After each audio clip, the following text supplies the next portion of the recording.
Boom! It's your boy Oats coming back at you with another stream, baby. What's up, guys? What's up, Boko? What's up, Rilla boy? Yo, Rilla, thank you so much for the 40-month streak, man. Damn, how many years is like 40 months? Thank you. Really appreciate you supporting the stream, man. Today is part 11. Yeah, I think today is part 11, man. And I love this game. This game's tight. I've been like really like excited to play Yakuza Like a Dragon like every single stream. It's kind of rare to say that about a game, right? Because like after like the 10-hour mark, I kind of get bored.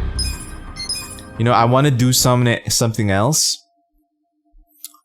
Yo, I wonder if I can like talk to like Iroha like really good right now, because like right now we got our stats up really high. Nice to see you. Yo, what up, girl? Chat with Iroha. Iroha-chan, you have a sec? Of course. What's up, Kasuga-san? Oh shit, cutscene? Did you like those roses? Exactly. Oh, I'm surprised you remembered. I never turned down a rose. I don't have 5 roses bouquet on me. Either I get the barkeep to make it, or I get... Okay, wait. I had so much fun. Come back soon, okay? Yo, like, in this game, if you want to get a girl, you gotta give her, like, some shit, man. Like, damn. Like, in real life. Okay, let's, like, increase our stat with Adachi and also Seiko. Yeah. Damn. I like his gloves, but does he even ride a motorcycle or something? Yo, Adachi-san. Hey, Kasuga. Thanks for being there during the settlement the other day. Not a problem. Think of the story we can tell now. You playing a rich guy and me playing your secretary. I thought it suited us perfectly, to tell the truth. Now how about I buy you a meal? Hmm? Beef bowl sound good? Cool. Hell yeah! Let's go to Akuhushimaru. Damn, Akuhushimaru. Is that like a real place? Oh shit, cutscene. Damn, look at how pixelated that poster is. The new special looks good, but there's also the old standby. This is like a If someone's Yoshinoya. treating you, you gotta go with just a standard beef bowl. Oh man, really? Well, at least let me get a large. Oh shit, is that Takashi-kun? Adachi-san, isn't that? Hey, what's up, Addict? Hey man, sorry I haven't been here in a while. It's cool, man. It's cool. How you been though? You winning any races? Takashi. Welcome back. Hey, Taka! Back down, dumbass! If he sees me like this, he's gonna know I'm not rich. Rich people could also eat here though. Not to mention, a rich philanthropist and his secretary eating at a dingy little beef bowl joint looks pretty weird. It's not Let's get out of here dingy. before It's like Takashi sees okay. us. Like rich people What about could the beef eat here bowl? too. Next time. Oh fuck, are they gonna leave? Adixie's just the semester starting, so I'm back on the grind. Yo, I feel you, man. Hope you're doing good though. You know? Oh wait, Addict, weren't you saying that you were doing an internship?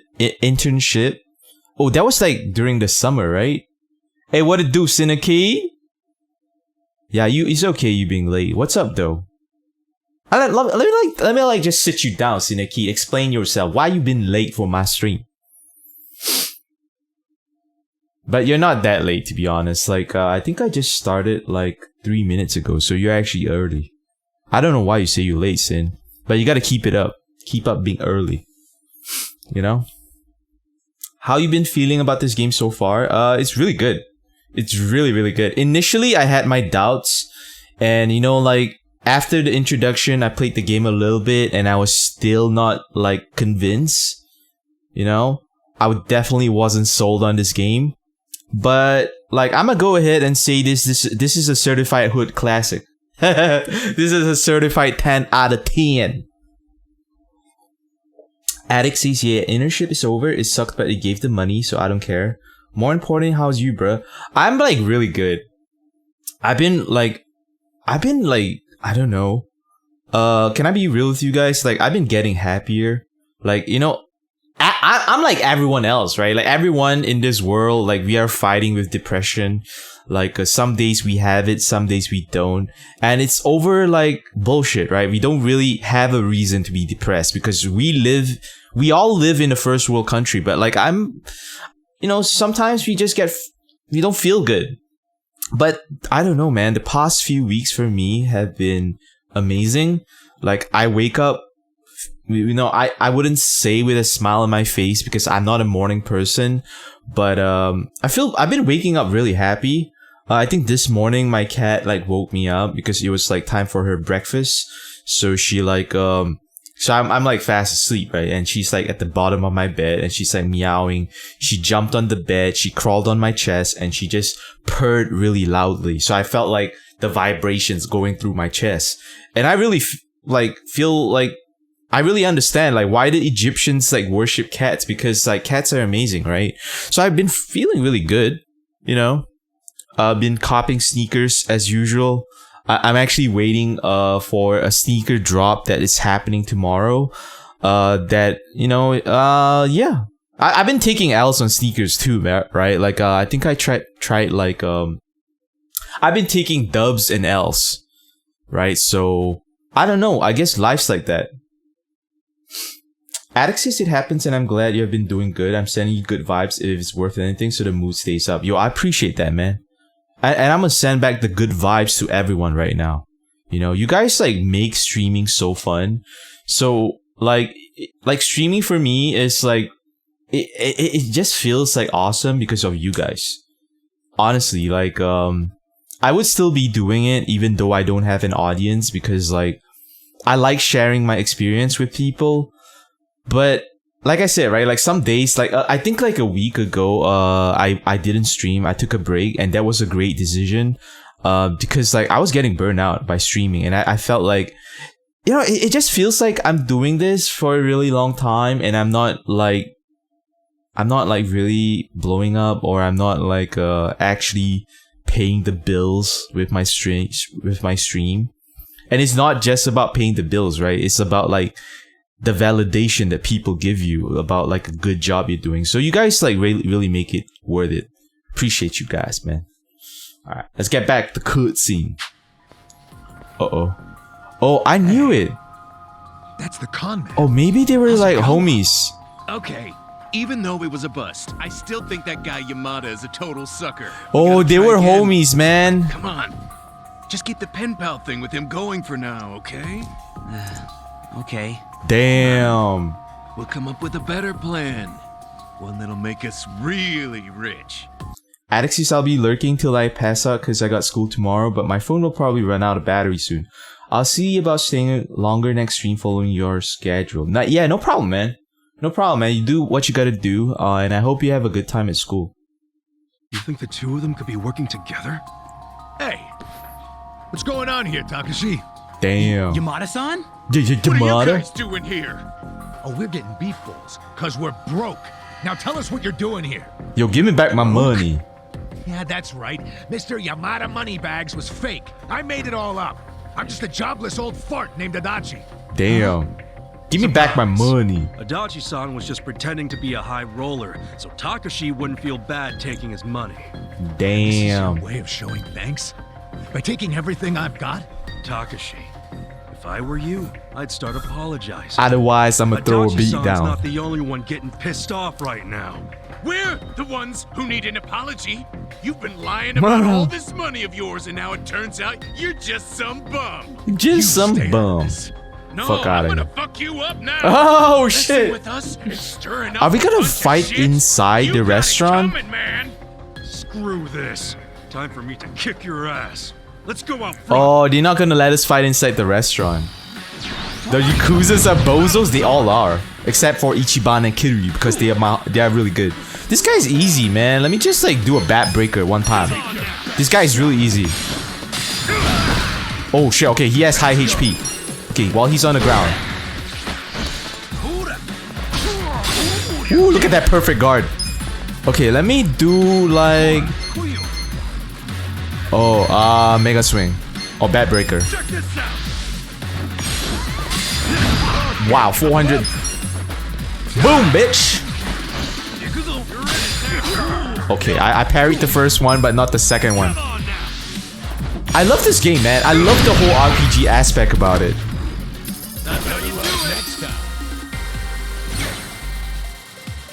Wait. We just got 100,000 yen from this fucking guy? You know, like, the highest, like, amount of money I usually get from, like, bad guys are, like, 1,000 bucks. But not 100,000. Oh, we got a high-end letter and Thunder God's amulet. Cool. Let's go see what that is later. Ooh, we leveled up with, Ichiban. Ichiban. God damn. I think he was, like, fighting us with a box cutter. Hey, give me back my money, bitch. Do you have any idea what it's been like to be me these past 20 years? Adachi's a fucking idiot, man. Hey, Kosuke. Kosuke. Takashi-kun? I just found this letter in my room. What's this about scraping a bumper and an out-of-court settlement? I don't remember anything about this. Oh, so this is the real Takashi-kun. Dude, did you pretend to be me to squeeze some money out of Yamada-san? I'm really, really sorry, man. Yo, beat his ass, Hang on bro. a sec, you two. Let's get this cleared up. Yeah, seriously. This letter is the one I sent to Takashi to set a date for the settlement. And you sent it to Takashi Kasumi. That's me. Damn. You serious right now? Then who's this? My Kusuke. roommate, Kosuke. Kosuke. There was a time when we were both good students striving to become lawyers. But he Then was a Kosuke gave up bitch. on having a real career and started hanging out with some losers. Yeah. My guess is they pressured him into impersonating me. He's not the type to stand up to people. Guess he would have made a crap lawyer. He would have. Look, all I did was mention that my roommate had some sweet-ass deal where a rich guy sends him money every month. Hasegawa-san's the one who came up with the scam idea. I'm really sorry. I'd like to apologize as well, Yamada-san. Although, I guess I should just call you Detective Adachi. Oh, he knows. How did you know who I was? I've known for a while. Nobody else would have cared about me enough to support me all this time. But you fought for my father's innocence until the very end. You know about that? You know about that. Even back then, I knew about it. Well, then let me say now what I should have said then. I'm sorry I didn't save your dad, Takashi. Please Damn. don't apologize. You've already helped me make sure that nobody else will suffer like my father did. Because I passed the bar exam. Ooh. He did it. Really? You kicked that exam's ass?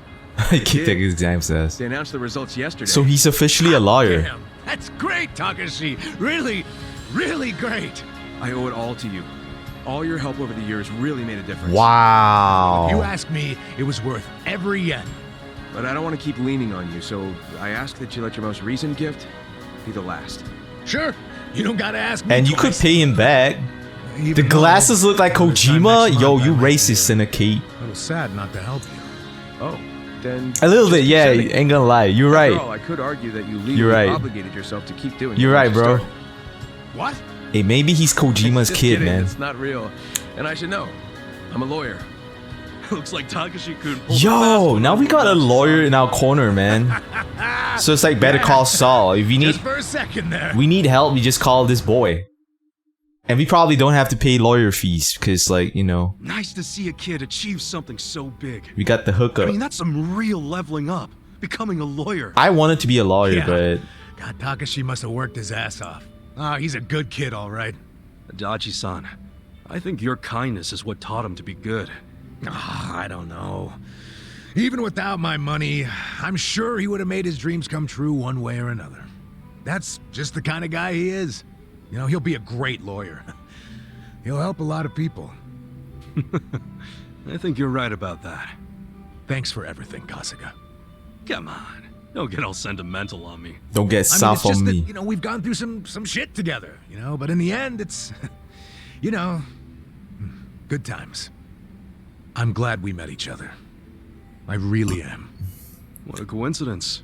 I was just thinking the exact same thing. Hey, bruh, get that mushy shit out Nice of that the here. feeling's mutual. How about we celebrate Takashi passing the test with a drink? Your treat.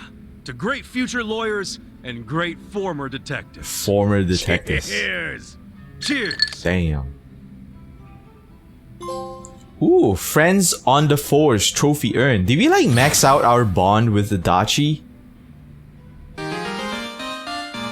Oh shit, Kasuga and Adachi's bond is at its strongest. Okay, Adachi can now use the skill tag team Nelson Strike. What is that? Is that like a Nelson Mandela homage or something? Why did it call it a Nelson? Oh wait, like giving someone a Nelson or whatever? Okay, so we got like one more with Seiko and then we can leave. So I think this might max out my relationship with Seiko. I'm not sure. What up, girl? Right. Yeah, okay. Thanks for letting me know. Oh shit. What's up, Sachon? Looking kinda down there. Oh, Ichiban. Something happened on the phone? Just more Nanoha drama. I'm starting to get all too clear a picture of that jerk she's dating. Oh yeah, Katsuragawa, right? The Katsuragawa. consulting guy, or whatever. The girls from the club looked into him. They saw him with Nanoha on a date. Look at this picture they took. Oh shit. That's Nanoha Looks and like he's Katsuragawa. wearing Jordans, Yeah. man. Doesn't he look shady as hell? What is she thinking? Maybe he's a good guy. I get what you're saying, but you can't judge someone just from the way He's they probably look. a really good guy. Take a look at this picture then. See the guy in the background with the sunglasses? His name's Yamashita, and he's like the Yamashita. bodyguard of Katsuragawa's creepy little pussy. Oh, maybe he rich as fuck. Bodyguard on a date. Yeah, that's definitely out of the ordinary. You think? And to make matters worse, the girls told me the conversation he had with Nanoha. It was 100% bad news. I'm sure Katsuragawa has it in for her. What do you mean? What did you girls hear? Katsuragawa's consulting firm isn't doing so hot right now. Consulting so he wants to borrow firm? money from Nanoha. How much? 2 million. Damn. Decided a date was a good time to ask for a huge loan? Wow. I think even I've got more game than this guy. I got more But game. anyway, Damn. Nanoha said no, right? I mean, she needs that money to support her dad. Oh, 2 million? Actually, when my dad switched facilities, Nanoha found out she had a little more spending money. Oh, so she gave him the Apparently, money. she's already lent him 500,000, and now he's asking for 2 million more. Damn. Seriously? Good. Even if Nanoha has that much to spare, she should be saving it for her future. And Future. Katsuragawa knows that. But somehow he found out Nanoha used to work at Otohime Land. He did? So he's So trying he to asked pimp her her to go out. back and start making bank again. Wow. What? What a And this is the dude. guy who didn't even bother to help her when she was in Okay, trouble. maybe he's In really a fact, I piece of think he shit. basically stopped calling her right after Dad started to need round-the-clock care. But now that that's dealt with, and Katsuragawa knows about Nanoha's stint at the Soapland, he's trying to schmooze his way back in. I mean, Nanoha's not an idiot. She can always just change the subject whenever he asks for money, can't she? Don't you remember how she wanted to go out with him way back when I first said no? She was head over heels for him back then.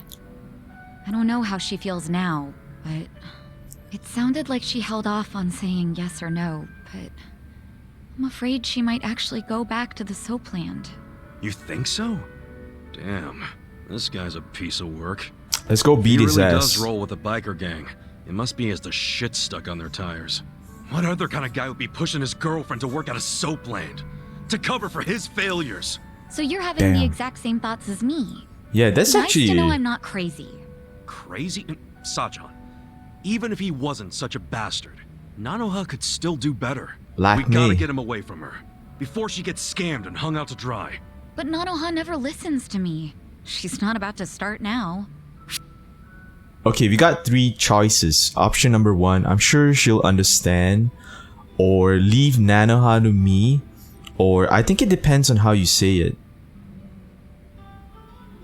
I think I'm gonna do it. I'm gonna say leave Nanoha to me. I'll be her new boyfriend.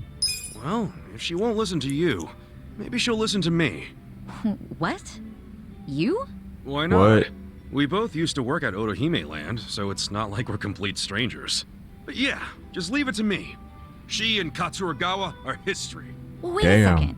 If you go meet up with her, Don't you think she's gonna wonder how you know about Katsuragawa? Oh. I'll just say Saiko told me.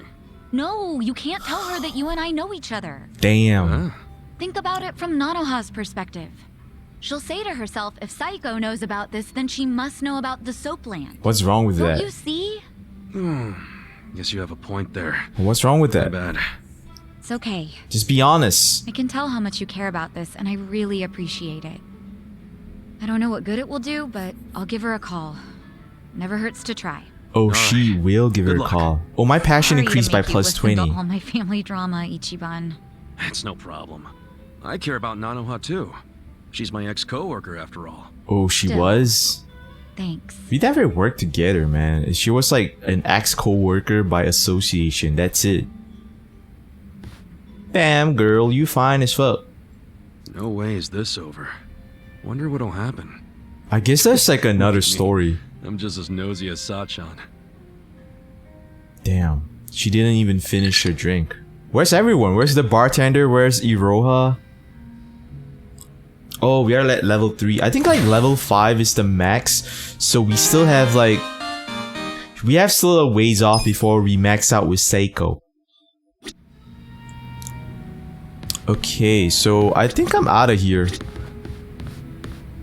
Oh, let's talk to everyone. Let's talk to Nanba. Oh, we gotta progress even more to deepen our bond. Oh shit. I could give her some pansies. Kaskasi's here. I grew this for you. I hope you like it. Oh, thanks. You sure know how to make a girl smile. Damn, girl. I think I'm gonna go buy more flowers because I'm gonna give all the girls in the city flowers. Welcome. Okay, can I buy like some stuff? Oh wait, this is like he can cook up some food for me. I might have to go get some ingredients. So we out. Oh, did my shit grow? Ooh, this is ready to harvest. Hot pepper. Okay, there's like a mini quest over here, so maybe we should check it out. Oh wait, we got a new item, right? We got like some kind of amulet. Yeah, Thunder God's amulet. Charm said to be able to manifest the Thunder God's blessing. I don't... Oh wait. Our defense against lightning is increased 20%. But that's it. Man, that shit is trash. What the fuck? There's a sumo trying to bring down the fruit? Hey, I'm pretty sure that girl Kaneko's special persimmon tree's over here somewhere. I wonder if the fruit's still... Huh? Holy shit. Damn.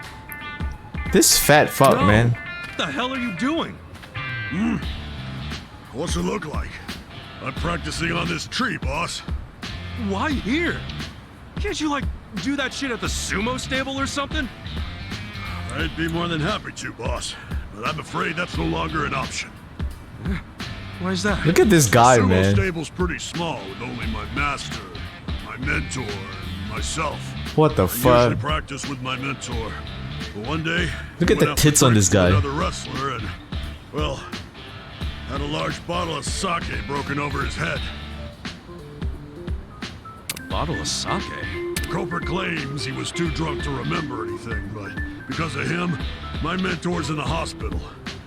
3 months. Look at how worth of hairy this recovery, motherfucker they say. is, man. I lost my practice partner, my brother, my family boss. Why does he call me boss? I'm gonna avenge him at the spring sumo tournament. That's why I'm training for the big battle with this here tree. You're acting like the guy's dead. And look, nothing personal, but could you at least practice on another tree? Seriously, any tree other than this one. Sorry, boss, but of all the trees in Yokohama, this one is the biggest and feels Oh the my most God. like my boy. Yes, sir. I get the feeling this tree's gonna make me a whole lot stronger. His partner must be some kind of monster. That being said, I'll show no mercy to anyone who's Okay. I ain't... Okay, we're gonna fight. We're gonna fight. They're gonna fight. I'm not gonna hear the rest of his bullshit. Damn. I thought my game like froze for a second. Wow, this is like 4-on-1. I'm not backing down. Oh, I got Pyro Breath. Holy shit, how does this work?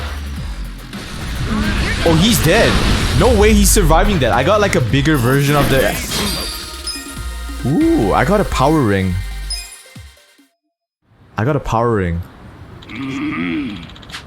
Well fought. Man, speak for yourself. Oh shit, the persimmon. Whew, looks like... Oh, I saw the girl from the window. The way you fight says it all, boss. You got something you want to protect. You'll protect this persimmon tree no matter what the cost. Just like I'll protect my partner. Guess you and me aren't so different after all, huh, boss? Heh heh heh. Yeah, I don't know about that. This tree here, it's yours, boss. Sure, sounds good. Thanks. As for me, I'm gonna go find another worthy tree. Farewell, boss. Damn. This guy's like fucking hairy as fuck, man.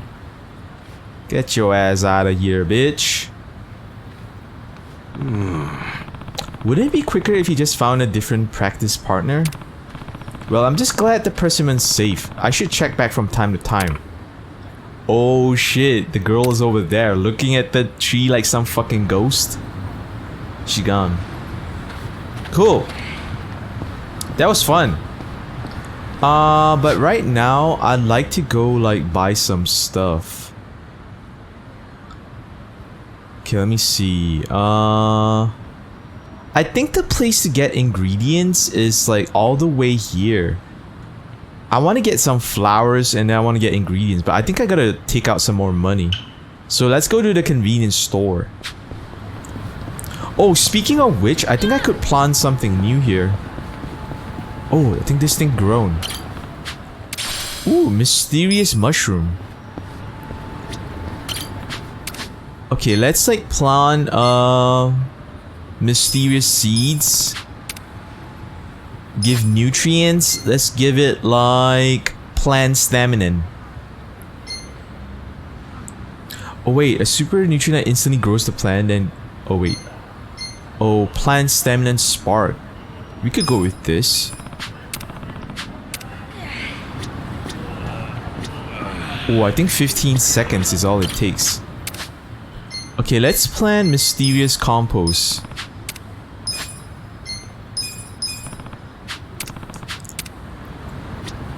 Damn. Let's just see how fast it grows. 5, 4, 3, 2. Ooh, look at that. That was quick. Damn, that was cool. Mysterious fruit. Damn, okay, let's do it some more. I think mysterious seed grows mysterious food. Let's try mysterious bulb.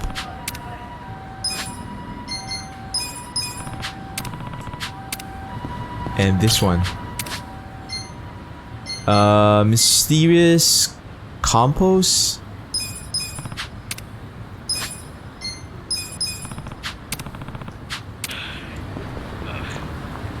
Damn.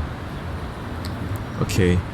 Yeah, I put like some steroids in the ground, so this thing is gonna grow fast. Wow, what is this? Mysterious leaf. Mysterious mushrooms. Okay, let's like just grow something else and then let's leave this place. I think I'm gonna grow some garlic. Cool. Okay, let's grow some... Let's grow some rose.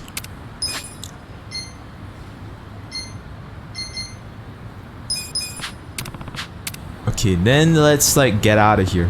I gotta go buy some more like plant stem and shit. Maybe the shop around the corner sells like plant stuff. Let's go check it out. It should be, right? I hope they do. Wait, I think it's this one. Damn, what up, girl? Nah, she doesn't sell any like plan shit. Excuse me. Excuse me. Oh shit. Is there another quest over here? Okay, let's finish up this quest. Looks like the persimmon's okay. That was a really close call with that sumo wrestler. It should be fine now. Oh, what the fuck? Who the fuck? What the? Damn, wait, the next one will get it. That pretty little persimmon's going down. What the hell? Ow! Fucking! Why am I getting shot? Damn, these little bastards hurt. I don't know what's going on here, but I missed. Okay, so what'd it do? Hey! Stop shooting the fruit! Huh? Who the hell are you? Damn. Oh, you're that idiot who was dancing Is this near my Ocelot? target. I wasn't dancing. You shot me, you dipshit! Did I? Oh, I'm sorry. Don't worry. Oh, we gotta fight him. Hold up. Ceasefire. What have you got against the fruit? I have nothing against that persimmon. We're just testing something out. Testing what out? I'm a big military fanboy. I had Oh. this sniper rifle imported from overseas, and it just arrived today. What do you think? Pretty cool, huh? Damn, It's a dream the come music true sounds for a like full Metal action Gear. lover like me. And I also can't complain about how genuine the specs are. Steel cylinder for maximum durability. It's like Metal The trigger Gear. even has that real authentic click. Anyway, I was going to test this baby out when, lo and behold, I found the perfect target. That pesky persimmon. Persimmon. That's why you were shooting at it. Shooting. That's cool and all, but you mind switching targets? What? I can't have you shooting at that persimmon. That's a negative. What? A sniper never lets his target. Yeah, I'm just gonna skip this shit and I'm gonna fight his ass because like essentially what it is we gotta fight his ass. Oh, we gotta fight him in this room. Yo, ain't no way he's gonna survive this, bro. Pleading beam. Boundless cheer on Kasuga. Kojima? Yes, that's some Kojima reference. Damn. If a girl did that to me, I would be super hyped too. I would like hit this guy really hard. One hit. Look at that. Wow, 5,000 bucks. Oh, we got sneakers. The hell? We got sneakers from this guy? Damn, never really been one for close quarters. Oh shit! Yo, this is a Kojima reference. Close quarter combat. Damn, it really didn't need to go down like that, man. Time to abort mission and move on. I don't want to see you shooting at that thing again. Ah, fine. I'll let you have this one. The kill is yours. This is so Metal Gear. I'm not killing anything. Anyway, I'm gonna get going. Yo, break his fucking gun, man. This guy a bitch. Hey, hold up. One last thing. That was a fun fight. Human targets bring the thrill to a whole new level. Is it alright if you do this again once I order a new gun? Yeah. Sure, I'll kick your scope-loving ass as many times as you want, long as you leave that persimmon alone. Would it be tight if he actually says like, you're pretty good? Hey. This is like Ocelot, bruh. What the fuck? You're pretty good. Brother, alright, looks like the persimmon's safe now. Hopefully it stays that way until the surgery. Cool. Man, we are like a good Yakuza, man. We are protecting people and shit. Alright, we out of here. Oh, the roses are grown already. I could go make that bouquet right now. And then like we could give it to Iroha. Welcome. Okay, let's... Ooh, Mishima's lunchbox. Oh wait, okay, let's make the bouquet of roses first. Oh wait, I need 10 roses, not 8. Oh, look at this! Luxury Kiwami lunchbox. I only need garlic. I think I'm gonna go buy some ingredients, Nice. man. Okay. Let's grow some more flowers. I think I'm gonna grow more roses.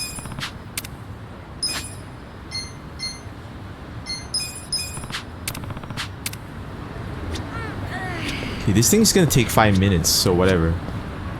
Alright, let's go buy some more ingredients. I think I'm running low on gardening stuff and also like grocery stuff. Yeah. This game is really addictive, man. It like kind of matches like everything I want from a game, you know? I like strategy. I like... Oh wait, we got like some new shit, right? We got some sneakers. Oh, I have like double of that thing. Didn't we also get like some new stuff? Cotton gloves. Oh, dexterity goes up. Power ring. Oh, attack also goes up. Maybe we should give the power ring to Ichiban. Wow, attack goes up by 5. That's sick. Is there any other items that goes like makes my attack go up? Okay, so let me see. Party. Okay, so Psycho is like the lowest level right now. That's why I gave her the Yakuza training suit. Everyone's level 19. Psycho is level 17. Cool. Damn, my gear is insane right now, man. Like, I have like the best gear money can afford. Like, I literally drop like millions. Get what I'm saying? Get on my level. If you playing this game right now with me, get on my level. Come on now. Alright, so first thing first. Oh, I see some vending machines. Oh, let's go fight. Oh, do I get started with Ichi? Yeah. Oh no, I start out with this guy. Oh, maybe we can light a bunch of them on fire. Or only one guy. Here we go. Yakuza. Damn, girl. You mad beautiful. Damn, right in the back. Oh, he missed. Okay. Yeah, he dead. Cool. That was tight. Okay, let's go take some more money and then... Because we want to buy a shitload of stuff, right? Okay, wait. The vending machines are not lootable yet. Maybe I can buy some stuff here. Oh, this place sells rose seeds. Maybe we should buy even more. Okay, let's buy 43.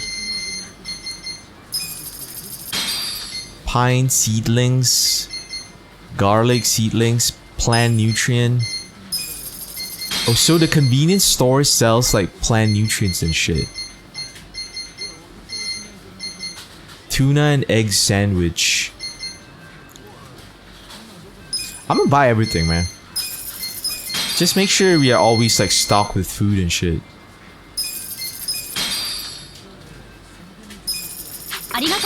Oh wait, can I report in my part-time hero shit? Report. Okay, I ain't got nothing to report. Okay, I'm gonna go take some more money out of the bank. So I think I'm gonna carry like maybe 3 million with me. Oh wait, let me like deposit all my shit first.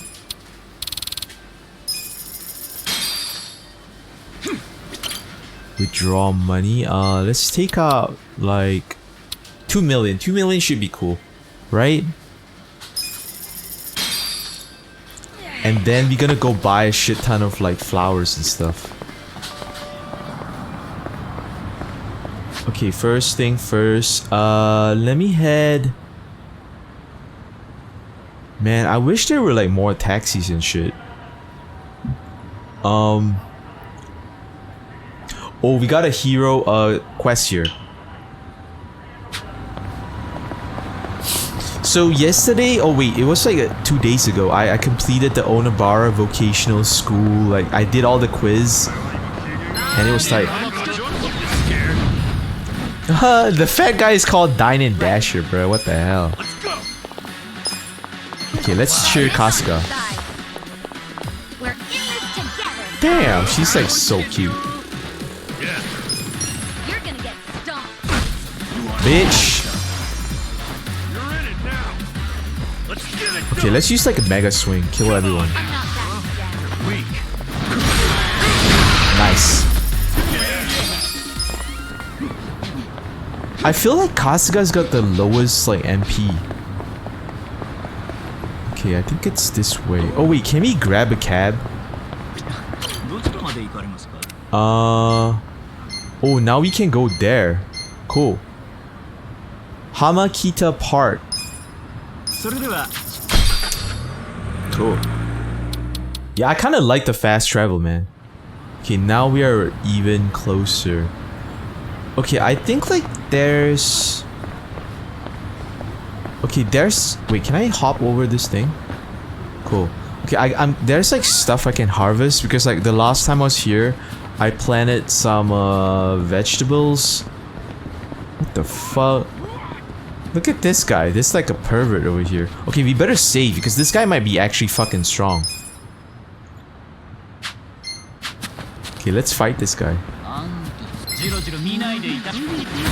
Level 38 Flash Mobber, man. Oh, he's fucking strong. Let's go.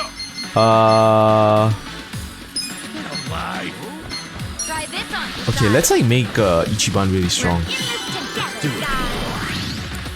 Yeah. Okay, let's use like Pyro Breath against this guy. I think that's like my strongest, right?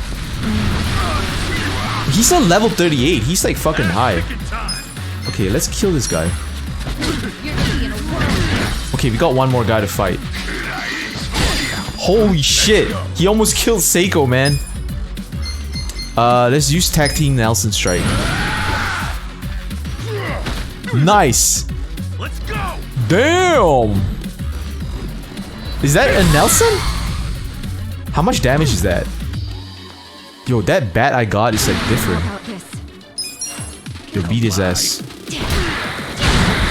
Nice. Holy shit, we got an odd stone. We got a lot of cash, a lot of experience. Nice. Nice. Nice. Wow, so I don't have to heal anyone because they got like all their health back. Wow, a level 38 dude though. Okay, wait, we gotta help this guy over here. Is he inside the bathroom or is he outside? Oh, this quest is called Straight Outta Paper. Ah, Straight Outta Paper. Like what? Is this a shout out to Straight Out of... Hey, where the hell are you taking me? Oh, right. My bad. Sorry. We'll get out of here. Huh, so this is what it looks like. I guess there aren't as many stalls. I mean, it is the men's room. Nothing worse than when all the stalls are taken up and you're standing there about Oh my the god, piss or why are you shit talking about yourself. shit and piss? Feels like an eternity sometimes. And first guy to open up a stall is basically a messiah. Never would have taken you for the religious type. Damn. Okay, this guy needs help. Oh wait, I need toilet paper, I think. I don't know. He says he's gonna need backup here. Straight out of paper. I mean, I don't know where I can buy toilet paper. I guess I gotta come back and deal with this later. So right now, let's go like look at the plants. I think it's right here.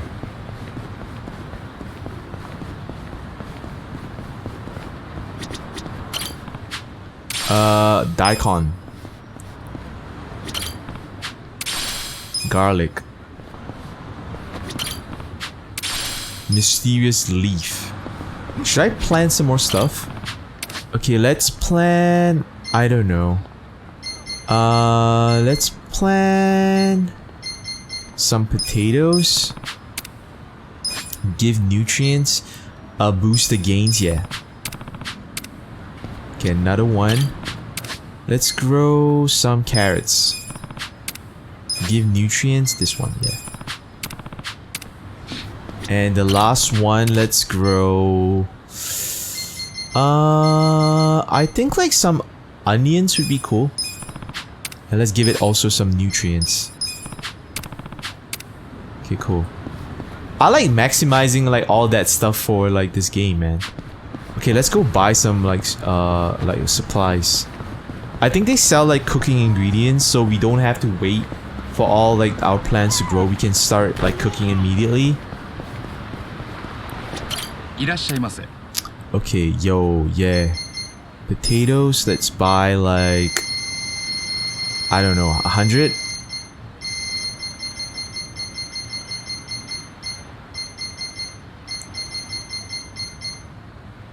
Yeah, let's buy 100, man. Or 50. 50 should be good. I tend to like overstock shit, even in real life. Ooh, vegetable delivery. Okay, onions, let's buy 50. Garlic, let's buy 44.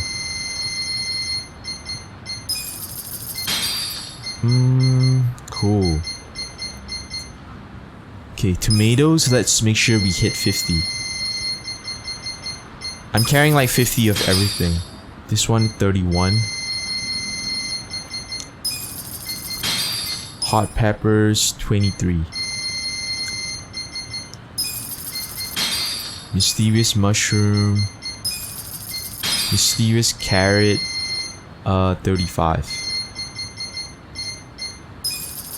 I think we probably might need more of everything because like sometimes it takes like 2 of the same ingredients to make one dish. So maybe we should start like hitting like 100. Okay, so I'll buy 40 of this. 50 of this. Man, I might need to go back and get some more money, man. Another 50 of this.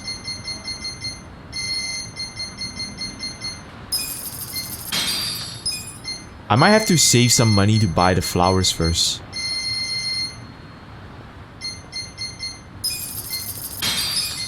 Onion, another 50. Garlic, another 50. I'll make sure I have like 100 of everything. You can carry like 500 max. So I'll still have space.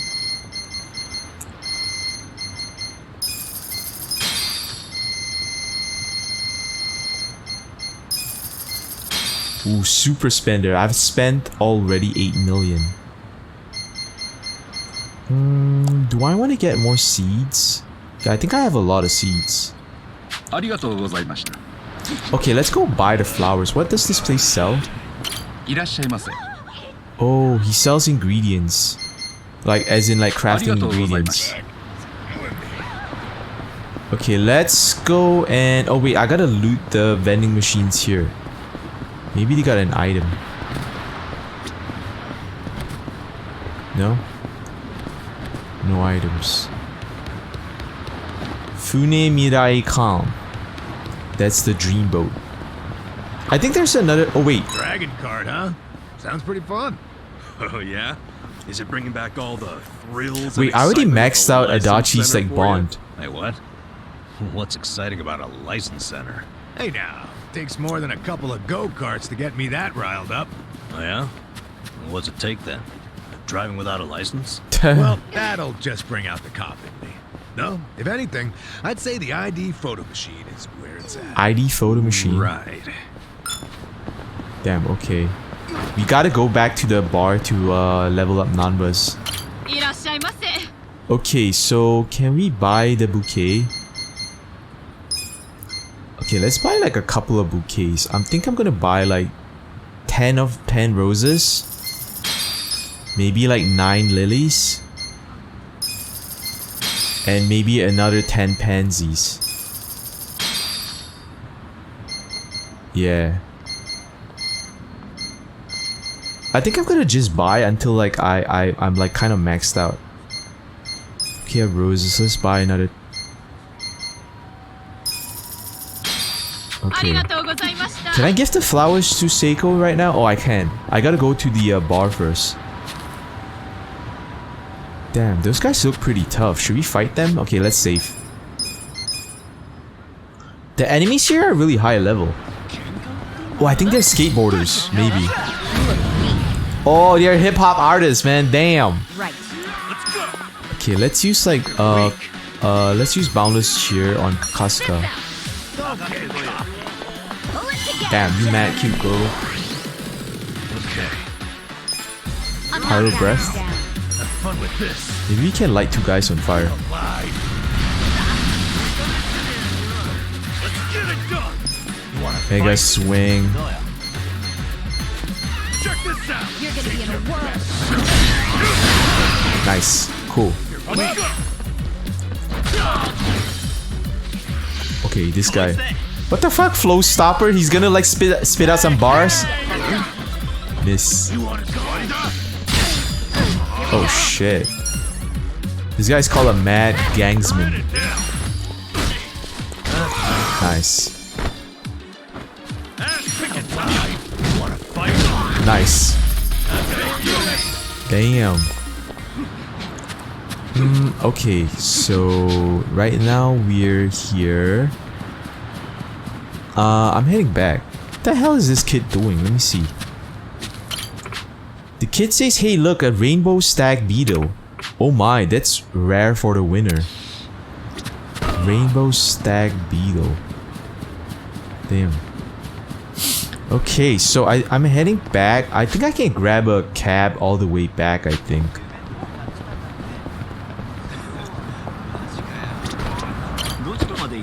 Okay, I like to go back here.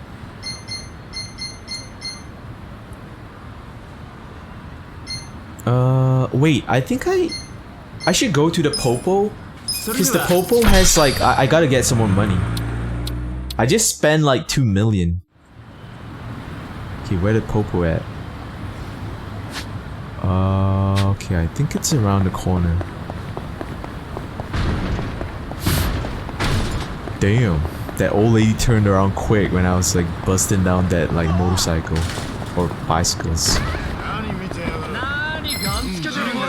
Okay, can I just kill all of them? Right. These guys are like so basic, man.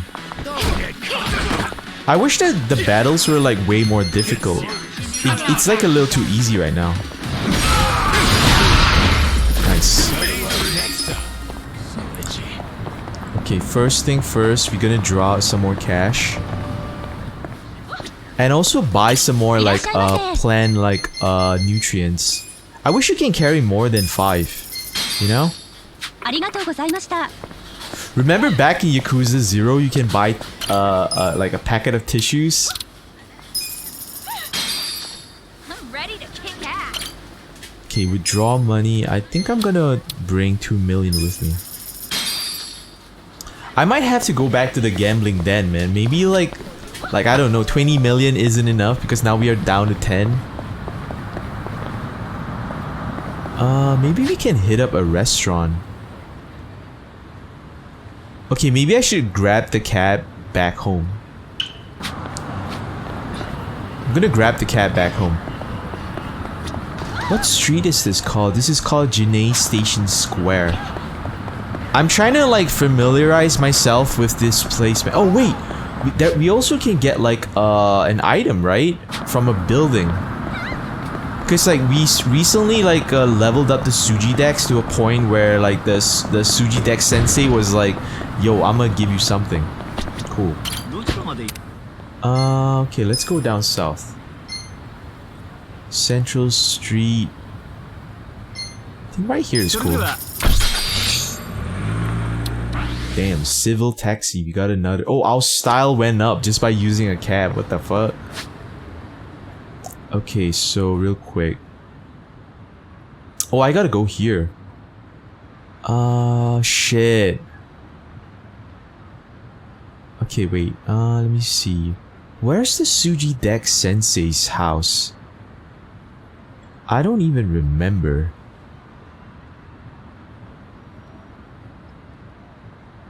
Okay, but first thing first, let me see. I think I'm heading back to the bar, the survive bar, because like there's the quest is still ongoing.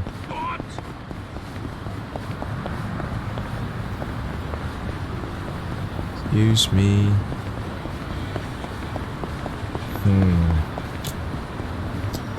Damn, my lips feel like so dry. Like it's kind of cracking. I think this room is super dry. I got a dehumidifier in this room. It sucks out all the moisture out of the air. Oh, hold up.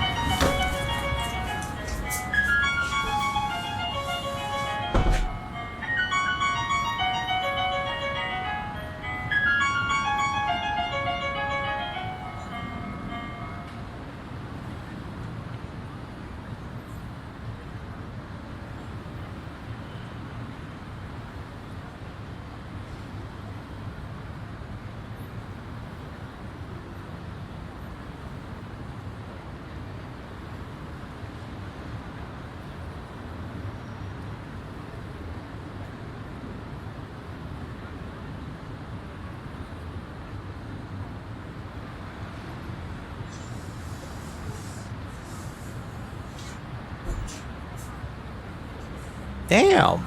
Your boy got another pair of sneakers. I think I ordered this like a month ago. But this, by the way, this is definitely one of my Nike Bayou sneakers. So that a Nike Bayou sneaker is like a customized sneaker where you can go on the website, you can pick out the materials, you can pick out the colors, and it's like a customized sneaker. Damn, I think this is my Nike Bayou. And the reason why I buy Nike Bayous is, oh wait, this isn't a Nike Bayou. Okay, wait, I don't recognize this box. Oh, I think I know what it is. I think this is the Nike Jordan 1 denim that I got on sneakers the other day. Damn, the paper looks so crisp. Look at that. Look at that paper. Doesn't that feel like Gucci? Oh, this is clean. Okay, this is really clean. Look at this. Holy crap, this is really fucking clean. This is the Jordan 1 denim. Damn, bro, I actually got this to customize it. I wanted to customize it to like give it like some color, but I don't know if I want to customize it, you know, right now. It's like, it looks good as a denim. Holy shit, the leather is actually really fucking soft. Incredible, man. Damn. I love sneakers, bro. I can't lie. I love sneakers. The toe box leather is fucking unreal. It's so soft. This is probably the softest like toe box I've ever like touched. Damn, bro. I might have to double up. Cause like I wanted to customize like one of them. You know what I mean? Damn. I might have to double up. I might have to.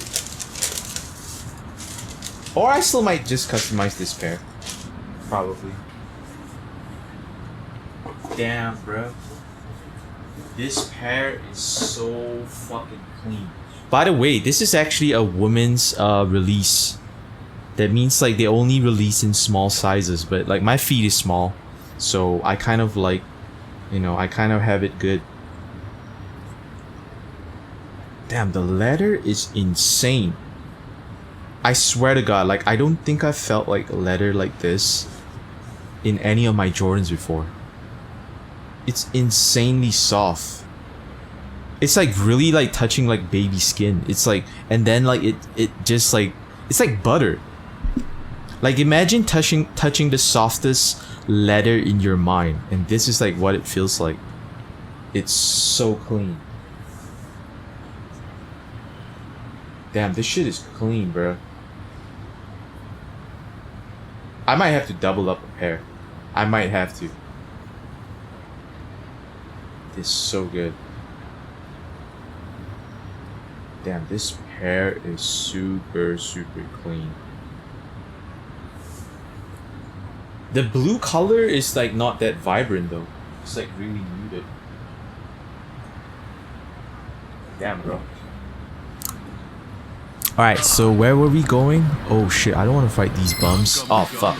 Let's do it. Right. Okay, let's use like Box's Ice Blow. We can just beat these guys up.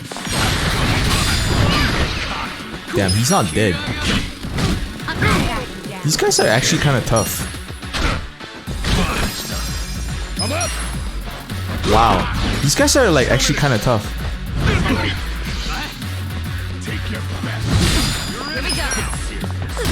Damn, bitch. Fuck out of here. I like the fact that their eyeballs have like that red color. They look like real enemies in an RPG game. This way, Bar District.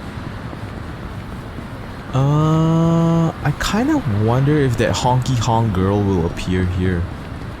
Cause the honky honk girl will give you like a stat bonus. But she doesn't appear all the time. Like she's sometimes around here. Now she ain't here.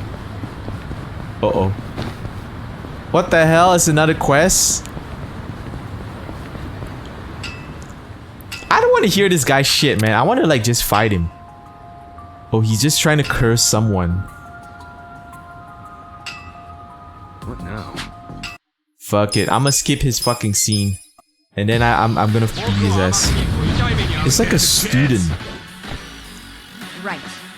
Oh, he's level 4. Try this on your side. I got this. Damn! Seiko alone just beat his ass. Oh, I got new shoes. I got pointed toes. You're tougher than you look. Ugh, he told me chin. Sheesh, poor guy's been played by his girlfriend. Guess I can't blame him. Yeah, I don't give a fuck. It's like cool, you know? Like, he's just a kid. Okay, let me harvest these shits.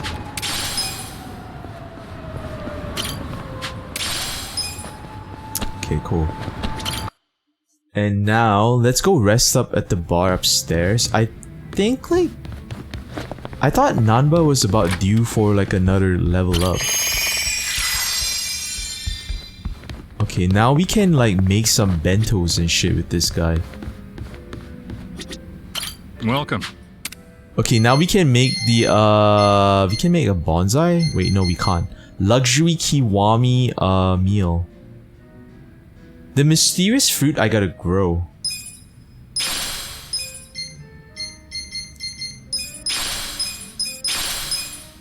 Okay, luxury kiwami lunchbox, man. Damn. Resurrection bolus. Okay, that's for later. Thanks. Okay, let me see. Can I give some more roses to Seiko? I'm gonna give her a bouquet of roses. Okay. So my bond with her is increasing each time. So each time I give her a gift, my bond will increase. Yeah, she says the same thing over and over, so I'm just gonna skip that.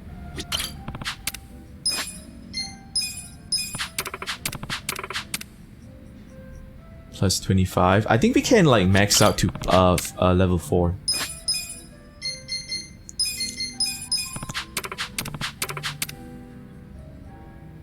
Okay, one more and then we can max it out.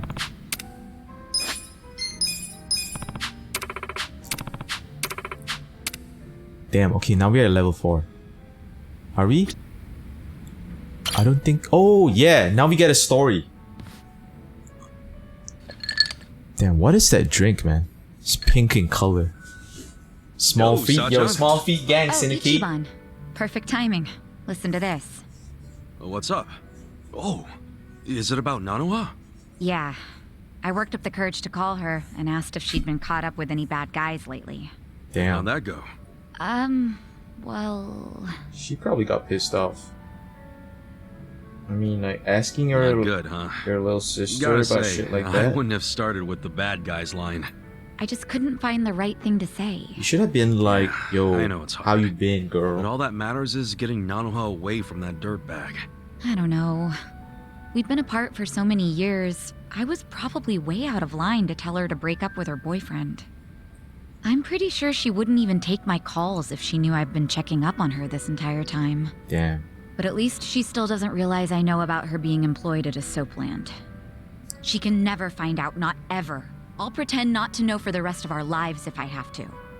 But how do I help her without I'm untying my letting on what I shoelace, know? by the way. I'm just If I do untying it. nothing, Katsuragawa might bankrupt her and she'll end up right back at the soap land. Oh, what do I do?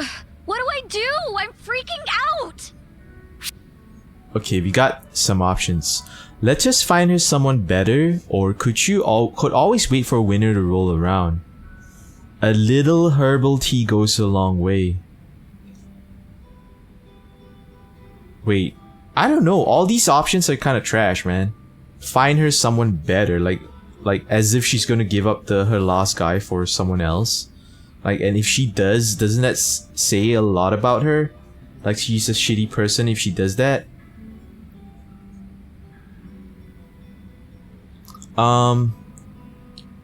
Could always wait for winter to roll around. Damn, let's just find her someone better. Well, I guess I'll just have to use my ace in the hole. Huh? You've had a plan this whole time? I sure do. You introduce Nanoha to a guy who's better than her boyfriend. Then she'll drop that loser like a rock. Like a No rock. way. Her heart is a complete mystery. I mean, we're talking about a woman who fell in love with Katsuragawa. Hear me out. You bring in a shining stud that makes all the other dudes look like ass. I bet he'll Look catch like her. ass. Okay, but you're forgetting I don't know any guys like that. Where do I find a stud? Me? Come on. I'm sure he's closer than you think. Where? You're looking at him. Oh my god. That's so lame. He's just asking her like, could I get with your sister? You think you're the dreamy type, Ichiban? That's even funnier than your hair. Damn, wasn't girl. joking. That was a burn. Sorry. Sorry. Oh, If that it was a helps, sick I burn. definitely feel more cheerful about this now. Damn, sick burn, girl. Good shit then. My charisma went up by 20. What else Good can you shit. do? There has to be something. Well, if you really don't think we can convince Nano how to dump him, I don't know. Wait, we've been looking at this all wrong. We need to get Katsuragawa to stay away from Nanoha, not the other way around. Oh, that's true. How are you gonna do that? That's smart. Beat him up and run him out of town? If he were the kind of guy to give up just like that, sure. But he probably isn't. Especially now that he knows Nanoha's willing to be his piggy bank. If Damn. we screw this up, he might even take her with him when he bails. I can't let that happen. I think what we gotta do is crush his pride. Like, get Nanoha to break up with him without shedding a single tear. As Wow. if he's nothing to her. And how do we do that? It's so obvious, Sachon. Haven't you caught on yet? To what? You pretend to be Nanoha and break up with him. Use the Oh twin angle to your shit! advantage. I never thought about that. That's March in fucking and tell smart. Katsuragawa you never want to see him again. I'll stand there and look intimidating while you give him the boot. That'll have him running. I see. That might actually work. Maybe. Let's do it. But what if he's All we need is to persistent? find out where Katsuragawa's hanging out. Your employees could probably do that, right? No problem. I'll tell the girls to start looking for him right away. Great. We wait for their word, and we move in for the kill. It'll go fine. I'll be right there with you to make sure he doesn't give you trouble. It's a date. Good Oh thinking shit! today, Ichiban. It's a date. I'll go tell the girls to start asking around. Hey, she said it, man, not me. Damn, girl. You mad beautiful. She and her sister are a handful. But it feels like we're finally gonna wrap this up. Maybe. Maybe, man. Bond with her is increased by 20, so now we are at level 4. 5 should be the max. Okay, and now we probably could increase the bond with her all the way till like level 5. Just by giving her roses non-stop. Okay, let's do that. Let's give her roses non-stop. Maybe I'll give her like pansies or something.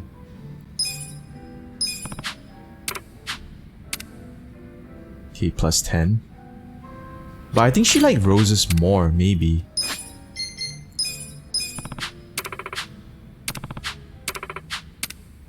Plus 25 for the roses. Okay, give present. I might have to give her all my roses, man. Yeah, I think like this playthrough we can max out like both Adachi and Seiko, and then we gotta start working on Nanba.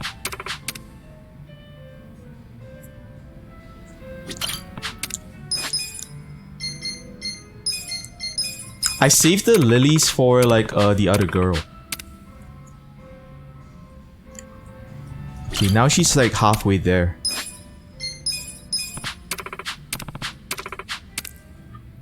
Plus 25, okay. Almost there.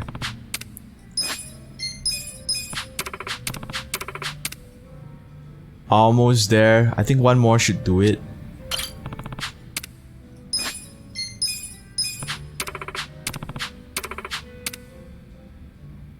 Damn, I think he should do it. Cool, he did it. Oh shit, that's Nanoha. What is she doing here? Oh wait, she dressed... Oh, Sachon. Huh? Sachon? Oh, maybe that's really her. Wait, you're not Sachon? It's nice to see you again, Kasuga-san. Oh. We met at Sunlight Castle, isn't that right? Nah, maybe Sachon is just playing, man. Nanoha-san? But why are you here? Who told you to meet me? Oh, she just playing me. Damn, she a hoe. Damn, she a hoe. It's me, Ichiban! Look closer, it's me, Psycho! She looks like totally different. So it is you, Sachon. If you... No, for sure he will. Even though... Yeah, whatever you say. Anyway, I figured out where to find Katsuragawa. Nanoha's gonna pay him a surprise visit and tell him to hit the road. Hit the road, Jack. You're still coming with me, right? He's at his office right now. He said it was a consulting firm, but it's actually an illegal loan business. Damn. And his bodyguard and his employees, they were all in that shady biker gang he used to be in. Damn, Scum bro. collects around other scum. Man, how did Nanoha get caught up with people like that? She might just be the kind of girl who's into it. Or maybe I shouldn't have butted into her life so much. You probably understand by now how bad I feel about all this. Hey, maybe it wasn't you. Maybe she's just the kind of girl who's into bad boys. That's true. Either way, let's go fix this for her. Time to take out the trash. Nice. Alright, so we're gonna go beat this guy up. Wait, what the fuck? Are you Yo, serious he's right really now? a dipshit, man. I thought... I knew something was up with you. Showing up out of the blue like this. What's gotten into you? You realize what you're doing? I sure as hell do. I'm saying I won't give you any more money. Okay, but... And that means you have no reason to be with me, right? So we're breaking up. For good. Damn. Come on, babe, don't be stupid. Maybe he's giving like that money to the orphanage. Well, it doesn't matter anymore. Just give me what you owe me. Right here, right now. Oh, he ain't gonna do that. I can't right now. I gotta throw $2 million at my company soon, or it'll go belly up. Sweetie, you know how hard I've worked for this. I just need a little more. You could pull in $2 million back at the Soapland easy. What a Hey bum. man, I gotta ask. How much have you already borrowed from Nanoha? Hey man, I gotta ask, how about you fuck right off? If she Wow. lent you $2 million on top of everything else, how much of that total do you plan on paying back someday? You need to crawl back down out of my ass, dude. Damn, This ain't crawl none back of down your on my business. ass. You don't know, do you? Yeah, you want to borrow even more. You're lucky Nanoha's not a real loan shark. I'm lucky, because Nanoha and I are in love. Money don't matter Damn. to us, right, babe? He doesn't even recognize that that's not the real Nanoha. 1.3 million yen. That's the amount of money Katsuragawa-san has already This borrowed guy seems from like a Nanoha-san. decent dude. Hey, Yamashita, stay Yamashita. out of this. Nobody asked you. I got a Takeshita. It wasn't yours. Nah, thanks for speaking up, Yamashita. Good man. So, we'll be taking that 1.3 million back today. Who are you anyway? You're a real Yakuza-looking motherfucker. Oh Maybe shit. you're trying to take my girl's money for yourself. Oh, he got a That's none good of your point. concern. Give me back my money so I can be on my way. He's got a good point. Nanoha, I love you. I love you, girl. Remember what you said? How you always dreamed of what we have? Nanoha really loved you that much? Wow. We're perfect for each other. Jesus Honey, Christ. you're a sweet angel, and I'm the guy who protects you from all the bastards of the world. Oh, Zawardo. So that's the excuse you've been using for dragging her down. He's one of the bastards I'm talking about! What the Yamashita, hell? what are you waiting for? Toss this guy out on his ass already! No. Haven't you done enough? Oh shit. What did you say? Maybe this guy is the Sir, guy step like back and take a like look at yourself. Nanoha You need needs. to let Nanoha-san go. She's been working herself to the bone to support her father. She needs the money. This is a good guy. Besides, you've got a bunch of other girls coming around anyway. What? The hell are He you got other doing? girls? I'm doing what's right, boss. You can't just keep squeezing the poor girl dry.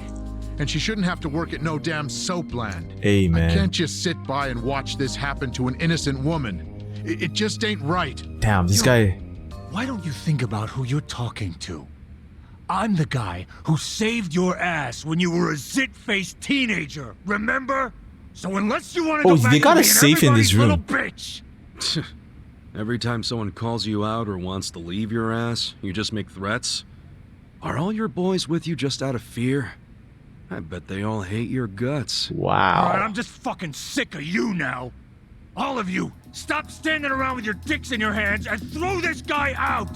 Yamashita too, the goddamn traitor! Is Yamashita gonna join my gang? Damn. Can't say I didn't see this coming. Well, except for Yamashita-kun acting like a real man. That was a nice surprise. No kidding. You know, I've been looking for an excuse to cut ties with him. Damn. Maybe it's even simpler than that. Maybe you just like Nanba. Yeah. Oh, plot twist. You do, don't you? Damn. Well, that's great, Yamashita-kun. Kinda cute, honestly. Yeah, you'll both be real cute after I crush you into little pieces. Come on, these guys have got to be super easy to fight. Come on, Tucker. Battle is on. Kasuragawa. Ooh.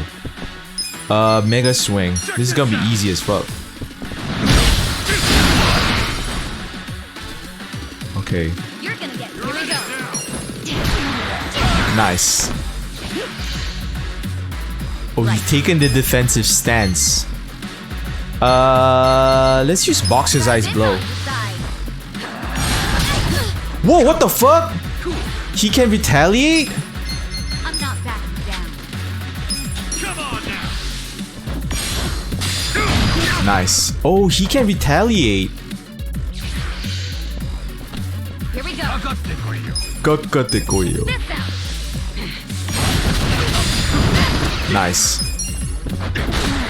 Nice. Stupid bitch. You're gonna be in a world. Oh, he does a stare down? He's mad dogging Seiko. Right.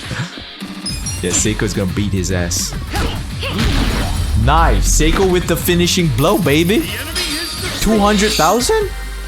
Oh, I got a trophy called Gear Fanatic. Oh, he gave us a bag. I think that's like an equipment for Seiko, but I think her bag is probably better. Please, stop hitting me. I'm sorry. Damn. Come on, where's all that fighting spirit, Katsuragawa? Don't tell me you've had enough. Give back all the money you borrowed from Nanoha right now, and get the hell out of Ijincho. If I see you around town again, I'll kick your ass even harder. Maybe say I'll kill Reach you. out to Nanoha? You won't have an ass when I'm done. You won't have an ass. Okay, I got it. Please, just let me go. All right. I won't hit you again. I won't. You asshole. Don't you ever take advantage of a woman ever again! Holy shit. She fucking curb stomped him American X style. Right in the fucking teeth. Wait, are you for real? This is Nanoha's sister? She has a twin? Damn. Sorry to disappoint you, Yamashita-kun. I know you probably worked up all that courage to look cool for Nanoha. Sorry, Yamashita-kun. Yamashita. No, that's alright. I mean, running him off still makes life better for Nanoha-san. Yo, this That's guy's a what good guy, matters. man. Maybe we should hook them So up. you're gonna keep acting like you never knew she worked at the soap land? Yes, and this whole Katsuragawa incident never happened, okay? I am dead serious about this. Okay. But she's definitely going to notice that her boyfriend suddenly skipped town without saying goodbye. Maybe that's like... And it happened right after she got a phone call from her estranged sister telling her to break up with the guy. What are you saying? You don't think she'll figure out her sis had something to do with his disappearance? I mean, it'll almost be too obvious that Psycho said something to make him leave. Whoa, now that you say that, yeah. Damn, he That's got a point. fine, honestly. Can't really do much about it now, can I? But what if Nanoha gets pissed at you again? I thought you wanted to have a good relationship with her. I guess she don't care as long as her sister has a good life. Her happiness is my top priority. How she feels about me is secondary Oh to that. shit. Still kinda sucks if she ends up hating you after you did so much for her.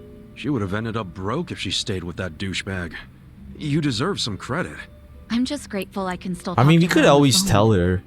All I want is for her to be happy. Happy. Still. Huh. I could always tell Nanoha-san it went down like this. Like what? I'll tell her Katsuragawa's firm took a nosedive and he bailed to escape all his debts, but I got him to leave enough to pay her back. That way she can get her money without knowing you two were And involved. he gets all the reward. Nice plan. I like how it conveniently gives you all the credit, Yamashita-kun. Yamashita. Oh, you're right. I gotta take a Guess that's Shida. no good, is it?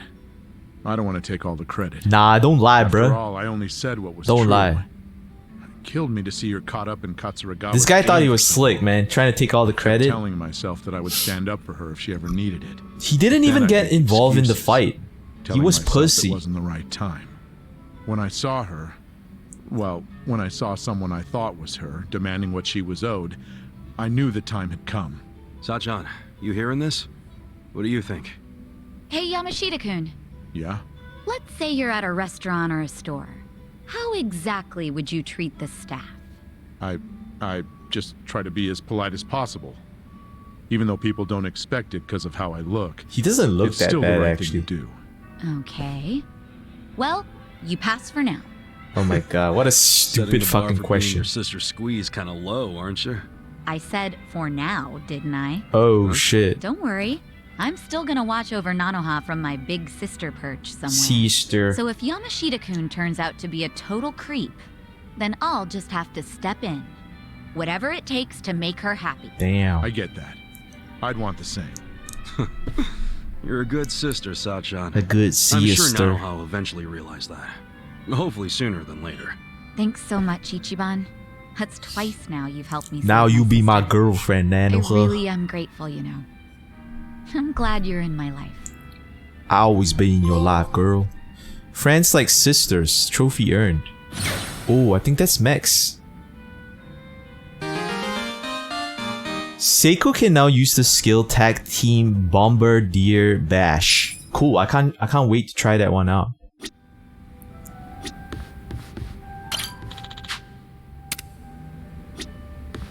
Damn, girl. Okay, what about Nanba?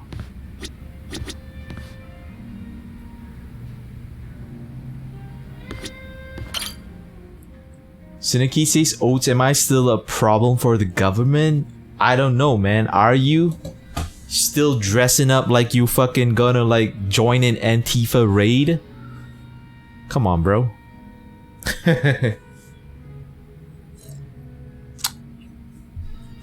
Damn. Yeah, we like maxed out with like both not Nanoha, Seiko and Adachi. I'm gonna go rest up upstairs.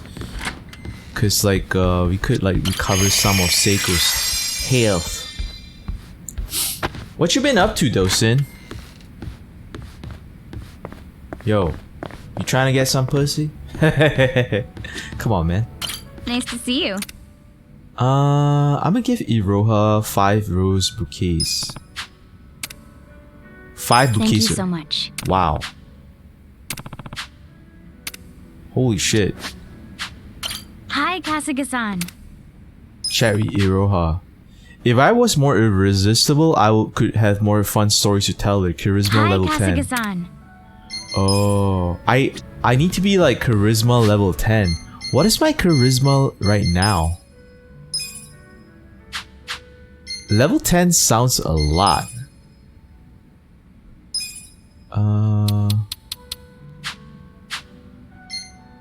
Okay, gear party. Oh, okay, my charisma is level 7. It's gonna take a while before I hit level 10. That was for Otacon? Work and sleep, got you. How was Otacon though? I think you told me like before, like years ago, you always go for Otacon.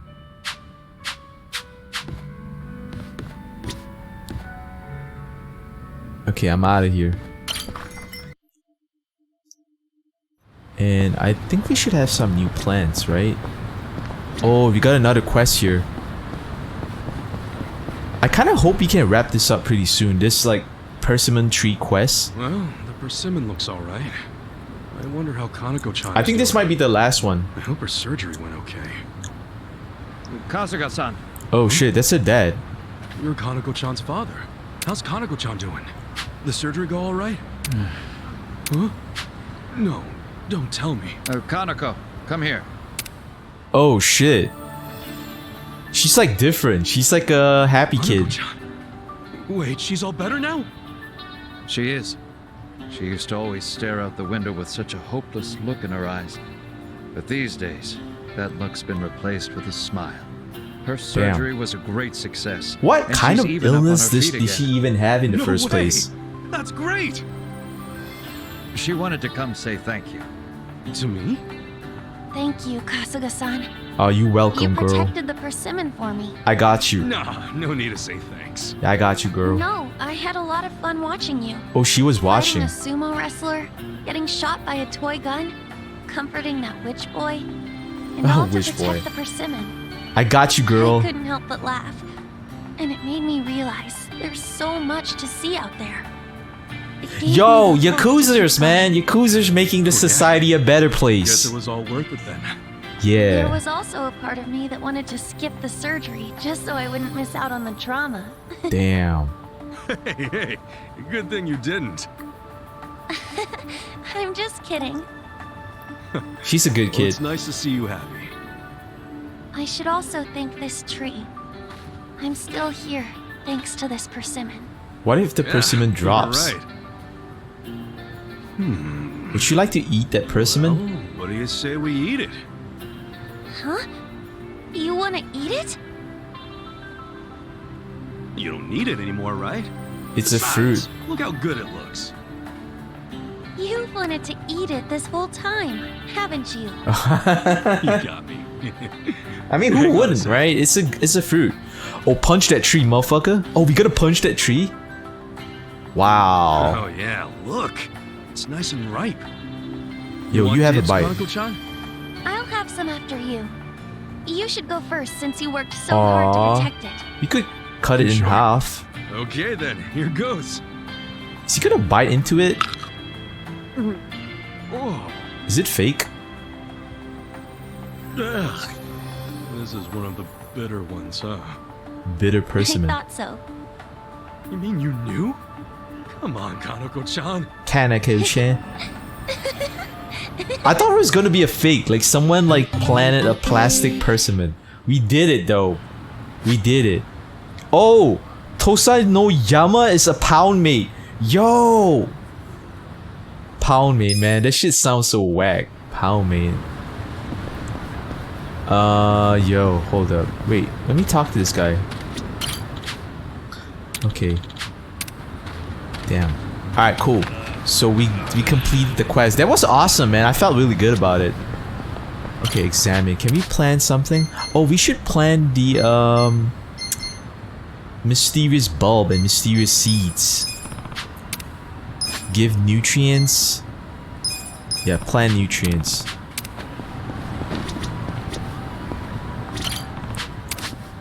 Let's plan mysterious seeds.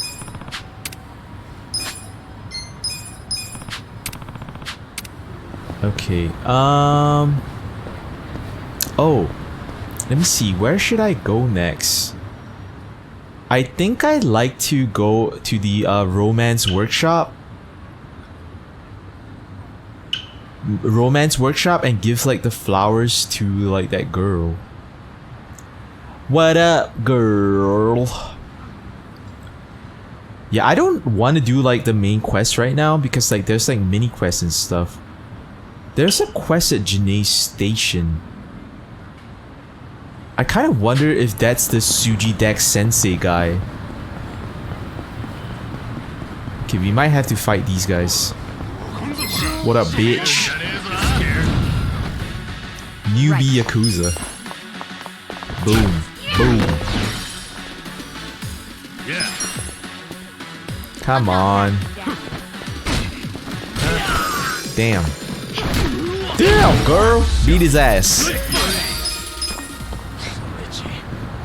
Okay, let's go. I want to see like that move, like now we can tag team with like Seiko, man. Here we go. Can we tag team? Bombardier Dash. I want to see how this looks like. Let's do this. Damn. Wow. Damn.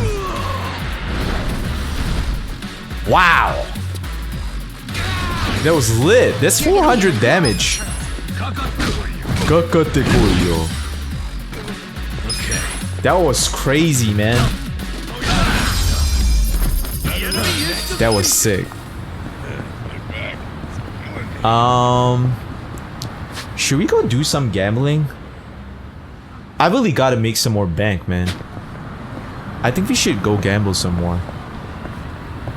Cause I thought like 20 million would be good, but I don't think it's enough. Cause like later we'll be buying even more weapons, even more upgrades and stuff. Okay, I'm gonna be gambling right now. Damn, bro. Maybe I should like make a certain amount of money in the game that is like so insane that like I don't ever have to come back here again. Oichikabo. Vance. Okay. Yeah. Yeah, more card games, man. More card games. But it's gonna give me like more like I don't know, time to chat with you guys. I don't know what you guys want to talk about. You know? I mean, there's a lot of like things happening in the gaming industry recently.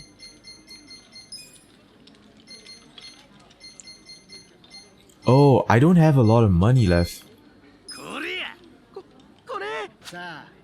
Damn, one more? Okay, I fucking... Damn. I got 4. Damn. Ah, damn it. Okay, I'm gonna go buy some more like tokens. Yeah, but more card game, man. You know, I was actually thinking on not streaming today because like I just came back from like taking a break, so I thought I didn't want to go as hard. But yeah.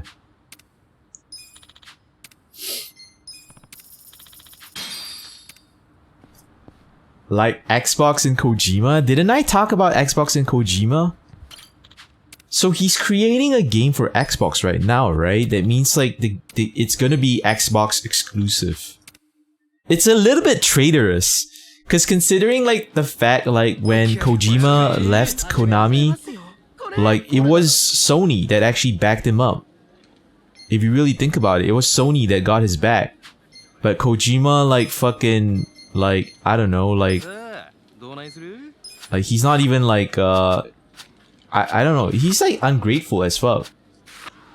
Like if I was Kojima, I wouldn't have done what he did because like Sony was the homeboy ever since day one. They gave him a studio. They like you know, invested a lot in his like games and stuff. And I think it's probably because like Kojima, I guess like Kojima made a shitty game with Death Stranding, and that probably, you know, fucked the relationship up. What is Synergy? He's traitorous as fuck, right? Yo, Synergy, Kojima is a traitorous bitch, man. Ain't got no loyalty and shit. No, I'm disappointed about Kojima. Kojima is a little bitch. I got 7. You know. No hard feelings, right? Yeah. Go easy on me. Oh, I also think that recently the Last of Us like remake just came out. Did you hear about that? It was like yeah, the Last of Us like remake. It apparently it costs like full price. It costs like what, $70? I don't think I'm gonna get it unless it's like on discount or it's on sale. Cause I played it like I don't know 2 times already. It's like the whole series had gone down the drain because like the sequel is so shitty. You know what I mean? It's like The Last of Us 2 was like so fucking woke. You know, Abby was a total shit show. And it just sucked.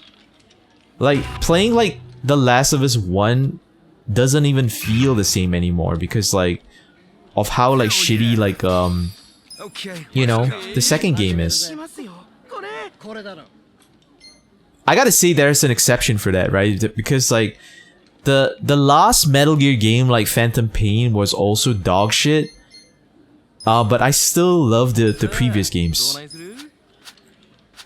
So, yeah. Oh god. I got 5. I keep losing like crazy. I'm so done. Okay, I'm gonna exit the minigame and reload because I wanna like try again. Let me reload. Oh yeah, Phantasy Star Online 2 is finally on PS4. I never played the Phantasy Star Online series. Is it like an online game? Or it sounds like an online game. Phantasy Star Online. But like, I don't play the PS4 anymore, man. I wrapped up my PS4 with cling wrap and I kept it like in my closet. Yeah. Like I guess I can play it on the PS5. You know? Yeah.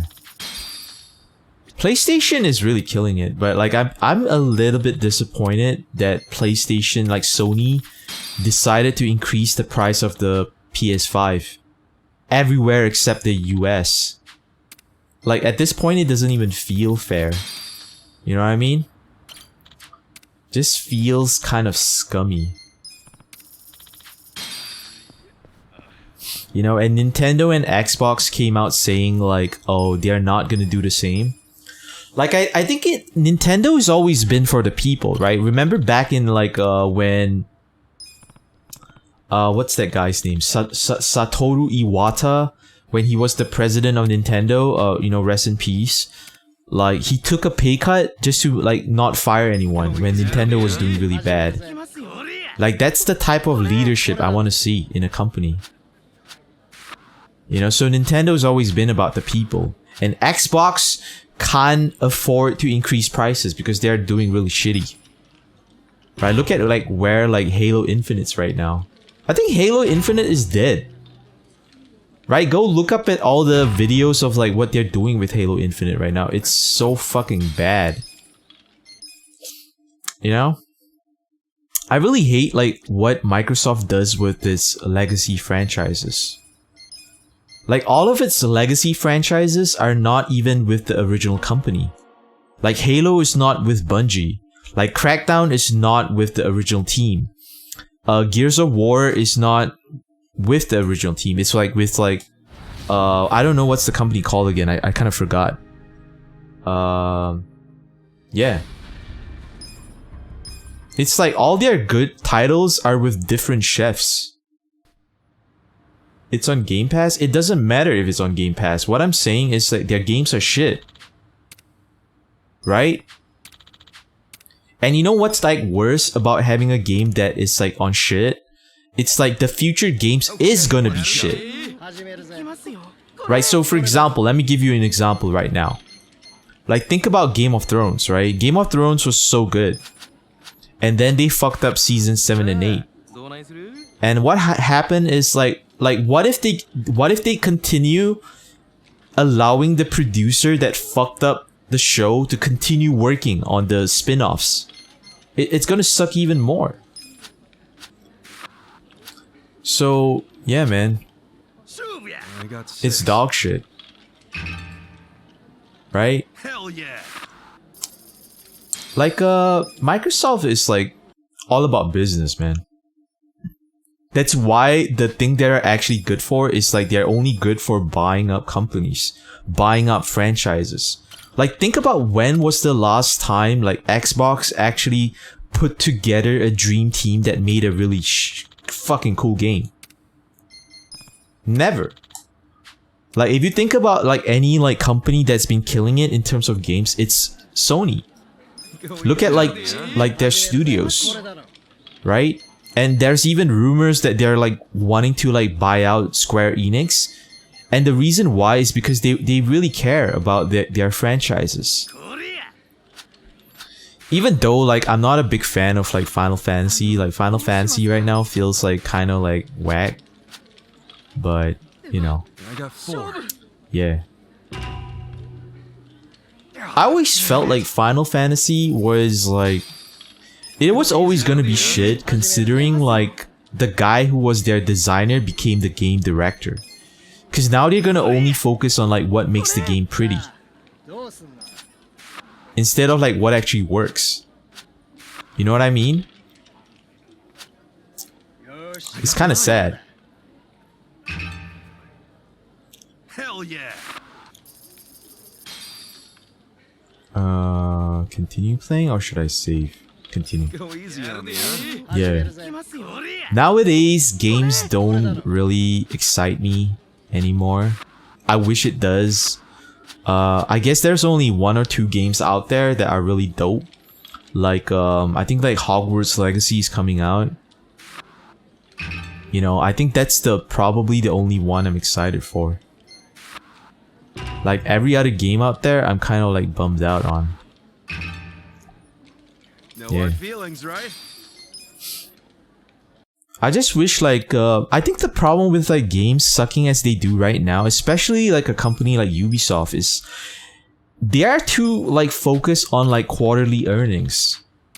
The reason why games from back then were like so awesome is because like people actually focused on like the art or like what makes a game unique. And that's why Yakuza Like a Dragon is like so good, because it actually focused on like originality.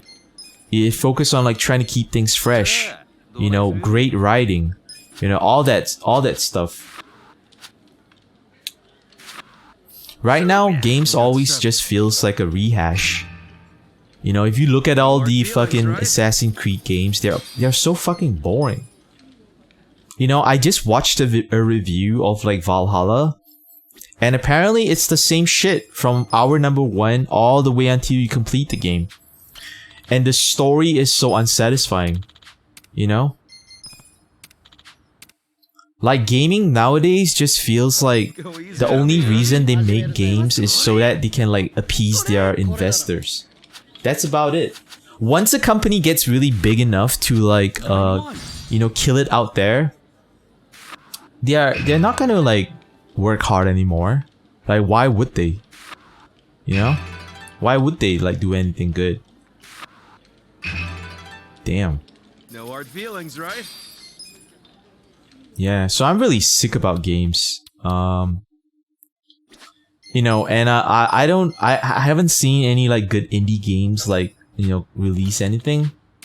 I think there might be a game I might try on stream. I can't remember the name right now, but apparently it's like really funny. Go easy on me, huh? You know? Damn, I'm the dealer again.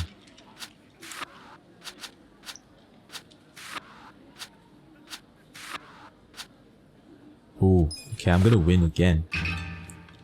Hells yeah. Every time I win, I'm gonna like back out and save. I'm trying to get like at least another 20 million. No hard feelings, right? Because the reason why like I can progress like so well in this game is because like I focus on getting the money first. In any game, I always focus on like getting rich as fuck. You know? Which is kind of weird because like I'm not actually doing that in real life. You know, if I actually played real life how I play games, I would have been like a financial banker or some shit. Syndicate says I would say Streets of Rage 4. I don't think so, bruh. I think like whenever like people talk about Streets of Rage and shit like that, they're not thinking straight. Because like they are thinking about how it felt like when they played it as kids. You're not thinking about how it feels like to play it right now. It's not fun anymore. It's like no hard feelings, right? Saying that you want to play saying that you're looking forward to Streets of Rage. It's like saying like you wanna like go on vacation, but you want to take like a propeller plane. Or saying like you want to go to work, but you're not gonna drive to work. You're gonna like use a horse. Okay, let's go. Or it's like it's saying like I don't know. you find it like, or you're saying it's like you're trying to like, it's like games have progressed to a point where like games from back then are not that good anymore. If you're really being honest with yourself, you know, saying that you're looking for Streets of Rage is like, I don't doubt like the first like half an hour is gonna be fun, but you're gonna do that for 10 hours. And it gets frustratingly hard, and like you know, like I would say, like if you want a side scroller game that is actually fun and it's actually deep, you should play games like Darkest Dungeon. Darkest Dungeon is like way more fun than Streets of Rage 4. You know, and like think about it, there isn't gonna be a Streets of Rage 5 or 6, and that's because like the people that are still buying games like these are like old heads, you know? And as time passes and like old heads are like, you know, they're probably gonna die or like get old as fuck, there's gonna be less customers to even like have us, you know, to want to make a Streets of Rage. That's why like unfortunately game companies don't feel the need to make more strategy games, because like only old heads love strategy games. I love strategy games, you know? But Streets of Rage is kind of sad, man. Yeah, I don't know. Like, I wouldn't pay more than $5 for Streets of Rage. I wouldn't pay more than $5. Okay, let's go. Like personally, like when it comes down to gaming, I still enjoy playing games like from my childhood, but if there's a new game coming out, I don't want it to kind of be like the old school that much, you know, because I want the game to look good. I want nice graphics. I want like okay, let's go. I want games to look great.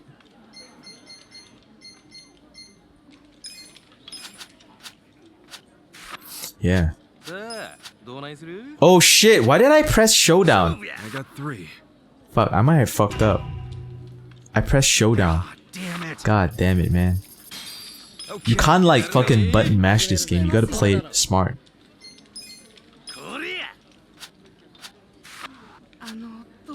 Yeah. I got 8. Yo, I've always dreamed of like a futuristic, or not a futuristic, like what a next generation Final Fantasy game would look like. Right? Like I want a game that looks like very graphically superior, but I want them to get rid of all the UI. I want the game to be as immersive as possible. Like I want to have realistic rain effects. I want the world to be like as like, I wish like Square Enix could make a Final Fantasy similar to a Red Dead Redemption. Right? Imagine you're playing Final Fantasy, but it's like in a very like immersive world like Red Dead Redemption 2. You know what I mean? And like it has like all that fantasy element. Wouldn't that be cool? You know, I want like the Final Fantasy brand, but you put it on like a game like Red Dead Redemption combined with Witcher. Imagine how cool that would be when you go into a kingdom or you go into a village and it has like similar like graphics as like a Witcher 3 or Red Dead Redemption, but it has the brand and the Japanese like shit as like Final Fantasy. That would be sick, man, if they actually do that. You know? I got 9. But I don't think they ever will. I think Japanese people, like, when it comes to their games, they love smelling their farts too much. They love smelling their farts like damn, we gotta like keep doing that shit we've been doing like 20 years ago. You know, we gotta like, every time the player does something, we gotta like have like a tutorial pop up and it's like a fucking like diary entry, you know? Like I hate that about like Japanese games, you know? Japanese games absolutely treat their audiences like idiots. Japan has no respect, man, for their gamers. You know, everything like that happens in a game, Japan is gonna like, yo, we gotta give you a tutorial, man. We gotta give you a tutorial because you must be stupid as fuck. Sinki says you're waiting for Black Myth, the Monkey King. I think what you mean is Wukong. Get it right, Siniki. Stop being racist. It's called Wukong. Yeah, that shit is tight, but I'm kind of like hoping that it's not like a scam, you know, because like think about like Black Myth, the company, the company that's making the game. They're not like, nobody's heard of them. You know what I mean? And think about a company that you heard of that was actually killing it, like CD Projekt Red, right? They were making great shit, like the Witcher games, you know, and you know, other games. I don't remember what other stuff CD Projekt made. And they, you know, remember how promising Cyberpunk 2077 was doing, and they fucking fumbled the ball like fucking hard. Remember? Like CD Projekt Red was killing it, and they were a trusted company. And look how that went. Look at how that went. That went down the fucking toilet, man. You know? It went down the fucking toilet. And now here comes a company from China that we never heard about. And they're, I mean, the trailer looks amazing. Like their gameplay trailer looks dope. I mean, if it looks like anything like that, you know, I would be super hyped. But what are the odds? Yeah, think about it. It's Chinese. When has there ever been a Chinese game that has been good? Every Chinese game out there is like a ripoff from other games. Remember they reskinned the entire of Overwatch and just like sold it as is? And Huawei is actually copying Apple. Like look at Huawei products. Look at the Huawei laptop. It's an exact ripoff of the MacBook. You know? When has there ever been good shit from China? Maybe that company, Black Myth, is good. Maybe. I hope they are. Because I want to play that game. I want to like enjoy it. I want to enjoy shit. But man, I gotta reserve my opinion till shit comes out. Cause I don't think I believe they would actually be that good. You know? I know it's like a very pessimistic like worldview, but yeah, I'm just trying to be real, man. I'm just trying to be real because like, you know, as gamers, we've been burned like too much. Too many times we've been burned. Think about Bethesda, man, when they dropped like Fallout 76 as if it was gonna be like hot shit. You know? Remember they dropped like and like I don't believe them anymore. Like think about like what like Starfield looks like. If you go analyze the Starfield trailer that Bethesda put out, it looks horrible. It looks fucking horrible. Right? They're still making their games using their fucking broken ass creator engine from 1969. And look at the trailer. Look at it carefully. Look at the frame rate drops that game has. And think about it. For them to put out a gameplay trailer like that, they were probably playing it on a supercomputer. Right? Whenever a game company shows you a trailer for any game, whether it may be like gameplay or like cutscenes or whatever, they are playing it on a supercomputer. They're not even playing it on consoles just yet. And Starfield looks like shit on a supercomputer. So now you try to like do the math, right? If Starfield looks like ass on a supercomputer, how does it look like on the Xbox? How does it look like on the PlayStation? You know? It's gonna be horrible. Right? If this is what they're showing us, the game is gonna be, I ain't too excited, man. Fallout 4's story was boring as fuck. Right? Like when I played Fallout 4, the main quest was like looking for your son. I didn't give a fuck about my son. All I did was like build my settlement and like did like all the copy pasta quests over and over and over again. You know? Games ain't the same anymore, dude. Right now, they're like focused on like quarterly earnings and like just getting the bag. Right? They don't spend the time anymore. The last really, really good game, you know, Bethesda actually pushed out was Skyrim. You know, and they've been reselling that shit over and over like for how many years? Like, come on, man. Stop it. Stop the cap. Oh my god, 10-10-1? Oh, I thought that was 10-10-1. Yeah. Yeah, I ain't too optimistic about the gaming industry. And, you know, I'm not too optimistic about, like, the entertainment industry as in general. Like, just the other day, I watched, like, the Disney movie on Disney Plus, Lightyear. It was fucking shitty, man. It was fucking shitty. The graphics were good, but the overall story was fucking ass, bro. I ain't too happy with movies, TV shows, and games. You know? I wish shit was good. I actually hate complaining. I wish I can actually like talk really positive about games, but it's not. It ain't happening, bro. Damn. Come on, give me this one. Nice. No hard feelings, right? Okay, let's go. Damn, number 3. Yeah. But like, you know, I gotta try to like be a little more positive because like from what I see from Black Myth, like the game looks beautiful. But I don't know, Cinekete, I don't think you will even play that game. So you're like mad capping when you say you're looking forward to like Black Myth, and here's why you won't play the game. Right, Cinekete? Your bum ass is not gonna play that game. Because you don't even play Sekiro. You don't play Dark Souls. Right? What is the thing that mimics like the Black Myth Wukong the most? It's the Dark Souls franchise. You haven't ever beaten a Dark Souls game in your entire life, bruh. And your bum ass want to talk about playing Wukong? Fuck out of here. Fuck out of here. Come on, man.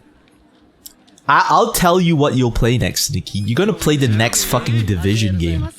Or the next, like, fucking Harry Potter game, man. Stop capping, man. You ain't never played no Dark Souls in your life. What you talking about, man? What are you talking about? Wukong is your favorite? What you know about Wukong, bruh?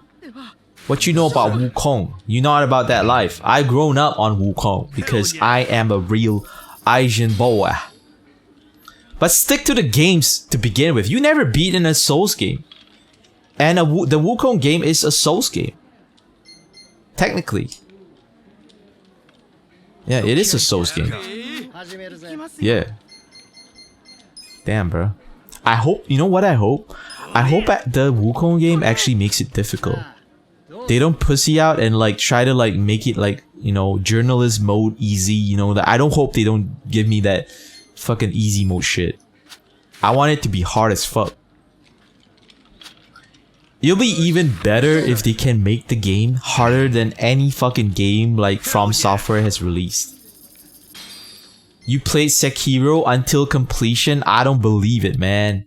I think you still at the tutorial, bruh. Remember the last time we talked about Sekiro? You said like you tried it out a little bit. You never played, you never beaten that game, bro. You never beaten that game. Come on, man. Come on, man. Okay. Yo, aren't you on my PSN? I'ma go look at your Sekiro trophy list, man. Stop capping, bro. You never beaten Sekiro. Go play Sekiro before you talk about that Wukong, bruh. Oh shit. Oh man. I got 6. Damn. See? You made me lose some money, Syndicate. Okay, let's go.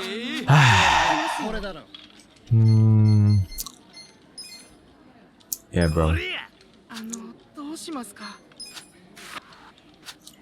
Yeah. I don't know. Other than games, I think I was really disappointed with like Shenmue. Even though technically Shenmue was like it was like a breakthrough for its time. Cinekit says, bro, I work a lot, give me a break. That ain't no excuse, man. That ain't no excuse. I think like I know what Cinekit's deal is. Let me explain to you. It ain't about the work. You have the attention span of a 5-year-old. You don't like games that are like deep as fuck. You like games that have hype. Right? So if a game like The Division is poppin', you are on that shit, right? Or if a game like Valhalla is like, it just came out, you're like all about the hype, bruh. You are hype beast. But deep in your heart, you know those games are trash, and I can explain why. And the reason why is because you never really beat it. Because somewhere along the game was like fucking boring as shit. And you can't admit, you can't be like, yeah, you know what? I flushed the game, or I don't feel like continue playing the game because the game's ass. But I'll play just for you. Nah, you ain't gonna do it, man. You can't play Sekiro for your homies. It's not that type of game you can like use your homies as motivation to play that game.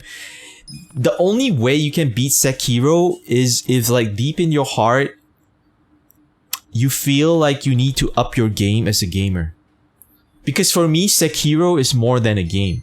Sekiro is spirituality. I'm a spiritual ninja, man. Like, I need spiritual shit. Like, beating a Souls game is spiritual. Like, when you beat the game, you're not the same guy anymore. Everything feels different. You know, I know it sounds corny as fuck to say this, but it's true. It's true. Like, beating Sekiro, it's actually like, when you finally beat it, you're not the same gamer anymore. Your skills are like godlike. You know, your understanding of games are better. If you want to actually play Sekiro, you can't say like, oh, I'll play it for my homie, man. No, nah. That's not a strong enough motivation to even play the game. You gotta play it for yourself. The only way you're beating Sekiro is if you play it for the right reasons. Right? I'm so done. Yeah. You ain't never gonna beat Sekiro, bro. Trust me. Not in this lifetime. You're never ever gonna see the ending of Sekiro because you don't have it in you. It's like, that's why like not everyone can be Michael Jordan, bro. There's only one Michael Jordan. Right? Like, think about how many athletes out there are like way more athletic than Jordan. Like, a lot, right? Like, people, like, there's a lot of players out there that are bigger, stronger, faster than Jordan. But why is Jordan better? Because there's something inside of him that they don't have. So why aren't you ever gonna beat Sekiro? Because you don't have it in you. You don't have. I'm not talking shit. I'm spitting facts, bro. What you mean I gotta talk my stuff? I'm spitting facts. If you really ask me, like if I'm being really honest, would I love Cinekit to play all the Souls games so we have something to talk about? I would love for you to play all of it. But you ain't gonna beat any of it, bro. That's the reality. Would I want like Ubisoft to have like really like super good games? Would I really want Black Myth Wukong to be real? Of course. But what's the likelihood of that shit coming through? Man. Like, I don't believe in Santa Claus. I'm like a realistic ninja. Like, I speak facts and I'm all about facts. You know, I want shit to be good, bro. Cause like, life is kind of boring right now. You know, like having good games, having good movies and TV shows is gonna be dope. You know what I mean? Yeah, man. Like I said, bro. Good games. I want good games. I want like I want to have fun. You know, I still look forward to the future, and I kind of feel like, you know, like years ago we would have never imagined a game like Red Dead Redemption 2 coming out, right? Or a game like Witcher 3, there are some really good games. Like I would have never imagined that would be a Japanese game like Yakuza Like a Dragon. But these type of masterpiece type games only come out like once every 10 years. So how many years do I have left on this planet, right? I'm 33 this year. So I have like 40 years old, 50, 60, 70, if I'm lucky 80, right? So I have 5 chances to find another masterpiece game. And I'm looking forward to it because I think it's only about time when something good actually comes out. You know? It's only time. But here's the stupid fucking thing, right? How much bullshit do we have to wade through to get even a good game? Think about it. How much actual like fucking basura we gotta like vomit out before we even get to the good shit? You know? I don't know, man. I want something good to happen. Oh, I'm actually looking forward to playing Resident Evil Village during Halloween, but I've actually heard that it wasn't as good. Like I'm kind of like tempering my expectations. Sinki says you're still young and strong. Yeah, I know that, but I'm being realistic. Like I said, you listening to what I'm saying? Like a good game comes out once in 10 years.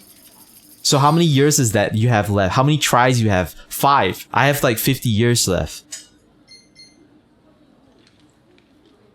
You know what I'm saying? It's like, you gotta be realistic about that shit.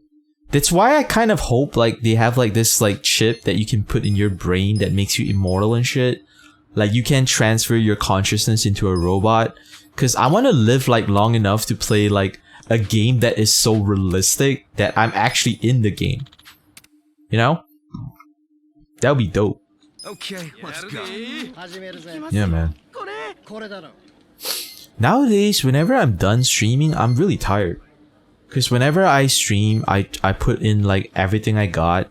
So once I wrap up the stream, I clean my stream room, which is what I do every stream.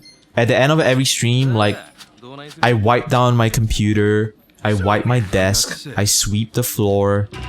I make sure like I make my work area really, really clean and comfortable so that the next time I come back and stream, I really get a good feeling.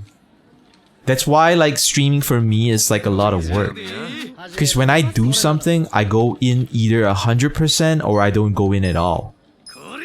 Right? So yeah. I always go in 100% in anything I do. Sinky says, I don't know about that chip stuff. So, like, I don't know, man. I want to be immortal because, like, I want to, like, experience life for more, I guess. But I guess, like, the other thing about, like, living forever kind of sucks is, like, if you know you can live forever, maybe life might be actually shitty. Because what actually happens is, like, if you know that you cannot die, you stop looking at like things more beautifully. Right? The reason why a rose is beautiful is because the rose eventually dies. If a rose never dies and you can find roses everywhere, it ain't special anymore. So I think the reason why like life is like so awesome and precious is because like life is like short. You can't live forever. But at the same time, I'm gonna cap and I'm gonna say like, I wanna live forever. Because I know how awesome life is. You know? Yeah. Yeah, anyway, back to what I was saying, right? So whenever I'm done with my stream, I upload the video to YouTube. I make sure I got the thumbnail right. I gotta make sure I got the tags right. I gotta think of like a creative caption. I gotta try to make the video look interesting, and if I have additional energy, I would try to like cut up a video, you know, try to cut up like a highlight clip. You know, try to chop up my content like even smaller so people can like appreciate it easier. You know, And years ago, when I first started streaming, I have a mentor. Like I had a dude like helping me out, like giving me some tips and tricks, right? And this guy was a streamer. He was a really big streamer, and he quit streaming already because he decided to become a family man. So he's got a kid and a wife, and you know, he yeah, I can tell you who he is. His name is NATO Potato, and like I don't see him anymore. And like I remember like arguing about like a YouTube channel because I was actually like uploading the VODs on YouTube, right? And then like he was against that because he was like, oh, you know, if you have a YouTube channel, you gotta upload original content. Like taking your content from Twitch and putting it on YouTube is like lazy, you know, and people ain't gonna fuck with you. And I argued to him like, imagine streaming for 4 years, which is the amount of streaming I have done, and you don't have a record of all the playthroughs you have. Imagine spending hours streaming for people, but you don't have the VODs. You can't look back at 2017, 2018, and like look at all the playthroughs and all the amazing adventures you have as a gamer. That would be fucking sad, you know? Like I kind of look back at like the first time I streamed, and I actually streamed like Fallout New Vegas and The Witcher 3, and I regret so much not uploading those videos to YouTube. Because I want to go back and watch my old playthroughs and maybe see how I look like back then, and maybe the things and I thought about were like different. You love my TikTok videos, Siniki? Oh, thank you, man. I appreciate you saying that because I was actually thinking of giving up on the TikTok. You know what I mean? I might shit out something today for the TikTok, bro. But you know, I gotta say, man, editing videos and being a content creator is not easy. Because like, it takes a lot of energy to be a content creator. Because once you're done like streaming or like creating the content in the first place, now you gotta sit down, spend hours editing the video. And on top of that, when you start out small, right? You're not gonna get a following, so you spend like hours like trying your best, and your videos only get 5 views. And if you want to be successful, you gotta wake up tomorrow and do that shit all over again. And keep in mind, I've been doing this for 4 years, right? Obviously, what I'm doing is like, it works sometimes, it doesn't work sometimes, but it gets depressing. It gets depressing when you're like putting all that work, like streaming, editing videos, trying to engage your audience, and you're not anywhere. And that's why like every person that has ever made it, like when I watch like interviews of them talking about like what made them successful, obviously you gotta be hardworking, you gotta be like in your element, right, to be successful. But a lot of them actually say it takes fucking luck, man. It takes fucking luck, and I need that shit. Mizu Hill, what it do? What are your thoughts on networking? Okay, let me like try to think about what I think about networking. And I appreciate you saying that, Sinki. I appreciate you saying my TikTok videos are funny. What do I think about networking? And first of all, welcome to the stream, Mizu. If you're new to the channel, make sure you hit that follow button. I think networking is amazing only if your content is good, right? Because networking is like just another way you can get people into your channel. It's just like networking is almost no different than you releasing additional content for YouTube and TikTok. Because the idea of networking is because you're trying to like leech off the audience of some other streamer, and at the same time you're also like trying to like, you know, give back the favor, right? Like if they share their audience with you, you also should share your audience with them. That's how it works. That's how networking works. But here's the problem, right? The problem is, what if you're really good with networking and a lot of people come to your channel and watch your shit, but your content is trash?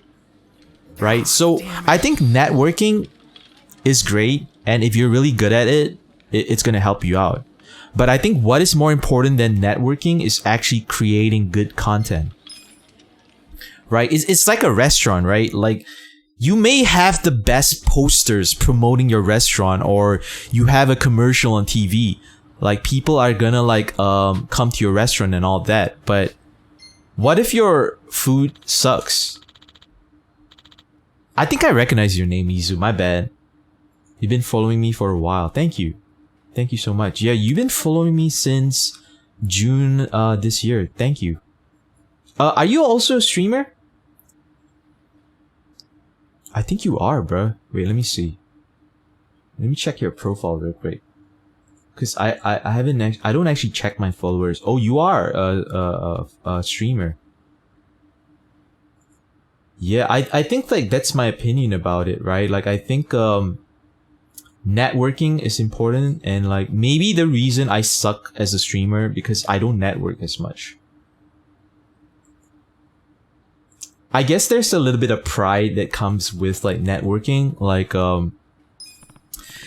the reason why I don't network as much as I should is because like I kind of like, if I start growing from it, I don't want to feel like the only reason I have like an audience is because like of my networking. Like, I want to have an audience because of how good I am as a streamer. You know? Oh my god, don't stalk me, I'm here as a viewer. But that's a good question though. Like, what are my thoughts about networking? I think networking is great. You know, I think yeah. I think networking is great. But networking is like kind of like cherry on top of your cake, I think. Like your content and like what you produce gotta be good. I was about to say golden, but yeah. Good is a good word. I think your content's gotta be golden. So yeah. But it kind of sucks, man. I actually think like the secret to growing your stream is probably networking. You know? Probably going to like, I don't know, a lot of channels and trying to like... But that's the thing that fucking sucks about it. You know what really sucks about it? It's the fact that you kind of have to like be friends with the other streamer and like try to like, you know, like siphon off some of their viewers, because that's what networking really is, in my opinion. It's like, you scratch my back, I scratch your back. Like, I'm friends with you because we can benefit from each other, and I hate that. Like, I really much prefer to base my friendships with another streamer on the fact that I like their personality and I like them as a person. And if I like them as a person, I'm not gonna ask them for a favor, right? Like, whenever I have some streamer friends, right? Like one of my like best streamer friends is like, he's from Portugal. His name is David Cenero, and I hang out on his streams a lot, right? So before like I was a streamer, I used to watch him a lot as a viewer, and that's how I got to know him. And whenever I go on his stream and I try to chat with him, I'm not trying to like network to kind of like, you know, like try to get his viewers to come to my stream, because I care about this person as like a person. Like, I just want to be his friend. I like hanging out with him, and that's about it, right? I just feel like really dirty, like if you have to like be friends with someone and try to like get something out from them. But here's the fucking kicker. That's how people get successful, right? If you really fucking think about it, the most successful people in this world are psychopaths. Because they are willing to do shit that like you are not willing to do. Right? Look at like who is like killing it on YouTube, on Twitch. There are people like creating drama, getting banned, networking, trying to like step on the other dude to go up. You know, and that's why like real dudes like me and you guys, we're never ever gonna make it, because we don't have it in us to like be a fucking leech. You know, we don't have it in us to try to like step on the other guy to get up there. Mizu Hill says I make connections genuinely. Yeah, I think that's if let's say you made a real connection, right? And you weren't expecting something, or you weren't trying to like get something back. You're just being a real dude. You have a real friend, and it so happens that your friend is big time and you grow because of it. I think that's fine. But like I think like going like and trying to like, you know, be friends with someone just so that you can like, no, I actually had someone like that, man. Yo, I think I can probably say his name. Should I? Damn, bro. Maybe this is like my way of creating drama. Okay, I'll say his name. There was this streamer, right? His name is Terrified_Prinny. Terrified_Prinny, right? Like the first time he came to my stream, I thought he was just a regular viewer. It turned out that he was a streamer trying to grow. And what this guy actually did was he infiltrated like my Discord channel. And I think he was secretly DMing all my people, letting them know when he's streaming and like asking them to stream. Asking them to watch him stream, right?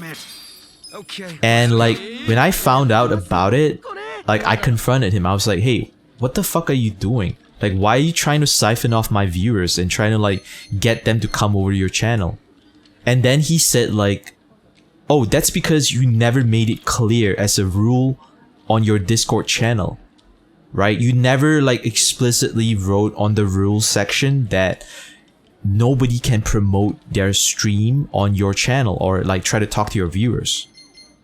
And then I told him like, I don't need a rule like that, because the #1 rule that I carry is like, if I don't like you, you're out of my life, right? If I don't like you, I'll ban your fucking ass. And he actually agreed with me. He said like, all right, you're right. You know, what I did was kind of shitty and I should have known better. Right? So yeah, so it was like, yeah, I fucking cut ties with him, and like he was actually growing like way faster than me. We kind of started around the same, but this motherfucker doesn't even stream anymore. Like when I went to his channel, he hasn't streamed for months. I don't think he's been haven't streamed for a year. Right? Like this motherfucker didn't have the attitude to like push through, like to fucking grind. Like I don't think he liked streaming that much. You know what he wanted? This guy wanted the fame. He wanted the bag. He just wanted the clout, right? He just wanted to have people around him just to make him feel like he matters. He wasn't gonna put in the work. So what I did years ago by cutting him out was the right thing. Cause this guy was a fucking bloodsucker. Go easy on me. But maybe what he did was correct. You know, in terms of like what you gotta do if you want to like make it in this industry. You gotta be a fucking leech. You gotta suck people's blood. You gotta be a two-faced piece of shit. You gotta be a psychopath, right? Look at all the famous people in the world. They're all fucking psychopaths. And that's because they're willing to step on your throat. You know? Mizu says the intentions of networking is not about getting their viewership, but genuinely creating connections. Rates are just a bonus. I'm gonna call cap on that. I'm gonna call cap on that. Right? And of course, I'm not insulting you. I don't agree with your opinion. Right? So what I don't agree with your opinion is like, what you said is the equivalent of someone saying, I'm trying to be friends with a girl. And not because I want to be with her. Like, I want to be friends with her. And if we get together, oh, that's cool too. That's bullshit. Right? The real reason why you network is because you hope something good can come from it that benefits you. Right? It's never... Like, networking is bullshit, in my honest opinion. Because, like, you are doing it to grow your channel. So there's a part of you that has to kind of be fake about it. Right? Look at like every other industry. Like if you look at like the insurance industry or the finance industry, Why do people network? What, like, you think about it. Why do people network in every other industry? That's because they want their career to succeed, right? And I think that's okay. I think that's that's an okay thing to do, right? But like, I much prefer people that are honest about it, right? Like, hey, I want to be your friend because I want to like grow my channel, you know? If there's something I can help you, let me know, but I also want to take something from you. And if we become friends through the process, cool, right? But what I'm really focused on right now is I want to succeed, right? If people are honest like that, I'm okay with it. Like, I'm like, all right, bet. Like, all right, since you're really honest with it, let's do something, right? Let's do something together. But what I fucking hate, man, is like people playing the whole like friend game, like, yo, dude, I fuck with you, man. I think you're shit. You're the shit, you know. And then on the down low, they're trying to like siphon off your viewers. You know, it's kind of like, you know, like nice guys that, you know, like let me talk about the dating scene, right? Nice guys who try to like be nice to the girl are the shittiest human beings on earth. Because they are being deceptive. They are not being real, right? Everything they do for the girl is so that they can get, they hope they can get something back. Nice guys are dipshits. You know who are the guys that are actually like cool? Are the guys that are real with the girl from the beginning. They are like, yo, I think you're fucking hot. Or I think you're cute. You know, I want to get with you, but like, so like, do you want to go out for dinner? And if the girl is like, nah, I don't think you're not my type, or, you know, like, I think we should just be friends, stuff like that. I'll be like, alright, cool, I'm out. You know, I don't waste my time. You don't waste your time, right? Because I'm not gonna be your friend because I want to fuck, right? I'm not gonna like pretend to be your friend just so that I can kind of trick you into getting in your pants. So that's kind of like networking, right? Like, if I go to another streamer and I want to be their friend, I really want to be his friend. I don't want anything from him other than his friendship. But people that disguise their networking under the pretext of like friendship, they are as deceptive and dirty as the fucking nerds who are playing nice guys with girls. If that makes sense. Mizu says, I do meet the people I network with and chill with them. We become close friends. Unfortunately, you have that negative experience. No, it's not a negative experience. It's just about being real. If there's a piece of you that is doing it because you feel you can benefit from it and you're not outright honest about it, I think it's not cool. Yeah, friendships. Like I have a few streamer friends. Like, I'm not gonna say like I'm isolated, but like, I never try to like you know, it's my principle. I guess that's why I'll never be successful compared with those people, because like yeah, I just like, I can't bring myself to do it. I just feel really dirty.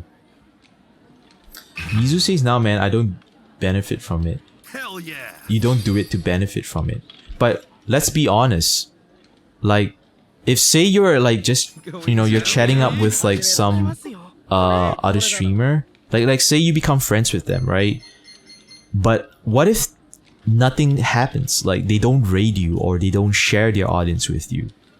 Would you still like spend as much time with them, or would you move on to another person that would be more inclined to raid you and stuff?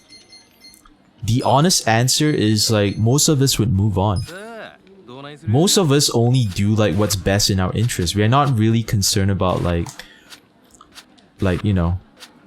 But if, let's say you are a real guy like me, right? And I'm real as real gets, right? You're real as fuck. And you really don't give a fuck about networking, and you want to like just get to know a person because you think they're cool. Okay, in that case, the word networking wouldn't even appear in your mind. right? Networking is such a bullshit term about like, they should create like a more accurate term of what networking is, because I think what networking really is like, I'm just being friends with you because I want to like fucking go somewhere. That's what I really believe it is. You know, and I don't have it in me to do that shit, even though I think I should. Users don't care. Yeah, dude. Help new streamers with their setups. Make them good, not expecting anything. But would you call that networking? I don't know. I would just say like, that is just like making friends. The honest phrase is making genuine connections. Yeah, I guess. I'm so done. But here's the reason. Here's the problem. Like, why are you trying to do it with another streamer? Because if you have enough friends in real life, or like, let's say you're meeting people that, or you're meeting people in real life in general, right? Like, isn't that a way more fruitful friendship than trying to like meet someone online? Like, I think the reason why we become friends with other streamers is because they are kind of doing a similar thing to what we are doing. So we have something to relate with them, I guess. I guess that's probably the reason why I have some streamer friends, and I tell this to all of them, right? Like, yo, dude, I like you, I like your content, I like your personality, but a big reason why I'm friends with you is because I feel like I need friends that do streaming, because like, only a streamer can understand what I'm going through when my shit is not popping, or when I feel depressed about streaming. Like, I can talk to my streamer friends and let them like, and you know, they will make me feel better because they know what I'm going through, right? But it's really hard. I don't know if I would call that networking. Go easy on me, You know? Mizu says I vibe with them, that's why. No other reason. I don't expect anything else. But why do you, okay, I'm not gonna say just you, but why do people use the word networking? For me, it's such a dirty word. I don't know why. Even though deep in my heart, I know it's effective. It helps. There are probably like way more streamers out there that are not as entertaining as me, but they're doing way better than me because they network. I think so. Right? Have you ever looked at someone who is like successful, or they are in a high position in life, but they're not, you feel like they don't deserve it. Like, they're not as skilled, or they're not as like whatever, they're not as entertaining, they're not as good, but somehow they're up there. And the reason why they're up there is because they have some other bullshit skill that they do that you're not willing to do, such as networking. You know what I mean? And then you start to realize that, like, you know, when people get put on to like the next level, sometimes it's nothing to do with their skill level. Sometimes the people that put them on, you know, they put them on because of other stuff. You know, because they are like, I don't know, maybe they share the same political views, or like maybe like, you know, I'm sure you guys ever work in companies where like someone gets promoted and you know that motherfucker got promoted because he licked the boss's ass every single day, right? And you're not willing to do that. You're not willing to like laugh at all the stupid jokes the boss does, or like be a fucking slave or whatever. You're not willing to do that. But what if that's the real reason that person got promoted? And if you want to be promoted, you gotta lick the boss's ass. And that's what I think about Twitch sometimes, right? Like sometimes I think like maybe the real answer to like growing and being really good is like networking. But what if you lose a part of yourself doing it? Alright, what if I become a fucking shill and I just like pretend to be fake friends with everyone, and I become a really big streamer, but I kind of lose the realness. Man, I don't want to lose myself, man. Nah, you're good, Mizu. You don't have a wrong definition. I think that's I think that's a common definition that everyone uses. You're not wrong about it. In fact, you're totally right. I just hate that everyone uses it. And like, they're not being real about it, you know? In SG, we call it carry balls. Oh wait, you're also from Singapore. Yeah, I never heard that phrase before, but I wasn't born here. I've only lived here the past 10 years. So I'm a permanent resident, but I'm not actually a citizen. People can smell bullshit from a mile away. I've rejected people who want to connect for sucking up to me. Yeah, I hate that. I hate that. I can smell it too. It's like so dirty, man. Like sometimes I just want to like grab them by the shoulders and sit them down and tell them, why do you sell yourself out like this? Don't you feel like a little bit shameful? But you know what's like the fucked up part? Is like those people will succeed because they are willing to like debase themselves to make it to the next level. You know what I mean? I can't do that. And I don't understand how people can do that. It's like they have that in them to like just like, you know, become this guy, you know, just like, yeah, oh yeah, you know, like we're friends, you know, like, and I'm like, oh. Mizu says I used to live in Bahrain for 10 years before coming home to SG. Bahrain? Is that in the Middle East? Yo, hold that thought. I gotta get some water. I'm really fucking thirsty.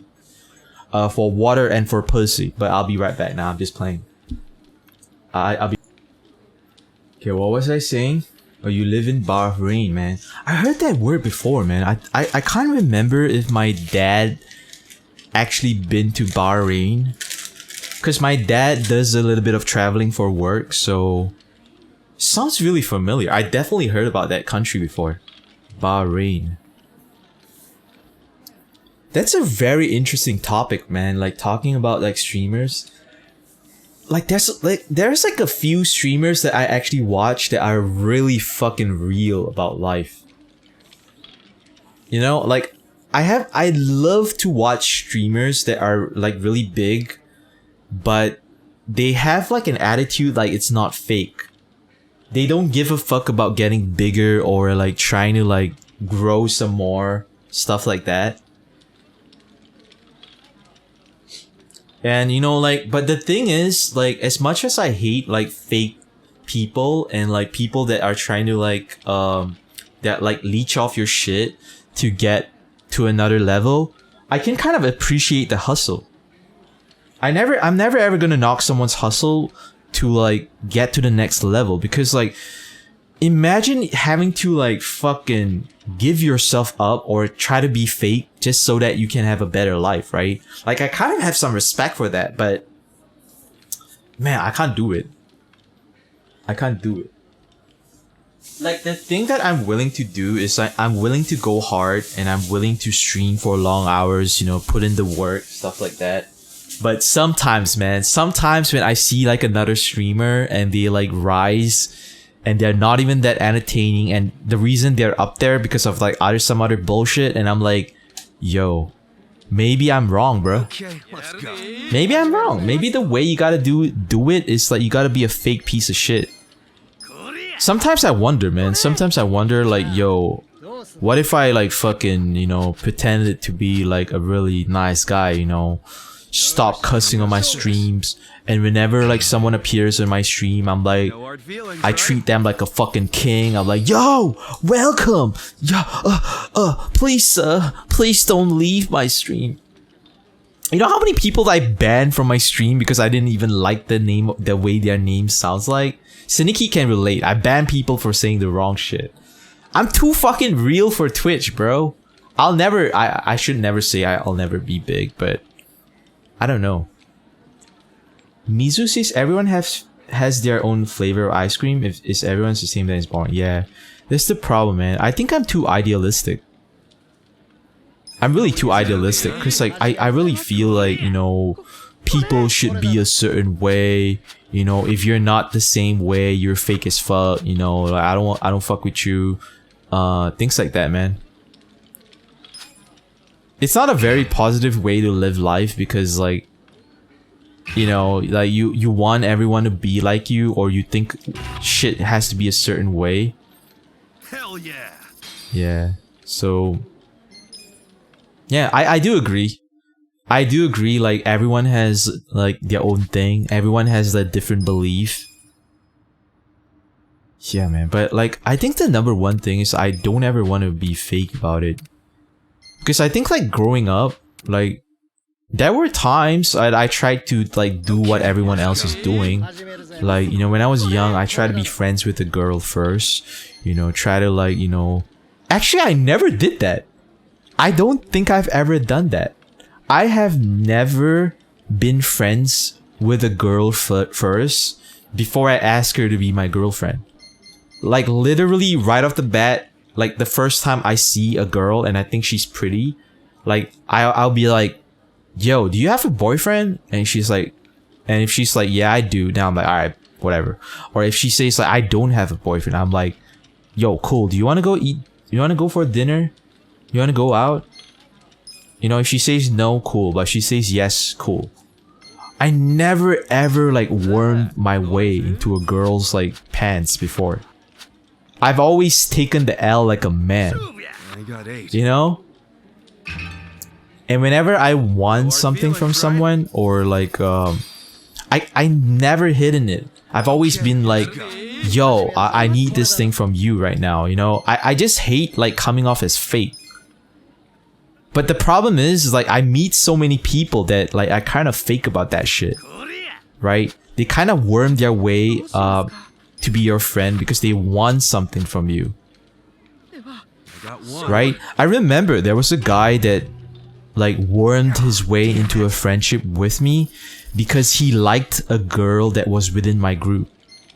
Like this girl was a homie, right? He wanted to get with her. And the way he wanted to get with her is he wanted to like infiltrate my group. Right? So by infiltrating my group, he wants to be friends with me. And I started to pick up on stuff like this. I started to pick up like I literally had nothing in common with this guy, but he was like occasionally asking me questions about that girl, right? And honestly speaking, I would have been happy to hook him up with that girl, no problem. Right, no problem. Like I want people to be happy. Like, and maybe who knows, he and that girl probably are meant to be. So I would be like Cupid. I don't mind hooking them up. But the way he was going about it was fraudulent. He was trying to be my friend, like pretend to be my friend. Like if this guy was like straight up and he just came up to me and he would be like, and we don't know each other, and he was like, yo man, I really like this girl in your group. And I was kind of hoping like you could help me like get with her, like, you know, like I know we don't know each other. Like if he was that type dude, we might have been still friends, or we still might hang out, because that's the type of dude that I want to hang out with. I want to hang out with real ninjas. I hate fake ninjas. You know what I mean? I want real ninjas in my corner to tell me how it is, you know? Real ninjas only. So, yeah. I've always had a problem with bullshit, you know. Sometimes I call it out, sometimes I don't. Sometimes I play it like, I try to play it PC. I don't say anything. But man, it's so hard not to sniff out bullshit, bro. It's so hard. Sometimes I wish I don't smell the bullshit, because it makes it harder to live life. You know what I mean? It's like, it's hard to live life with, especially if like, you can literally tell someone is like being fake. And the problem is, sometimes that person that is being fake, they don't know they're being fake. I've met people that are like that. Like I literally would ask someone like, yo, why are you being so fake right now? And they get pissed off at me, right? They're like, what you mean? What you mean? I'm just being myself. Yeah, and I'm like, nah, you're only doing that is because you like, the reason you're doing that is because you want this outcome. But you're not being honest about it. You're and people are there, and then people get pissed off, and I'll be like, damn. Mizu says Asians generally aren't confrontational. Yeah, I do agree with that. Like, to a certain extent, I'm also still that way. Like, I don't like confrontation, but I will get into confrontation if I have to. So I do still avoid confrontation sometimes. So sometimes when someone is lying to me, I will not call him out because in my opinion, I'm like, I'm not gonna see this motherfucker anymore, right? Like, why do I want to start some shit, right? So I'm non-confrontational in that way. But if I have like a friend or like, if you know I'm in a situation where I can be myself, like on stream, I'm always gonna be real and confrontational. Yeah, so I agree. Kinda annoys me sometimes due to my upbringing. Oh shit. So are you really confrontational, Mizu? Like you really get into fights and shit? I got into my fair share of fights, right? But nowadays, if I can avoid it, I would. You know? Because my way of thinking right now is more like, you know, if I can avoid like this person, if this person is not even gonna be a factor in my life in the next like 5 years, like why do I even want to, you know, call them out? Oh, you pick your battles too. Alright. Alright. But you know, like, I probably got this entire streaming thing wrong, in my opinion. Because if I was correct about this, I would have been bigger. I would have more viewers. I would be more successful. I would be richer. I would have more clout. So I think, honestly, you know, like, No hard feelings, but yeah, right? I don't know. I really don't know. Okay. I would like to be more popular. I would like to have more people in my corner, but it would kill me if I like, you know, did it the wrong way. Cause I would always wonder, like, am I only big this way because someone else like put me on, you know? And some people are like, they don't care about that type of shit, right? They're like, I don't give a fuck, right? As long as someone puts me on, I can worry about that shit later when I'm crying in my Lamborghini. But I don't know. I kind of like things a little bit like the hard way. Cause what I really want to like, I really want to get people that watch my shit because I am the most entertaining motherfucker in their eyes. If that makes sense. But that's such a stupid way to go about life sometimes. You know what I mean? Sometimes you need to be fake. Sometimes you need to like kind of butter people up. Mizu says my way of streaming is being myself, but amped it up for the entertainment. Yeah. I think like the phrase like being yourself is a little bit flawed. Yeah, I think it's a little bit flawed. Because I used to believe in that, right? Like, oh, if you wanna like really kill it in life, you gotta be yourself. But what is being yourself? You know, I know this is like a whole like side topic and I can go more into it, but you gotta filter though. Yeah, I mean like obviously all of us have a filter, but like I think being ourselves like it's like such a flawed way of thinking. And I'll explain it. Since I already like dug myself this deep, I might as well like finish it. The reason why being yourself is a flawed way to think is, I could give you like an example right now. Mizu says yourself differently in front of people. You're truly yourself when you're alone.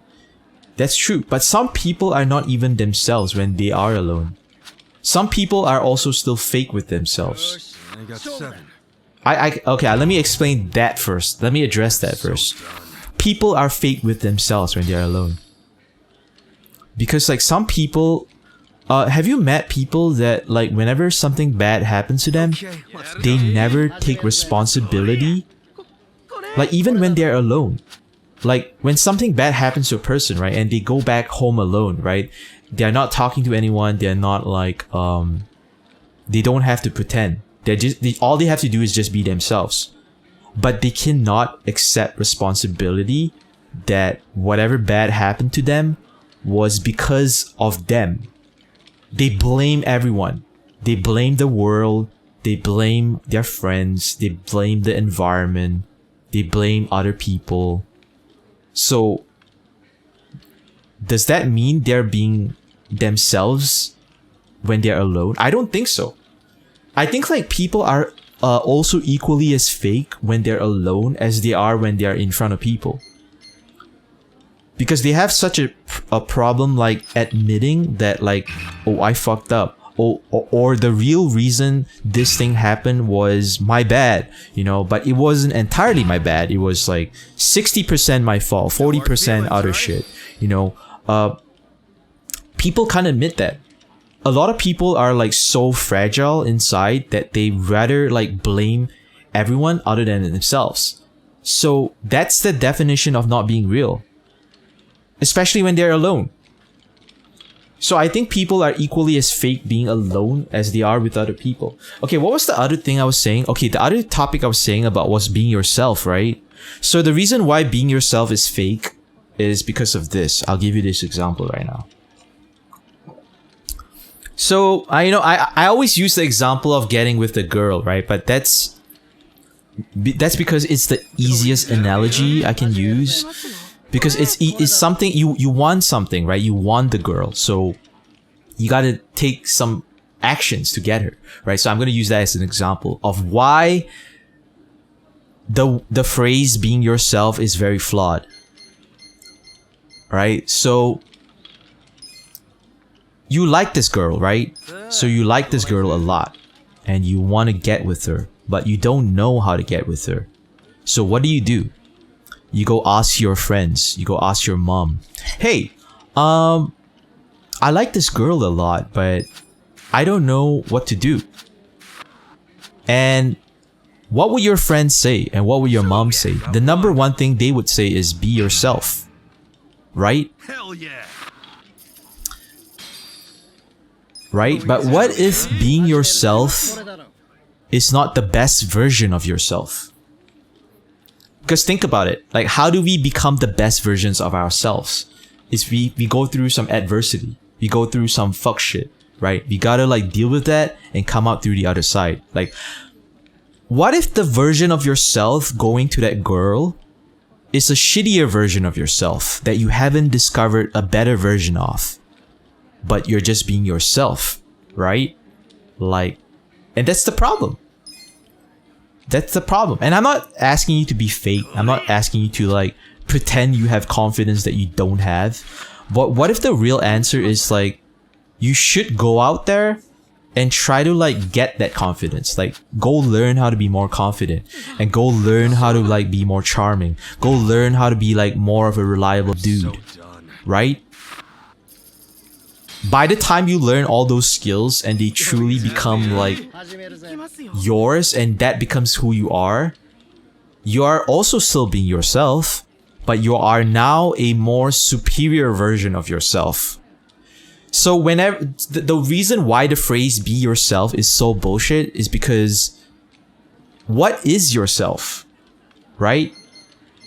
Are you the same person like 5 seconds ago, or have you changed a little bit? We are always changing every nanosecond. So being yourself is like saying like, I want to be like who I was 10 seconds ago, 1 hour ago, 1 month ago, 5 years ago, 10 years ago. Do you really want to be that person? You know? So that's why I think that question is very loaded. And on top of that, whenever a guy thinks he's being himself, like when he talks to a girl, he feels very nervous, right? So he talks to her more nervously. And what does that come off as? That comes off as like unattractive because like you look like a simpy bitch, right? And in truth, like, and you ask the guy like, yo, why do you talk like such a nervous pussy? And then the guy would be like, yo, I'm just being myself. Not really, because that's not how you talk to your homies. That's not how you talk to your mom. That's not how you talk to people that you are comfortable with. But now you're being nervous around this girl. That's not being yourself. That's the opposite of being yourself. And then you realize that nobody really understands what being yourself really is. And that's why being yourself is such a flawed concept. Damn, let me see what you wrote. Mizu says, then it's called making mistakes and growing from there. You will never grow unless you make mistakes. 100% agree. Insanity is when you do the same thing expecting different results. Yeah. But I would say like the number one like worst advice you can give someone is like telling them to be themselves. Because like maybe what they are right now is not the best version of themselves. Right? Like imagine you see a homeless guy who's like really into drugs. Like he's like jabbing fentanyl into his asshole like every day, right? He's a fucking, you know, he's a bum, right? And he wants to get a job. Right, he wants to go work as whatever. Like he want to work at a fast food place. Would you tell him to be himself when he goes in for that interview? You wouldn't, right? What would you do to like help him out? You would go get him a haircut. You would go get him a suit. You would go clean his teeth. You would teach him a little like you know lessons like how to like sit up straight, how to talk to someone, how to like be the best version of himself. I think like whenever people say like, oh, be yourself, it's the laziest advice they can give you. Whenever someone says be yourself, it means they're a shitty ass friend. Or maybe they're fucking dumb. Yeah, and they don't know what the concept of being yourself is. It sounds harsh as fuck, right? But sometimes I hear it. Like sometimes I have like friends who like, oh, you know, just be yourself. And like in my head, I can see all the equations of what being yourself is. And I just want to say it, but I'm like, fuck.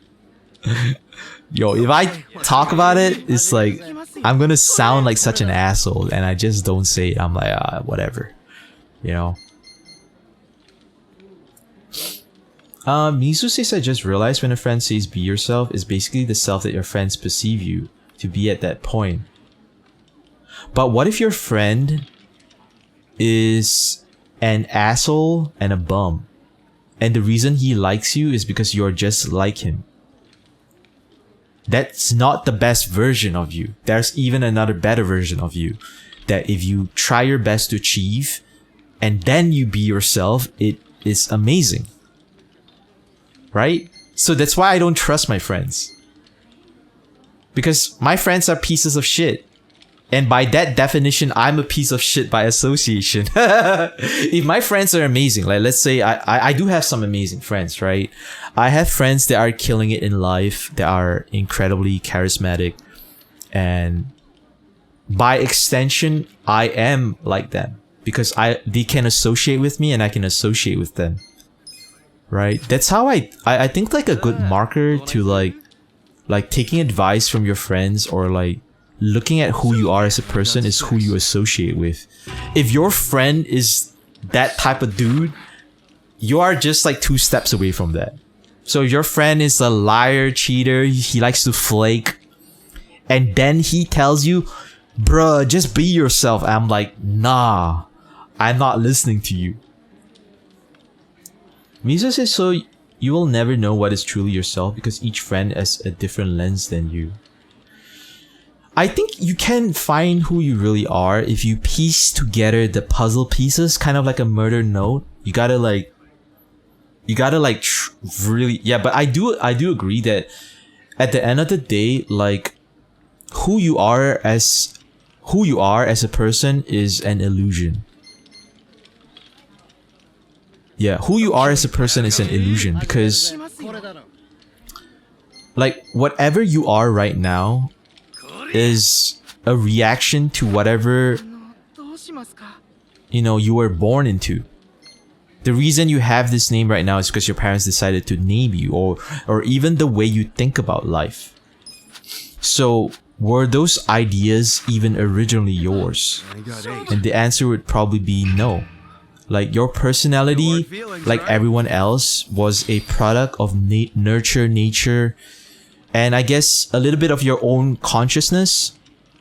But if you were born into a totally different environment or a different country with a different bunch of people, the way you think right now would have been totally different. So the concept of who we are as people is literally bullshit. I remember back in school, I used to have a teacher that would say this phrase, right? And I would hate it. But nowadays, when I think about it, I think it's true. I think it's a Shakespeare quote, right? Like, life's a stage and we are just players. And when my teacher used to say that, I'll be like, oh my god, that's the fucking lamest shit I've ever heard. Right? Life's a stage and we are just players. So what that really means is like, your life's script has already been written. And you're just playing it.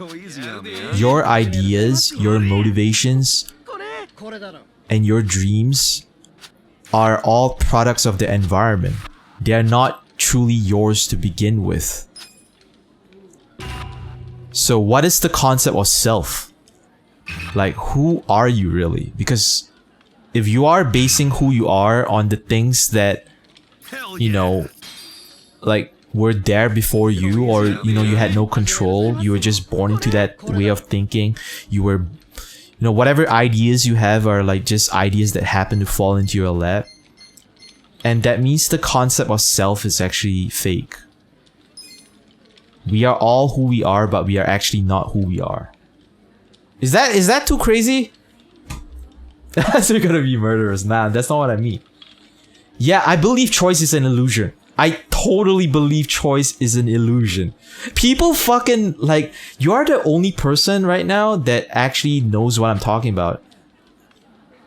Holy shit, you are the only person right now that agrees with what I'm saying. I totally believe. I have a friend, when I tell him choice is an illusion, he gets really annoyed at me. I'm not gonna put names out there, but he's a homie, right? And I you know, no homo, I love him as a homie, but yeah, people don't understand choice is an illusion. Right? Like for example, right? Like we could go to a really bad part of the neighborhood and we can see like we can look at like a thug, someone who's making poor choices in his life.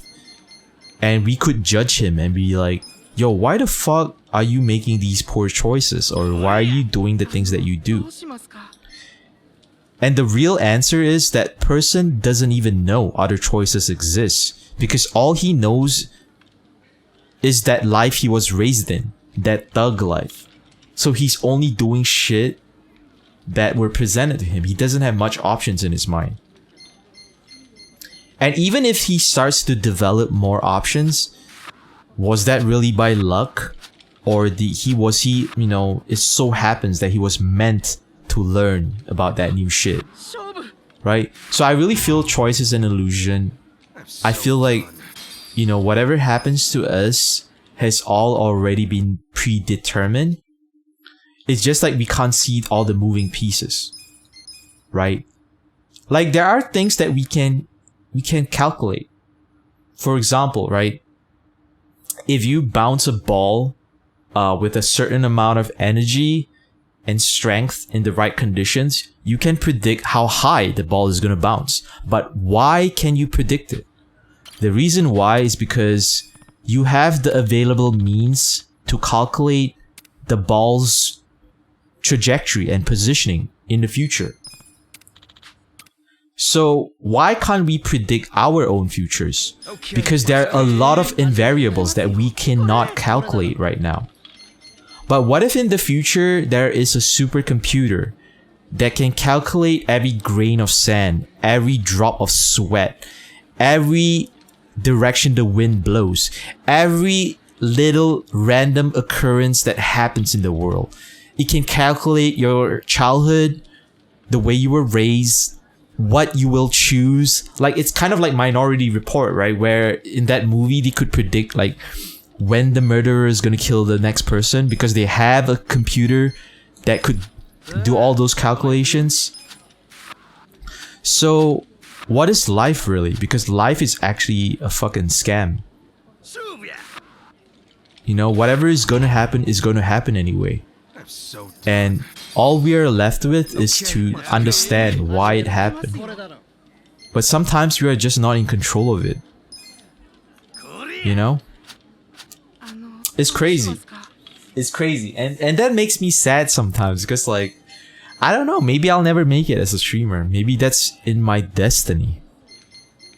You know? Maybe it's, you know, the Matrix have already calculated that based on my personality, based on the environment, based on all these things, this is only as high as I can go. Okay, let's go. And in order to like, for me to rise to the next level, I gotta restart. I gotta die and be reborn again, have a different childhood, have different parents, have different traumatic experiences. And then maybe, or maybe, boom, you can make it like Elon Musk or some shit. You know?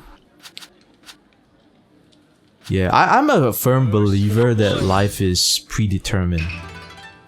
That like, whatever we choose, whatever we think, we are kind of slaves to it.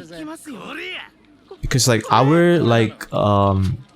our capacity for what we know is very limited. You're making choices based on the experience you grew up with, or like the way you were raised, or whatever. And it's limited. You don't know all the options out there. You only know what you know. And maybe what you know right now is not enough. You know? Okay, let's go. Yeah. Damn, I can't believe you're talking about all this based off like the topic of like networking. You know? Man, sometimes I feel like I got this whole streaming thing wrong. I really do. I got one. You know, maybe like, cause like I have like friends who stream and like the way they got successful is really like obvious, right? Like those are the obvious things you gotta do to make it. But here's the fucked up thing. I don't want to do those things. I don't want to dance on stream. I don't want to like put on makeup. I don't want to like be super nice to everyone that comes on my stream. You know, I like being real as fuck. I like being real. And maybe that's my downfall. You know? Oh, I think you're probably asking me about death. Yeah, I think like because I think death, I had death removed on the channel. Because a lot of the sometimes it's used as a spoiler for like a game, and I hate that. Oh, feedback. Oh, I think you're asking me, have I taken any feedback? Is that what you're saying? What is your question? Maybe you can phrase it a different way. Yeah, my automod blocks certain questions and phrases just in case spoilers. Have I taken any feedback? Definitely. I think I definitely look for feedback a lot. And I actually know a lot of my shortcomings. Like I know like what is some of the bullshit that's actually holding me back in life. Yeah. Yeah, definitely. I definitely take feedback from people. I got 5. Yeah, and I know for a fact that like my personality could be a problem in like careers and opportunities. Okay, let's go. You know what I mean? Yeah, I think like taking feedback is important, but I think like sometimes like I don't know. I think like feedback sometimes is useless. Like for example, like I'm sure you guys have probably met a person that is really stubborn. Like no matter what you tell them, they will not change the way they think, right? So a good example is like my dad, right? So my dad is a very stubborn person, right? The reason he thinks the way he thinks is because of his childhood and his life experiences. And those decisions that he made have led him to a good place. And it enforces that personality within him that makes him stubborn. Okay, let's go. So he becomes that type of person that can't take feedback. Because in order to change someone, you literally gotta go back in time and change their childhood. You gotta change the way they were raised. You gotta change the circumstances that have happened to them in their life. You know? So why is feedback useless? Because the people that are already like open and they want to help themselves, they don't need the feedback because they're gonna look for the feedback anyway. But the people that need the feedback but they don't give a fuck, they're never ever gonna like receive the feedback. They're just gonna reject it anyway. So just like the concept that choice is an illusion, Okay, let's go. the concept about people like having the ability to freely change is also flawed. Because I used to be very frustrated at like people, right? Like, why does a person behave a certain way? Or why does a person like, you know, like I told this story before, right? Like my mom, the last conversation I had with my mom was when she was complaining about my dad, right? She's complaining about my dad not spending enough time with her, not taking her out, not, you know, buying her flowers, and all of that, right? And I told my mom, like, do you take at least 1% responsibility for choosing my dad to be your partner? Or do you take responsibility in like not leaving the relationship when you should have? And she couldn't. She couldn't even take 1%. She couldn't. And for a fact that when she's alone, she's also gonna think that way.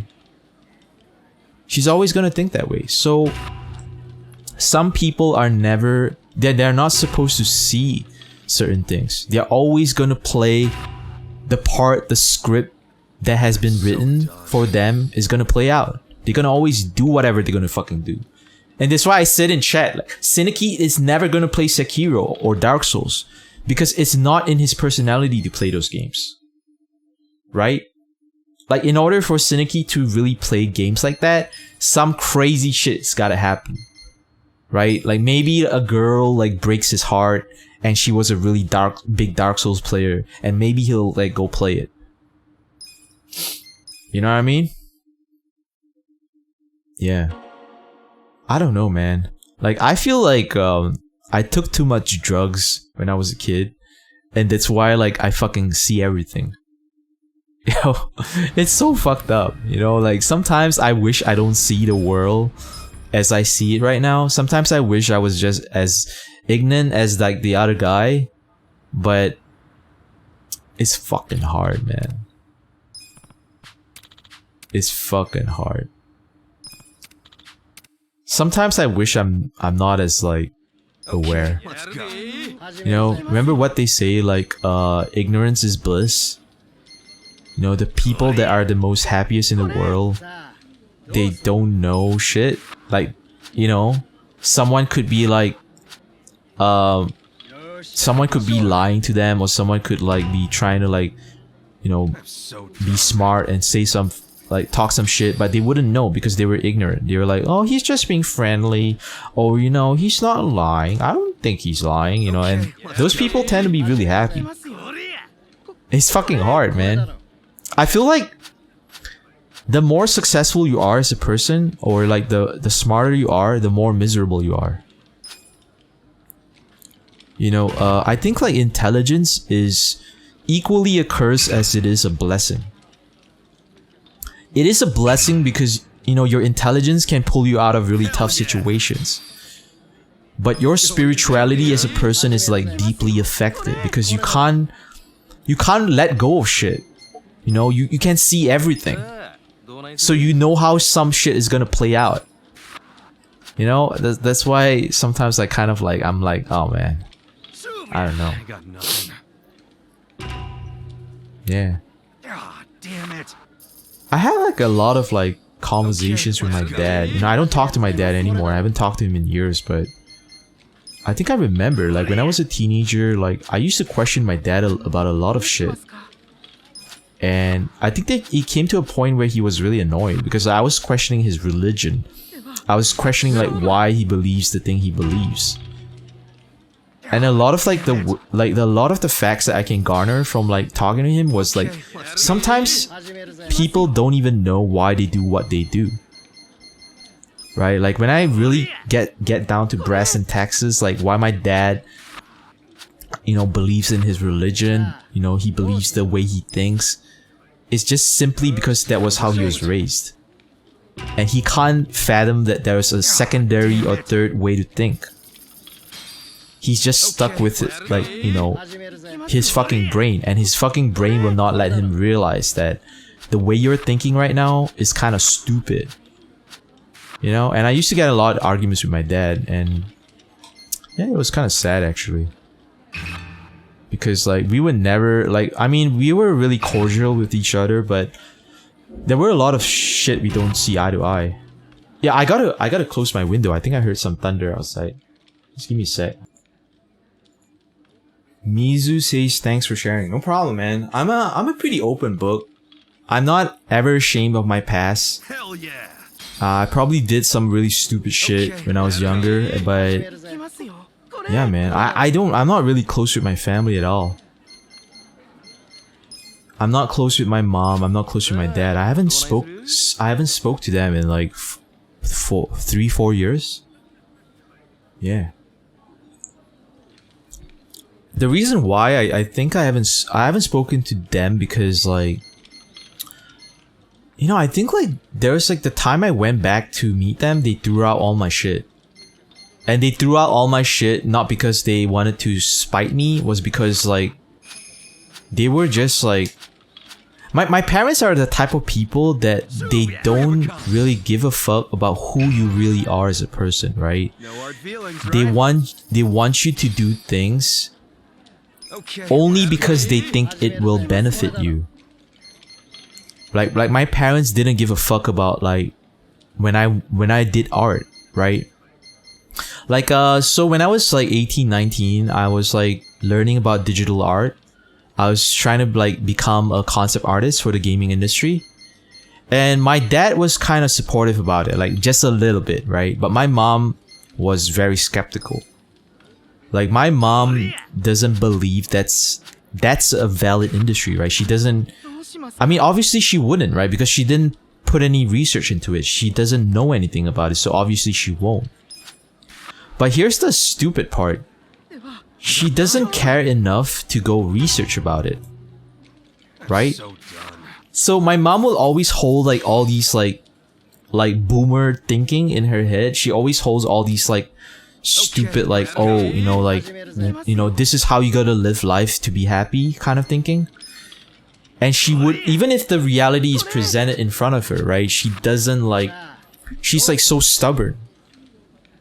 So she never supported my dreams to be a concept artist, and like she doesn't even know what I do for a living. So for the last 10 years, I did concept art as a career, and I was really successful at it. I made enough money that I could buy my own house, right? I could move out of my country, and I moved to Singapore. I got a permanent residence. I worked on a lot of big game titles. I did concept art for Konami. Was it Lord of Shadows? I did Lord of Shadows. I did PlayStation 4 titles. I worked on Assassin's Creed. I have concept art for Ghost of Tsushima. I did that years ago. I am a successful concept artist. But she wouldn't know about that.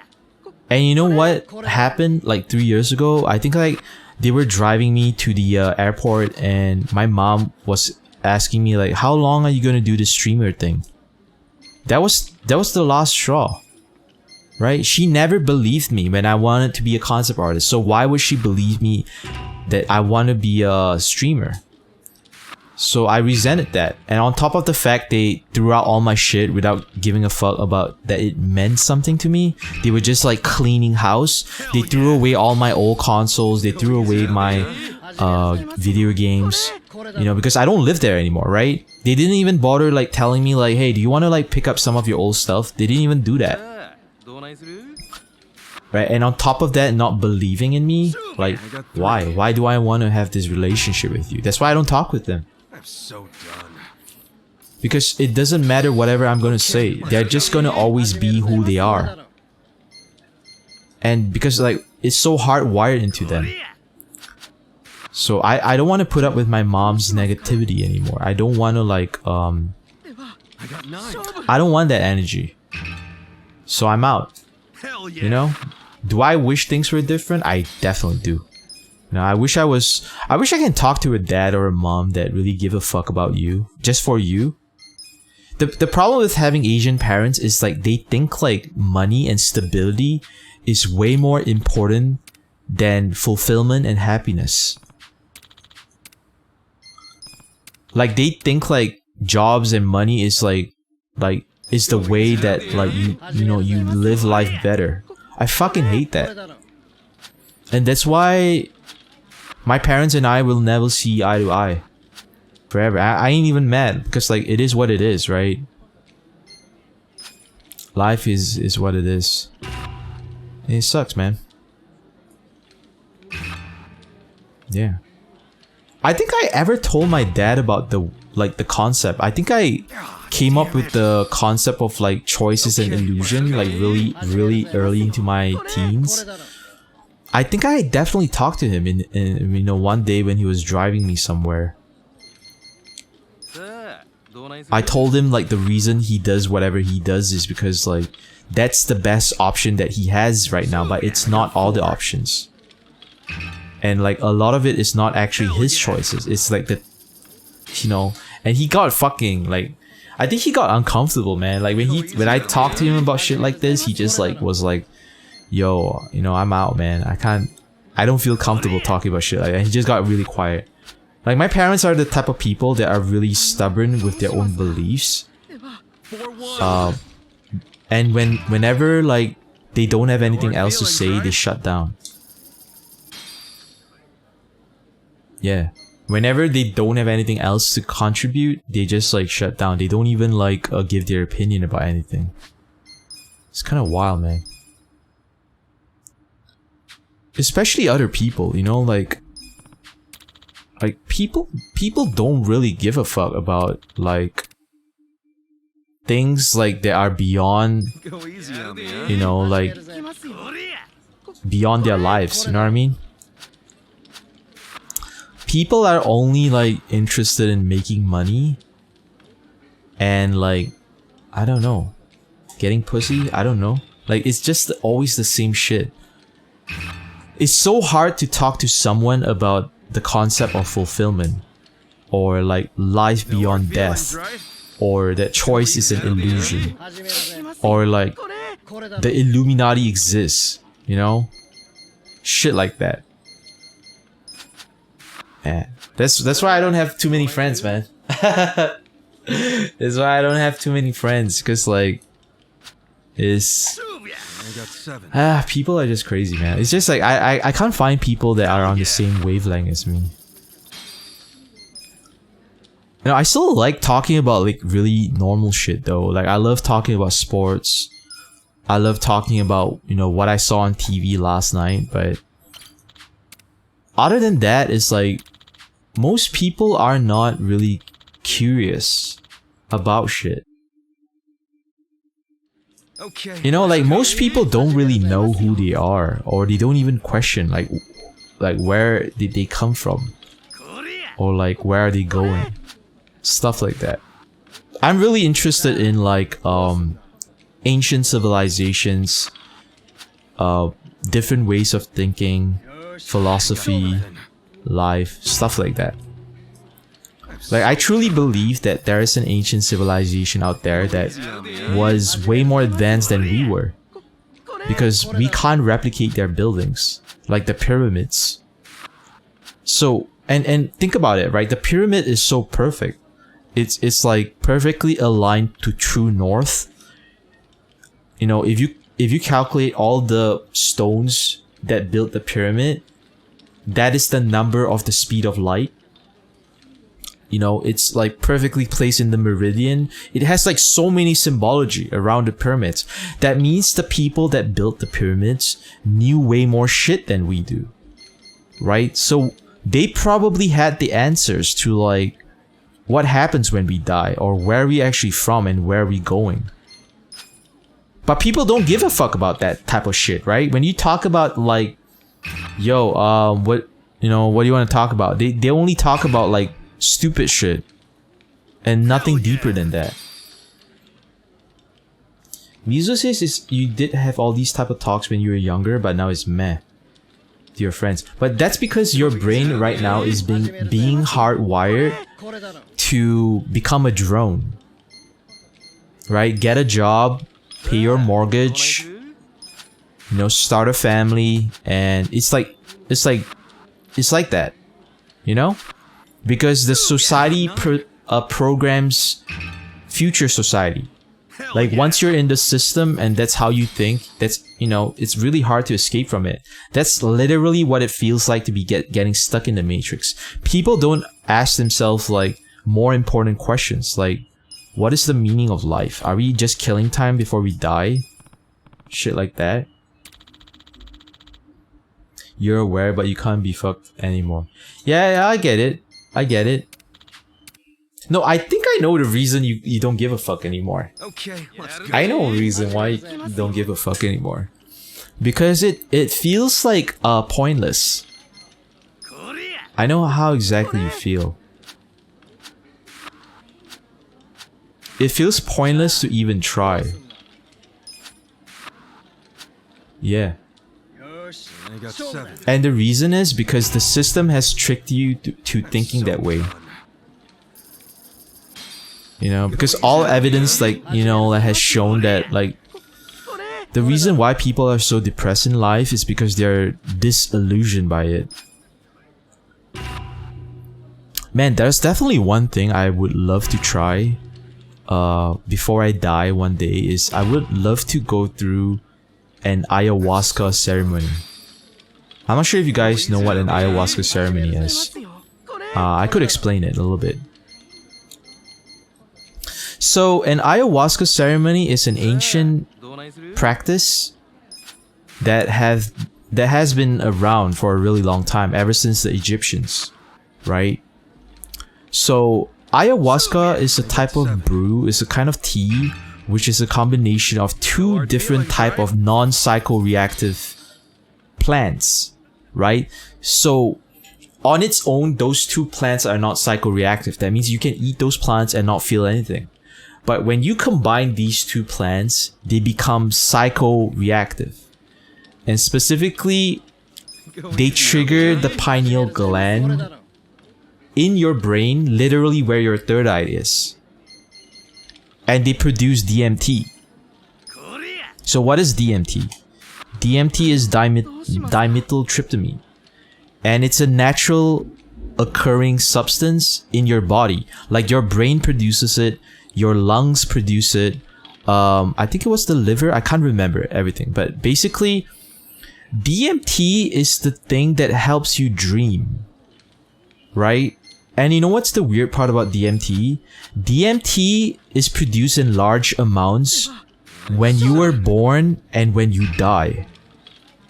So remember like how people have like near-death experiences when like they would see their life flashing before them and they start getting visions and stuff? That's because the brain is producing DMT at the point of death. So why is DMT very special, and why is it so important to, you know, do this ayahuasca ceremony?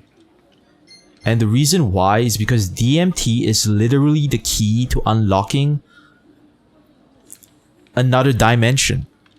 The dimension where your consciousness actually belongs to. You know? And realizing that our world is actually an illusion.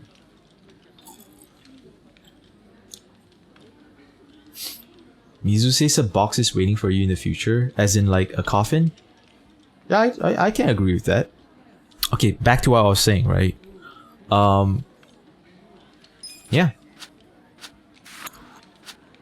You know, like, a lot of people don't know this, and, but we are actually, like, our consciousness, or if you want to say it, your soul, is actually from another dimension. If you take Egyptian history, like Egyptian, what the Egyptians said about the afterlife seriously, like how we take the way they built the pyramid seriously, it actually has a lot of answers to like where we are from and where we're going. There's like another plane of consciousness where we came from, and we actually came into this world to become humans, to subjectively experience stuff. So that when we all go back to the source is now more complete with more experiences. So there's a theory, right? The theory is that we are actually all part of one consciousness. That means there's no you, there's no him, there's no her. All of us are actually one consciousness. But we were split up into like millions and billions of different consciousness with different personalities because the universe wants to experience consciousness differently before we all come back to one and reunite. So that means like whatever we are doing right now is just part of that experiment. Hey, later, Mizu. Take it easy, man. Yeah. So it's like ayahuasca is amazing, man. From all the stories I heard, like I would love to try it out. You know? Like ayahuasca is actually not a recreational drug because you don't get any pleasure drinking it. Number one, from what I know, apparently it's like the most disgusting like tea you'll ever drink. It's like literally drinking petrol mixed with like sewage water mixed with like dirt, you know? It tastes horrible. And the experience is like crazy. You'll literally be shot through like a fucking rainbow bridge. And when you come out on the other side, you are in like another world that is filled with like geometric patterns. You start to like be aware of other like interdimensional beings that are all aware of your presence, you know? And like ayahuasca is really famous for curing depression and addiction. Like there's a lot of people that are addicted to heroin, cigarettes, booze, that after one session of ayahuasca they're completely cured. It's something about the ceremony is that it rewires your whole brain, you know? It's like a more powerful version of LSD. And it lasts for 4 hours. Hell yeah. And I think the whole like ceremony is you gotta take like 3 different shots of ayahuasca. Like you take one shot and then an hour later you take another and then you finally take the third. And each shot of ayahuasca you take, you are even like shot out from a fucking cannon into this dimensional world. You know? And it's really eerie because like a lot of people said like when they do the ayahuasca ceremony, they have had experience of talking to God, right? And a lot of people have shared experiences of like meeting similar dimensional beings. Like how is that possible? Like, you know, 2 different people from different parts of the world have a similar experience of meeting a very similar spirit or dimensional being. You know, isn't that crazy? So the ones that I've been really like interested with like with ayahuasca is like I've been listening to a lot of people that like claim to have talked to God, and it's crazy. Like I don't really believe there was a God until I heard these stories.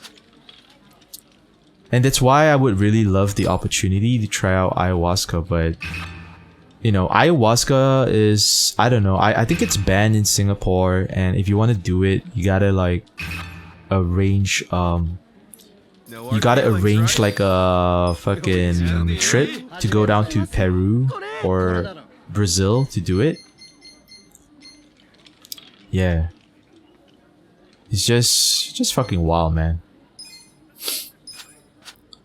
I would love to do it one day. It's like such a special experience to do ayahuasca because like literally when you do ayahuasca, it's like you're literally returning to the source of where your consciousness came from.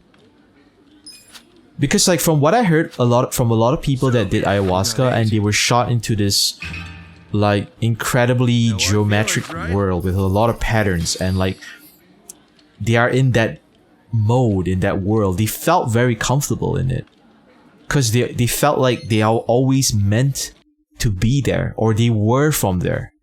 It almost felt like it was going home, and they kind of like come out of the experience like understanding life on a different level, you know? Like imagine like doing that and coming back and now understanding like what is the meaning of life, or like why we are here. Like, isn't that like a amazing experience? Like, I want to do it. I want to do ayahuasca. I think I should like start like planning a trip, man. Maybe going to Peru or some shit like that. Damn, I gotta do it. I might do it, bro. I might actually go through with this idea. You know, plan out a trip, do ayahuasca. I just wish that Singapore has an ayahuasca ceremony, like building thing or whatever. Like, I can do it safely here, and man, I want to do it, man. Sounds amazing. Okay, let's go. Yeah, I'm halfway there. I'm almost at 100,000 points. Yeah. It's really hard to find people that like, I don't know, like really is curious about life, or like what happens, or why are we here, where are we going. It's like people are like, at the moment, more like interested in like other stupid shit, like how do I make more money, how do I get that bitch, or how do I get that car. I want to get more, but they're not concerned about like life after death, or like, you know, dreams and souls and consciousness, stuff like that. Okay, let's go. And when you talk to people about ideas like that, they think you're fucking crazy, you know. I think the number one thing I would love to learn if I ever did ayahuasca was like, I love to like learn about how to take myself less seriously. Okay, let's go. You know? Because I think like one of the things that you learn when you do ayahuasca is like, you learn how to destroy your ego, or you kind of learn how to like control your ego better. Right? Apparently, like, a lot of people that did ayahuasca has said that, like, when they reach, like, the 3rd level, when they've taken that 3rd ayahuasca, like, drink during the trip, there have been, like, instances where their ego kind of completely vanish. Who they are, who they were as a person. And all that was left off was just their consciousness. You know, who they originally were before they even were born. So that's, like, insane. Like, what does it feel like to feel like that, you know? So I'm really curious about that shit. Hell yeah! Yeah, I would love to try. Go easy on me, huh? Yeah. Yeah, man. Oh, you know what is crazy about ayahuasca also? So I've been listening to some people's experience about, you know, doing the ceremony, and some of them have actually said like through the ceremony and through the experience, they actually now can feel or understand that reincarnation is actually real. Isn't that weird? Like, some of them actually like have experiences of like seeing what they were like in past lives and stuff like that. It's fucking, it's like some Avatar Last Airbender shit. You know what I mean? Hell yeah! Damn. And it's like a common Buddhist like thinking. You know, when I was younger, I went to Buddhist school. Like I you know, my parents forced me to learn Buddhism from a Buddhist temple. So I used to go, like, it's kind of like Sunday school for Christians, where like a bunch of Asian kids go learn about Buddhism in like a building and shit like that. And the thing that I learned about Buddhism is like, apparently we are constantly reincarnating, right? But the reason why we are reincarnating is because there is something that we have to learn. And once we completely learn it, we stop reincarnating. We go back to the source. I got 6. That is crazy, man. Ah, damn it. Because like, what is the source? And then on the other hand, the Egyptians have like, you know, a similar way of thinking. they believe like Earth, us being humans on Earth is just stage 1. Like imagine playing a video game, right? You play the tutorial mode, and once the tutorial's over, the real game begins. So according to the Egyptians, like Earth and being human is just the tutorial. Once we graduate that, our soul goes back to Orion, and then that's where the real game begins. And that shit scares me because like, what is the real game? Is there even a game? Yeah. Oh wait, am I the dealer? I think I'm the dealer. Yeah, so... yeah, man, I've been interested in all these things. Oh, there's actually a conspiracy that I've been watching that was like super interesting.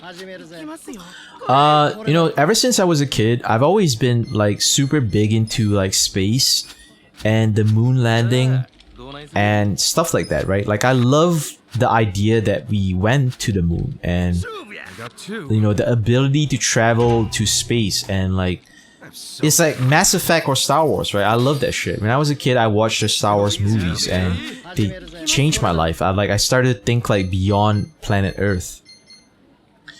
But what was crazy about this conspiracy video that I watched was the amount of evidence that shows that space might actually be fake. Or even if it's real, we only been up there just a few times. And not even as far as the moon. Like when I was a kid, man, I'm a really big fan of the moon landing and like the idea of like Neil Armstrong, Buzz Aldrin, Michael Collins all going up to the moon. Yeah, Cinekit says the moon landing's bullshit. Yeah, I didn't know that. I wanted to believe because when I was a kid, like my dad got me a big book about space. And when I saw that photograph of like, I think it was Buzz Aldrin, like you know that famous astronaut photo where you can see the reflection on. I love that. I wanted to be an astronaut. Okay. You know, and I was like, and when people like, you know, growing up, people actually told me like, hey, you know the moon is like bullshit, right? And I'm like, the fuck you talking about, man? I didn't want to believe it. But you know, as I got older and I got more like my third eye's more open, bro, it's scary, man. You know why it's scary? Because NASA scientists themselves have admitted that it's impossible to go to the moon. Like even if you have like the rockets that would take you all the way up there, the reason why it's impossible is because of this phenomenon called the Van Alden radiation belt. There is a radiation belt between like outside of Earth. And the radiation is incredibly strong. And till this day, we don't have the technology to go through it. So what were the people in 1969 using? They were literally in like a metal spaceship. Do you know what happens when a metal spaceship passes through a radiation field? That radiation turns into X-rays. They would be fucking fried like French fries. It's impossible to go to the moon with our technology right now. It's impossible. We can't even do it. So all that shit like Elon Musk is saying like going to Mars is bullshit. Because how are you going to go through the Van Allen radiation belt? Right? Okay. It's nonsense. It's so fucking insane that like they faked it. You know, and then there's a video like debunking like the videos, you know, all the things they have, the videos they apparently took on the moon. And then people will argue like, oh, you know what? We really went to the moon, but you know, there wasn't any good footage. So they faked the footage, but us going to the moon was really real. And that's not the case. It's crazy. Like they're in the conspiracy video I watched, they literally had interviews with like the astronauts when they came back from the moon. And they were like not happy. They all looked so sad. You know, and there were like a lot of like suspicious questions they couldn't answer. Like, they couldn't even answer if they could see stars outside.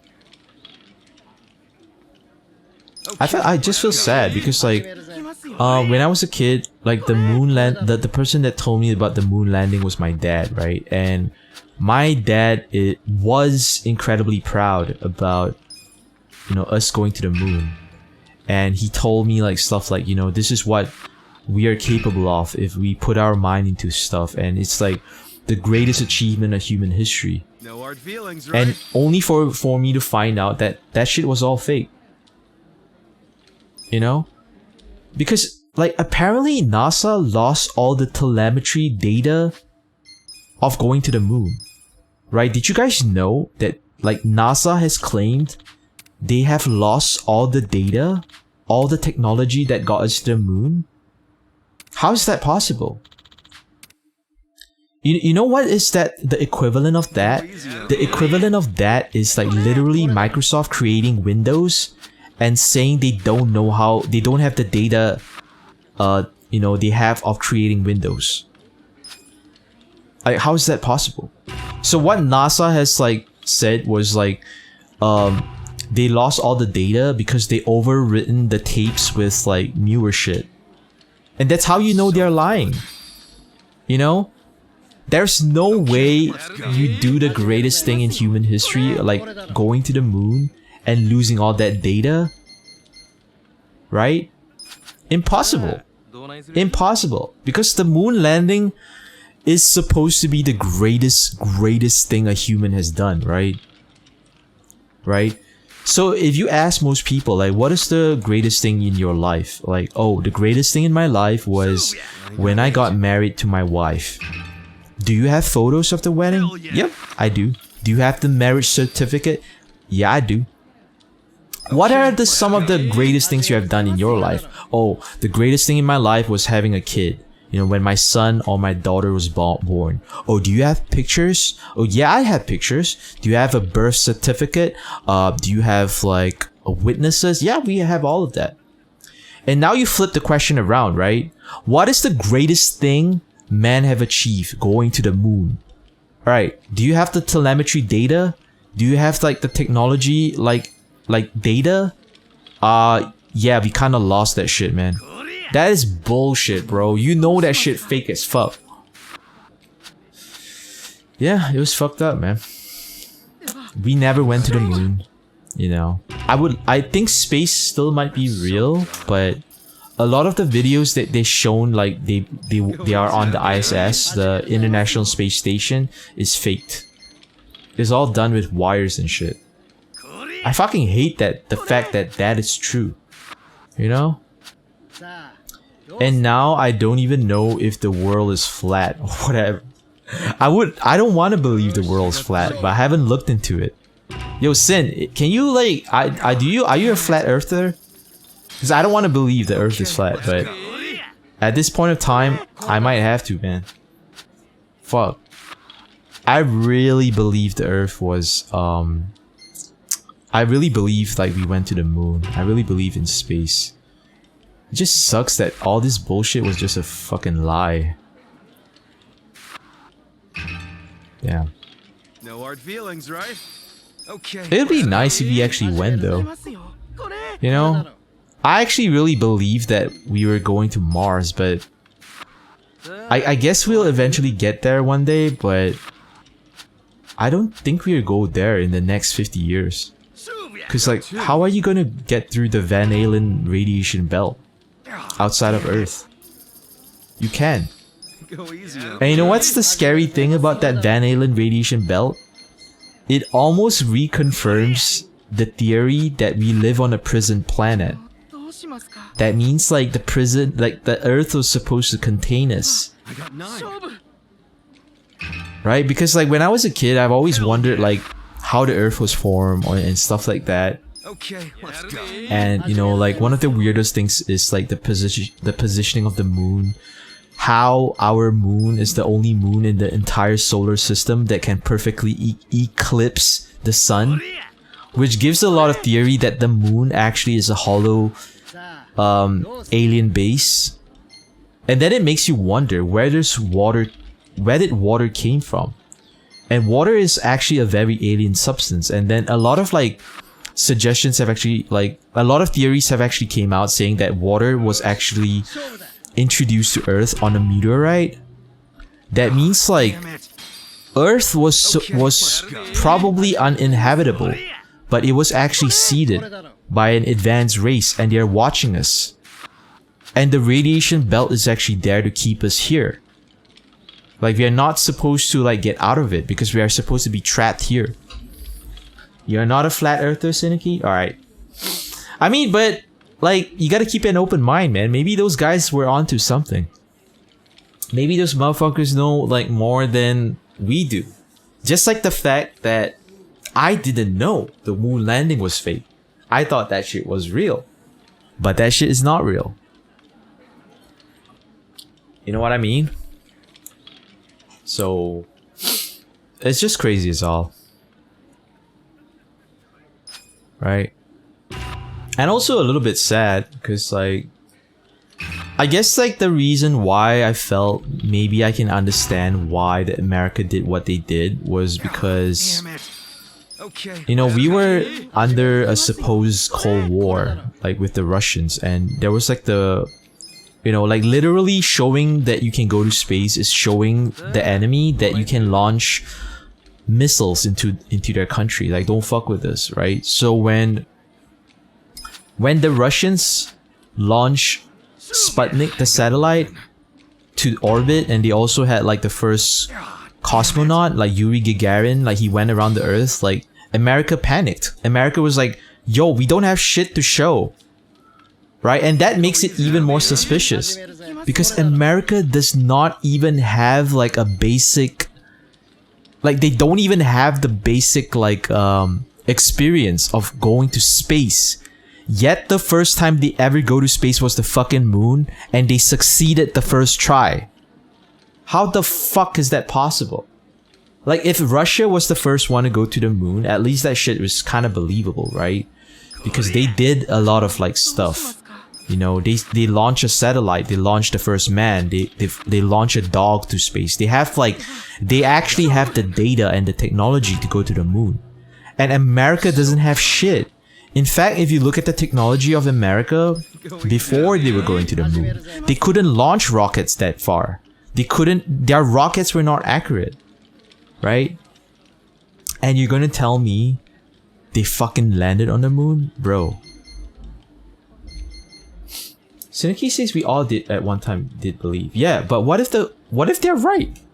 What if flat earthers were not capping, man, and they were actually like literally speaking the truth?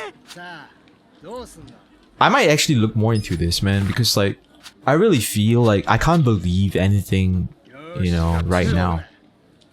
Now I don't even I don't even know if the Cold War was real or whether like Russia and America were like just part of the Illuminati. They were just trying to like start some shit. Okay, let's go. You know? I don't even know if the war in Ukraine right now is real. Cause they probably use this conflict to like restrict the gas. Because how do you control people? You control the food, you control the gas, you control money. And that's how you can like form the new world order. And like the way they do this is like start fake wars. So it's wild, bro. I don't know what to believe anymore, and it kind of sucks. And like life is truly stranger than fiction. Because in fiction, they actually have to try to make sense in order for it to be fiction. But when it comes to real life, nothing has to make sense. That's why it's so crazy. Like, reality is stranger than fiction. Anything you think is like already crazy in real life, you don't know the half of it. Right? There are literally like reports of them like meeting giants in Afghanistan during like the Afghanistan like war. Like soldiers killing a giant, bringing the giant back home on like a military like plane back to the Smithsonian Museum, like shit like that, man. And how like certain like mountains are actually giant trees that were cut down. Like it's like, yo, what the fuck, man? Hollow Earth, You know, the moon isn't real. Like, space is like, you know, is flat Earth real? And people don't want to talk about it. People just want to stay asleep, man. Because I guess it feels comfortable, like, not having to deal with any of these. People love to stay asleep, Syndicate. Like, they don't want to think about this shit, kind of shit. They just want to believe in their government. Right? I hate staying asleep. You know, I'm not sleeping. I'm like awake. And I'm questioning everything. Yeah, man. Life is so fucking crazy, bro. Kind of makes you wonder. Okay, let's go. Damn, I'm trying to hit another 100,000 points. I want to be I want to make another 10 million in this game. Right now I'm at 53,000 points. I got 4. Oh shit. I lost. Oh, I think I clicked too fast. I wanted to click like draw again, but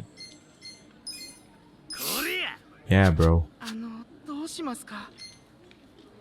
I'll try to stream tomorrow. I don't know how I'll feel about streaming tomorrow, cause like I go really fucking hard when I stream usually, like at least minimum 3 to 4 hours, which is quite long, and yeah. I might try to do a long stream today, but it really depends if I'll still do it tomorrow though. I probably will.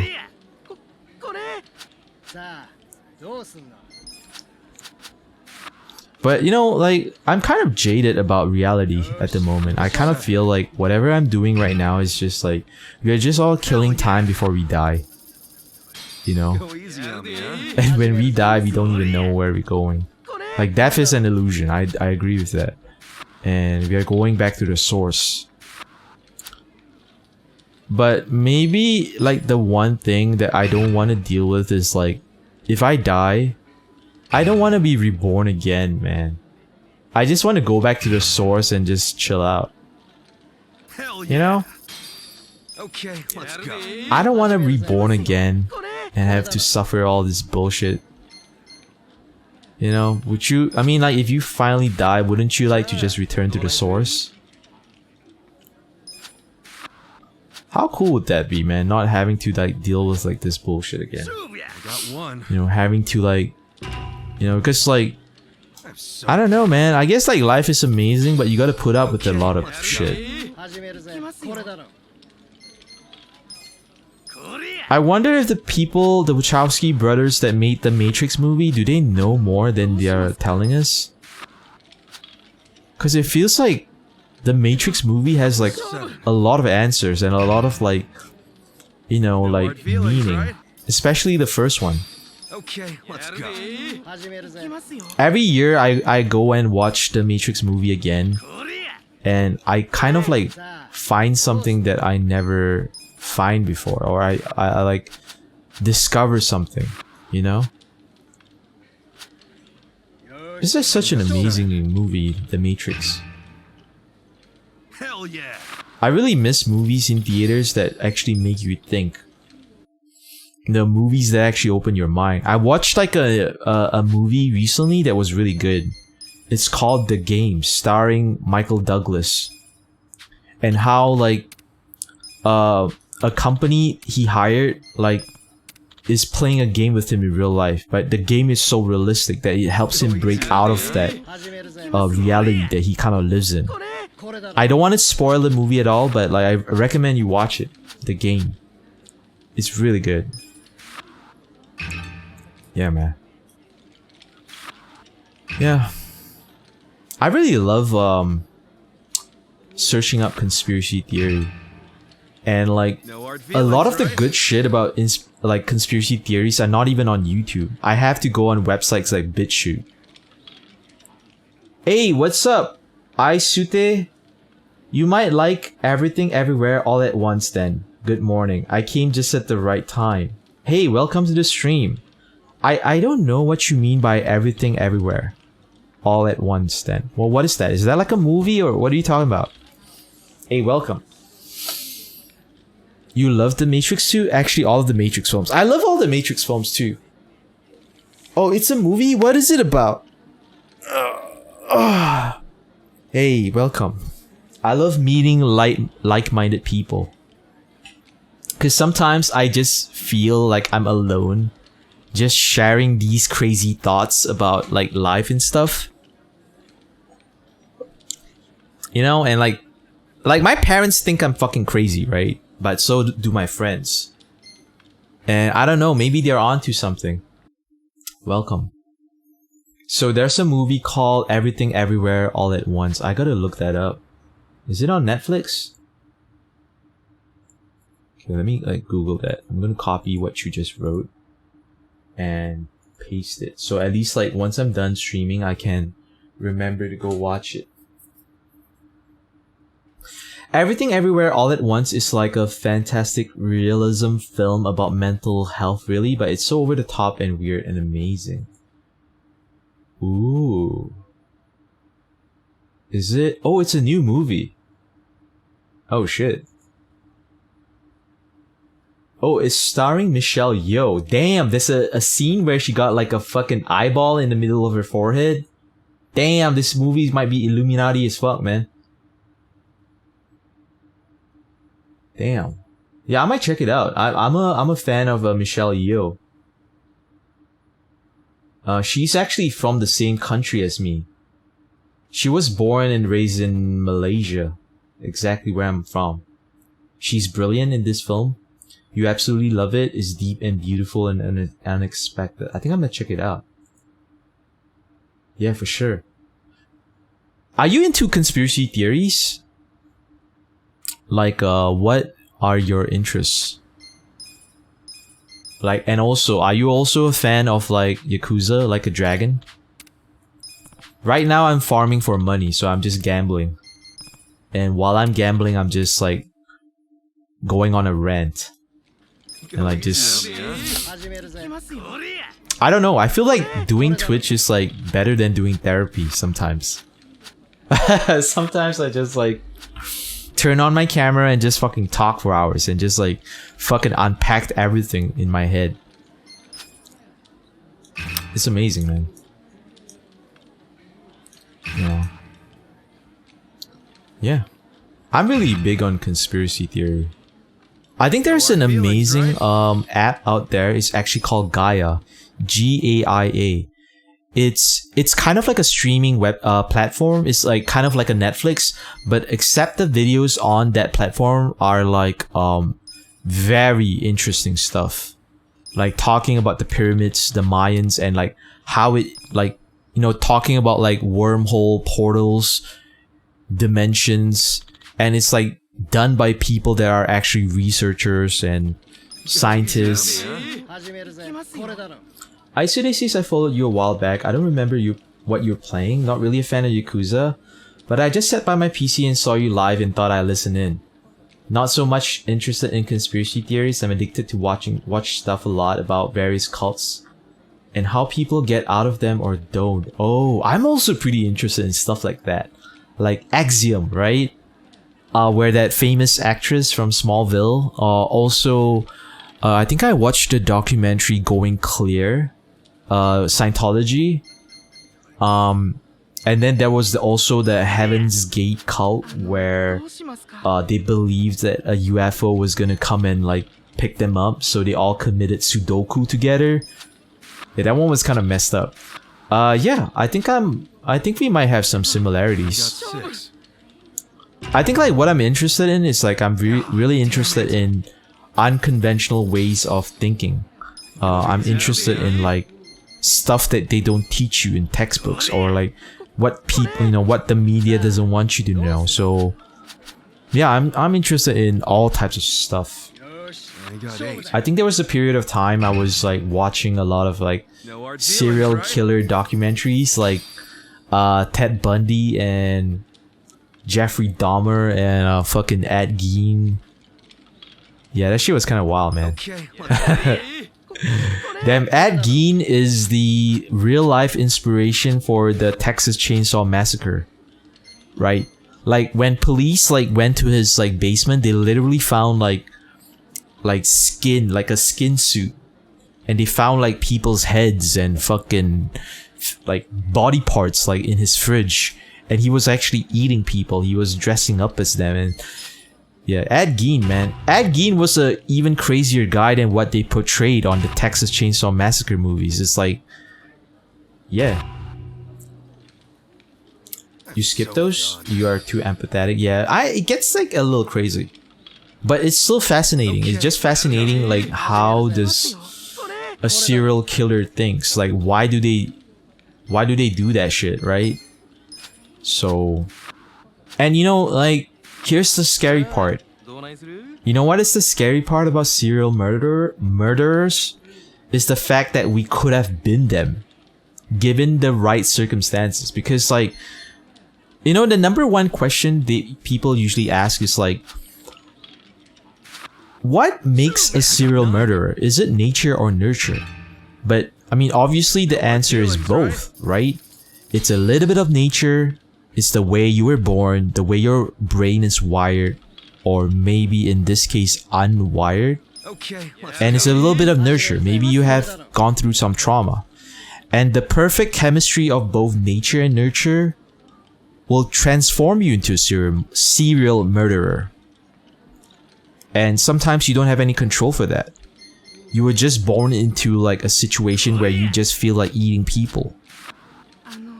So it's very easy for us to judge like a serial murderer and say like, oh, that guy's fucked, you know, like, you know, like, but what if we were born in that circumstance?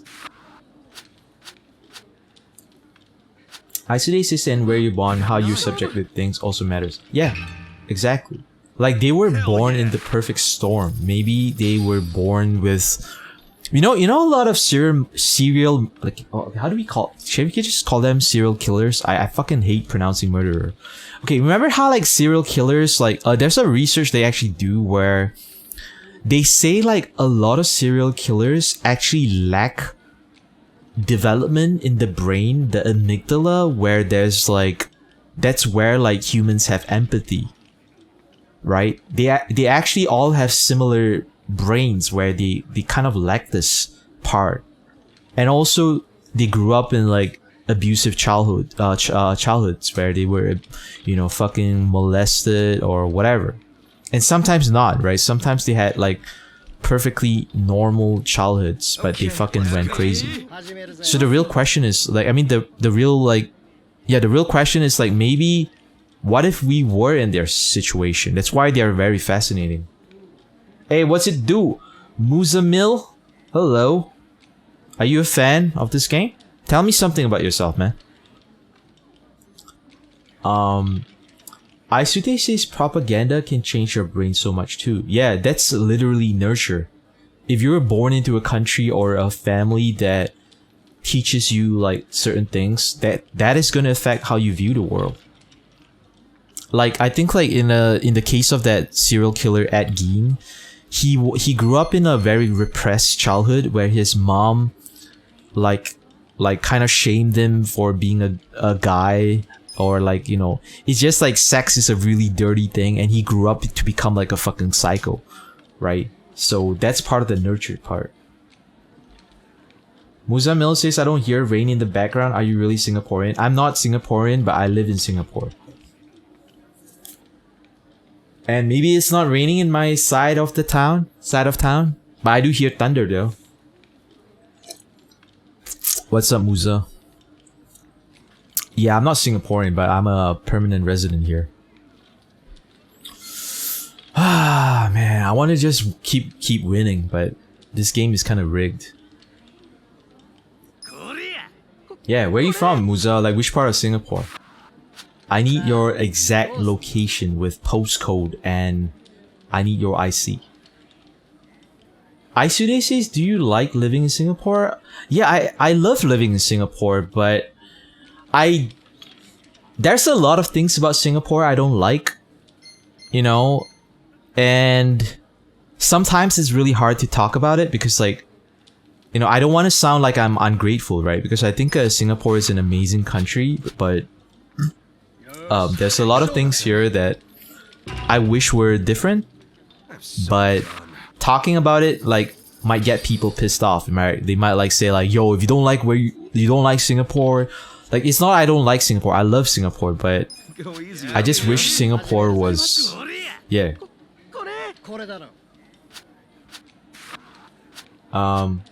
TOS, wait, TO8? Oh, you were about to tell me your IC. Yeah, it's like that everywhere though. I think the thing I love about Singapore the most is Singapore is a very economically solid country. Like Singapore is very safe. Like it's like safety index is like one of the highest in the world, right? The GDP, like the basic earning salary of Singaporeans are much higher than other Asian countries, including Japan. Like Singaporeans like really do have the good life. But what I don't like about Singapore is like I feel like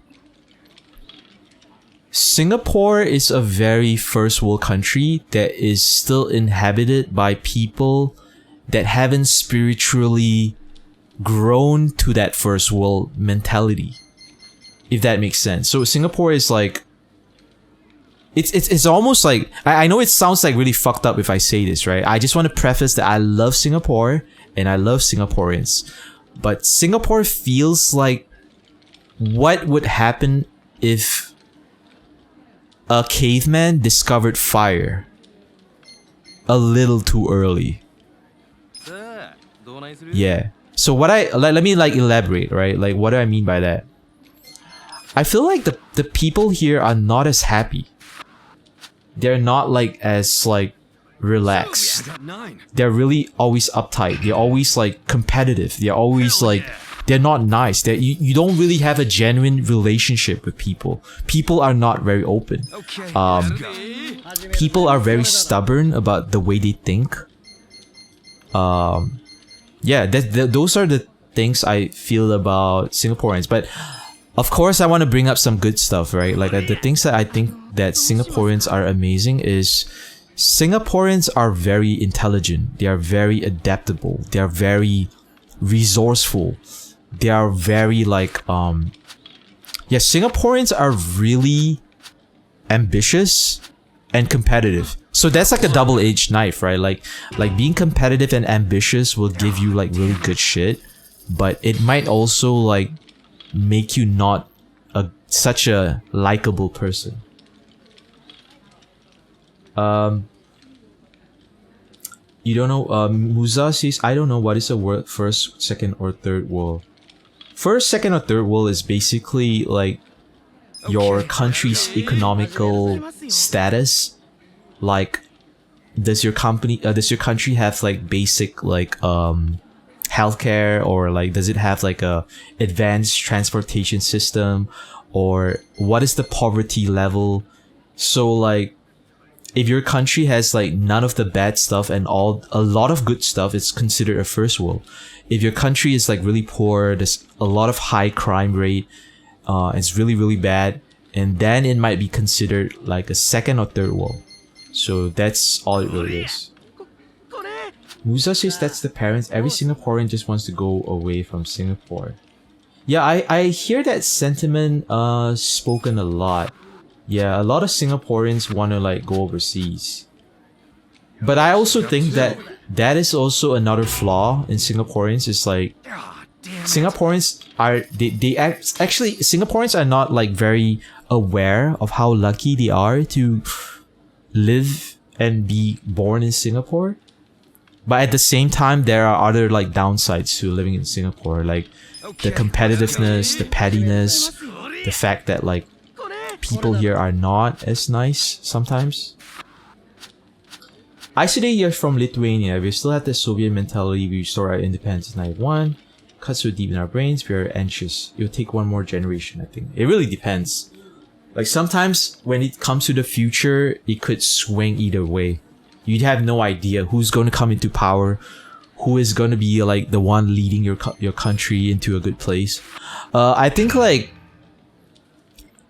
the luckiest and the best thing that happened to Singapore is the fact that the person that made Singapore so amazing actually cared about Singapore.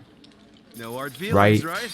Like a lot of people talk shit about Lee Kuan Yew, but you gotta look at like the stuff he did right.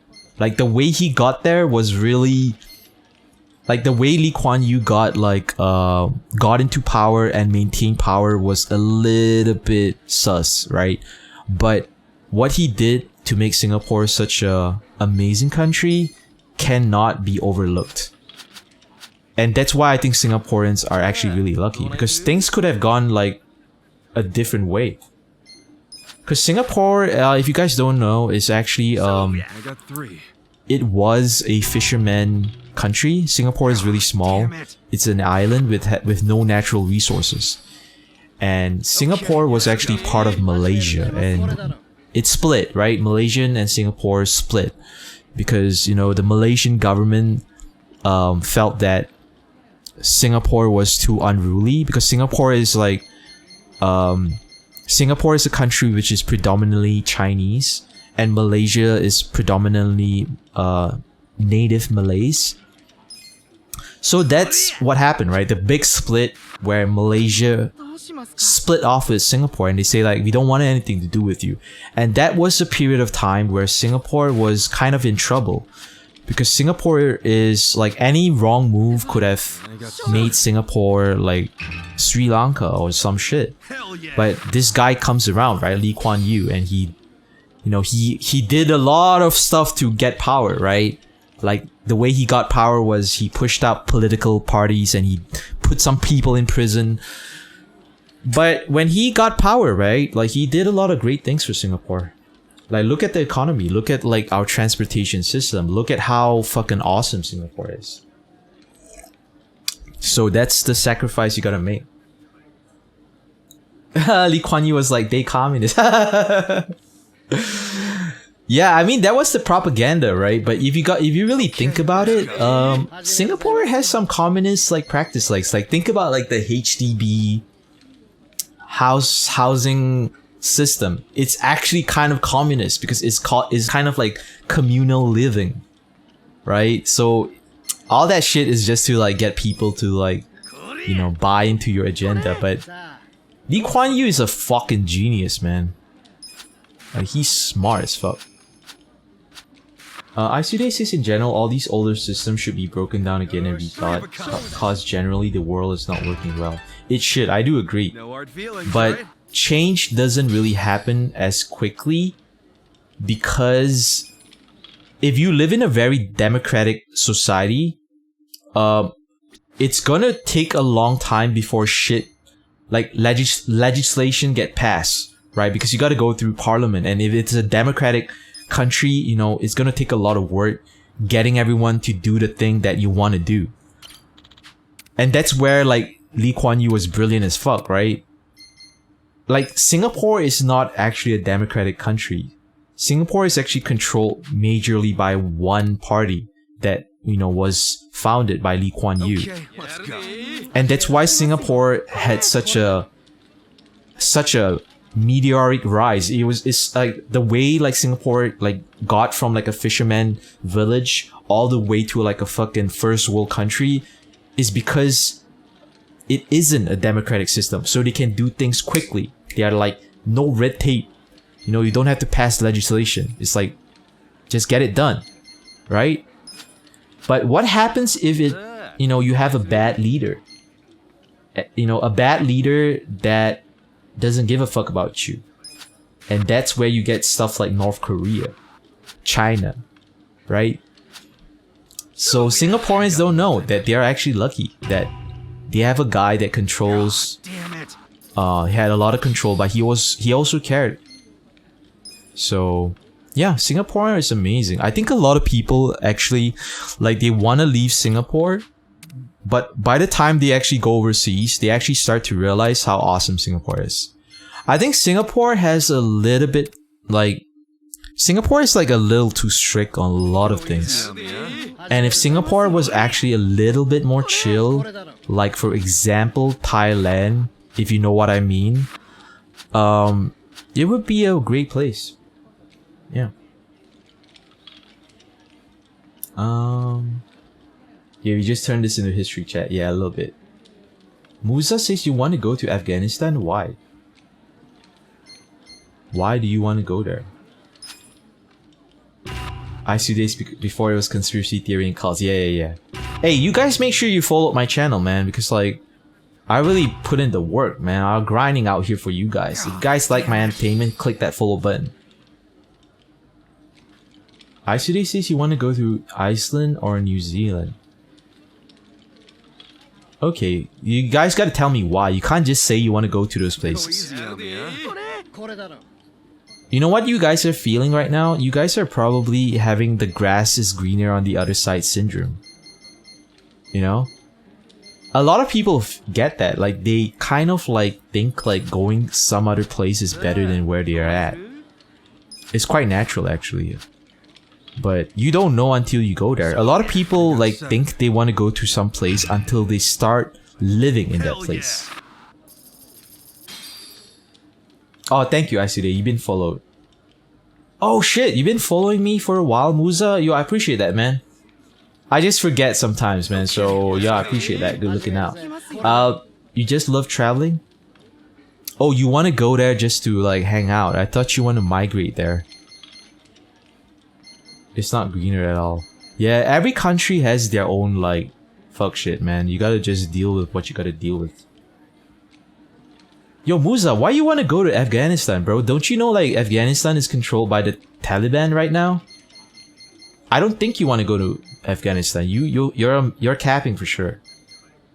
Like, you're gonna give up running water in Singapore and like go like dig for water every single day when you live there? Come on, bro. Stop the cap. Life is horrible in Afghanistan, man. You know? New Zealand is actually literally greener, but the government in New Zealand is a little bit... Yeah, the government in New Zealand is a little bit totalitarian right now. It's really beautiful in New Zealand. I've actually been to New Zealand. Iceland is actually pretty amazing with human rights, so moving there would be comfy and pleasant just for that. Well, but what if that only lasts for 5 years and then all of a sudden a new government takes over? So you never know. Yeah. You never know. You never know. ICD says New Zealand has Maori people and culture, which is amazing. I love their language and music and dance. Okay, let's go. Yeah, you have a very romanticized view of New Zealand. I've actually been there. Maori people are awesome, but you know, like, if you know anything about Maori culture, they were a war-like tribe and they were very, very violent. Maori people have a practice of eating their enemies and shrinking heads. Yeah. Maori people don't fuck around. It's actually a very, back in the day, it was really savage and xenophobic. They don't like outsiders. They kill and eat outsiders, if you didn't know that. But right now, because like, it's a first world country and like everyone's chilled out, like Maori people are cool. And the culture is cool. But just like every other culture, it also has this like dark shit. You know what I mean? Iceland is probably the only country where indigenous people have a place in the community again.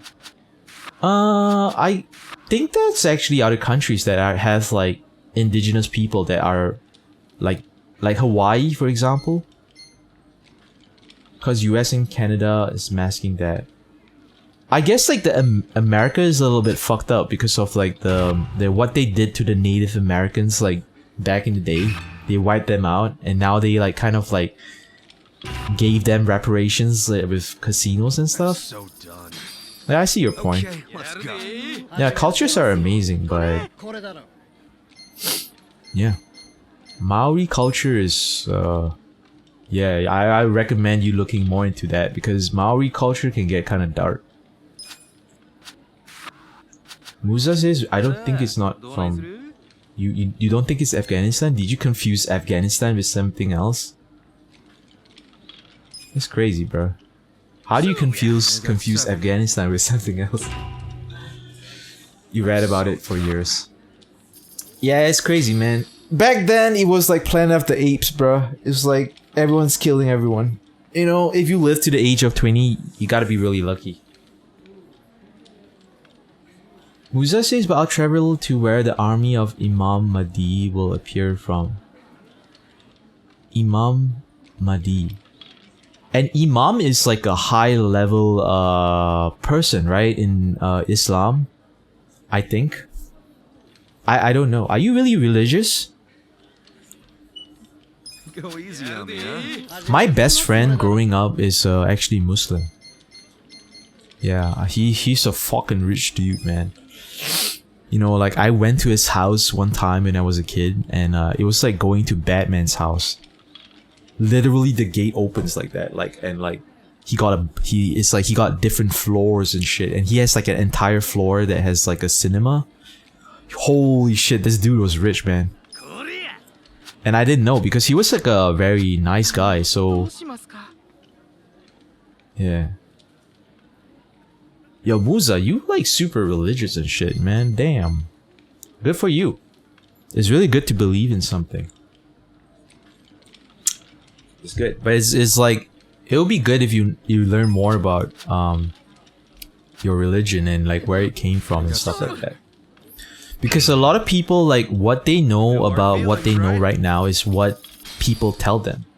A lot of people don't do their own research of where it originally came from.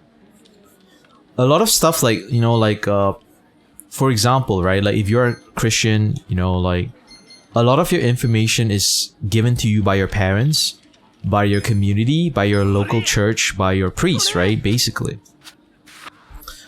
But you don't originally know a lot about where the Bible came from, or like, you know, who wrote the Bible and stuff like that. And if you find out some information of the origins of the Bible, or even say the Quran, right? If you really trace the origins of that, you might be shocked. I better save. Musa says, cause when you oof when fighting for Allah, you'll be granted automatic heaven. But how sure are you that is true? You heard about that from someone, Musa, or you probably read about it. The only reason you have this idea is because that idea was given to you. You don't really have a way to verify it. A lot of how people think or what they believe is based on what they were taught as kids. And you have to do the footwork. You have to really check what you believe is true. But people can't separate that. People are like, yo, I love my mom, I love my dad, and this is how they think. Oh, I love my grandparents, you know, so they must be right. You know? People are very tribalistic. They don't like think outside the box. Like, yo, if I was born in Bangladesh, I might have been Hindu, right? If I was born in, I don't know, like, if I was born in Los Angeles, I might have been a Scientology. A lot of people are just like, yo, I was born as a Muslim, so like, and my parents are Muslims, and I studied the whole thing, so it's 100% right. But they never considered that the only reason they believe what they believe right now is because of coincidence, or maybe they were like, you know, so that's what I think. Isaiah says, why do you think that people don't read up about things? It's so weird to me that you think that if you like reading about that thing, get to know stuff, then others do too. People actually have brains. No, people do have brains, and people like reading about stuff. But people like believing the narrative that was given to them when they were kids. If that makes sense.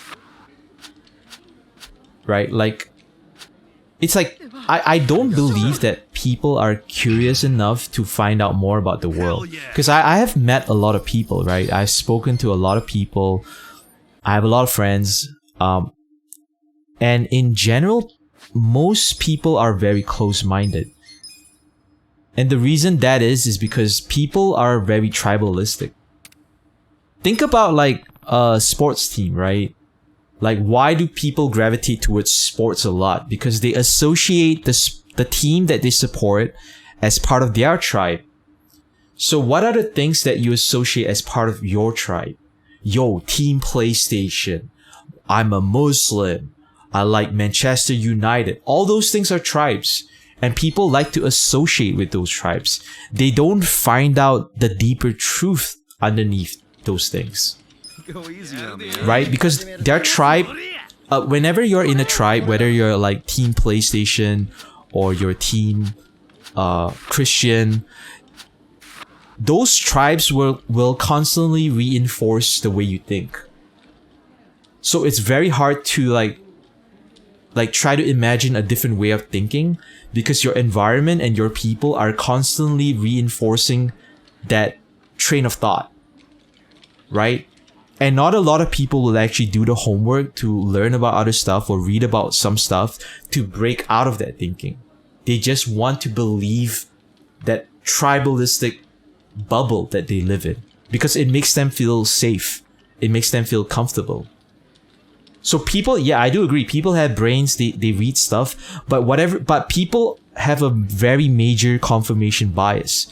They only learn stuff that reinforces that tribalistic bubble that they're in. Whether it's like I said, like a sports team, a religion, a political party, whatever. Yeah. Musa says the Quran as everything about us hopping around the clouds and traveling great distances in a short time is true. Yeah, but you know, like that's because like you believe in the Quran.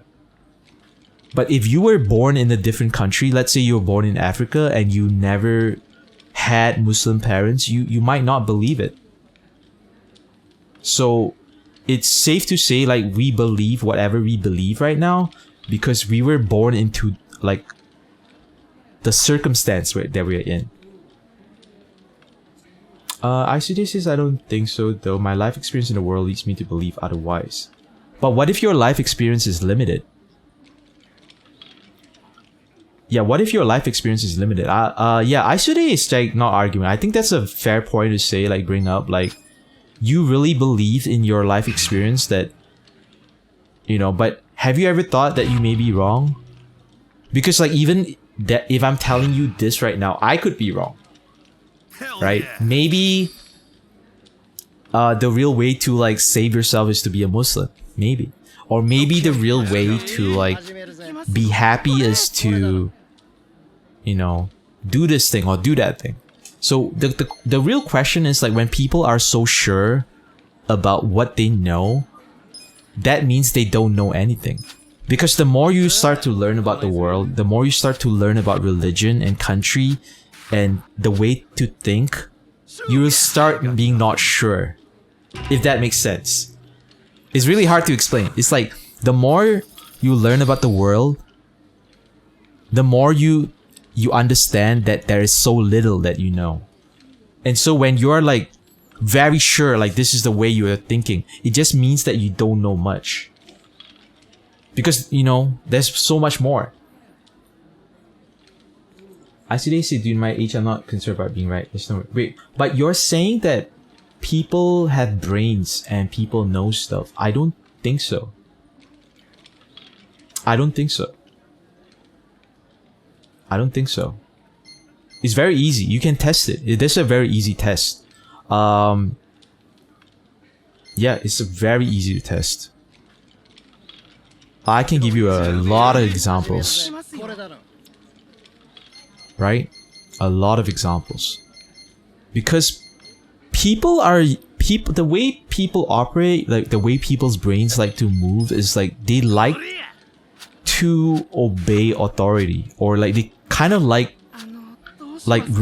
relying their knowledge on what someone else says, or they like to like That's why like humans are very tribalistic, because what is tribalism? Tribalism is being part of like a community, but in that community there's usually a leader, there's usually a hierarchy that tells them what to think, what to believe, right? Most people don't really do their own research. It's very easy. You can like for example, like say someone is someone loves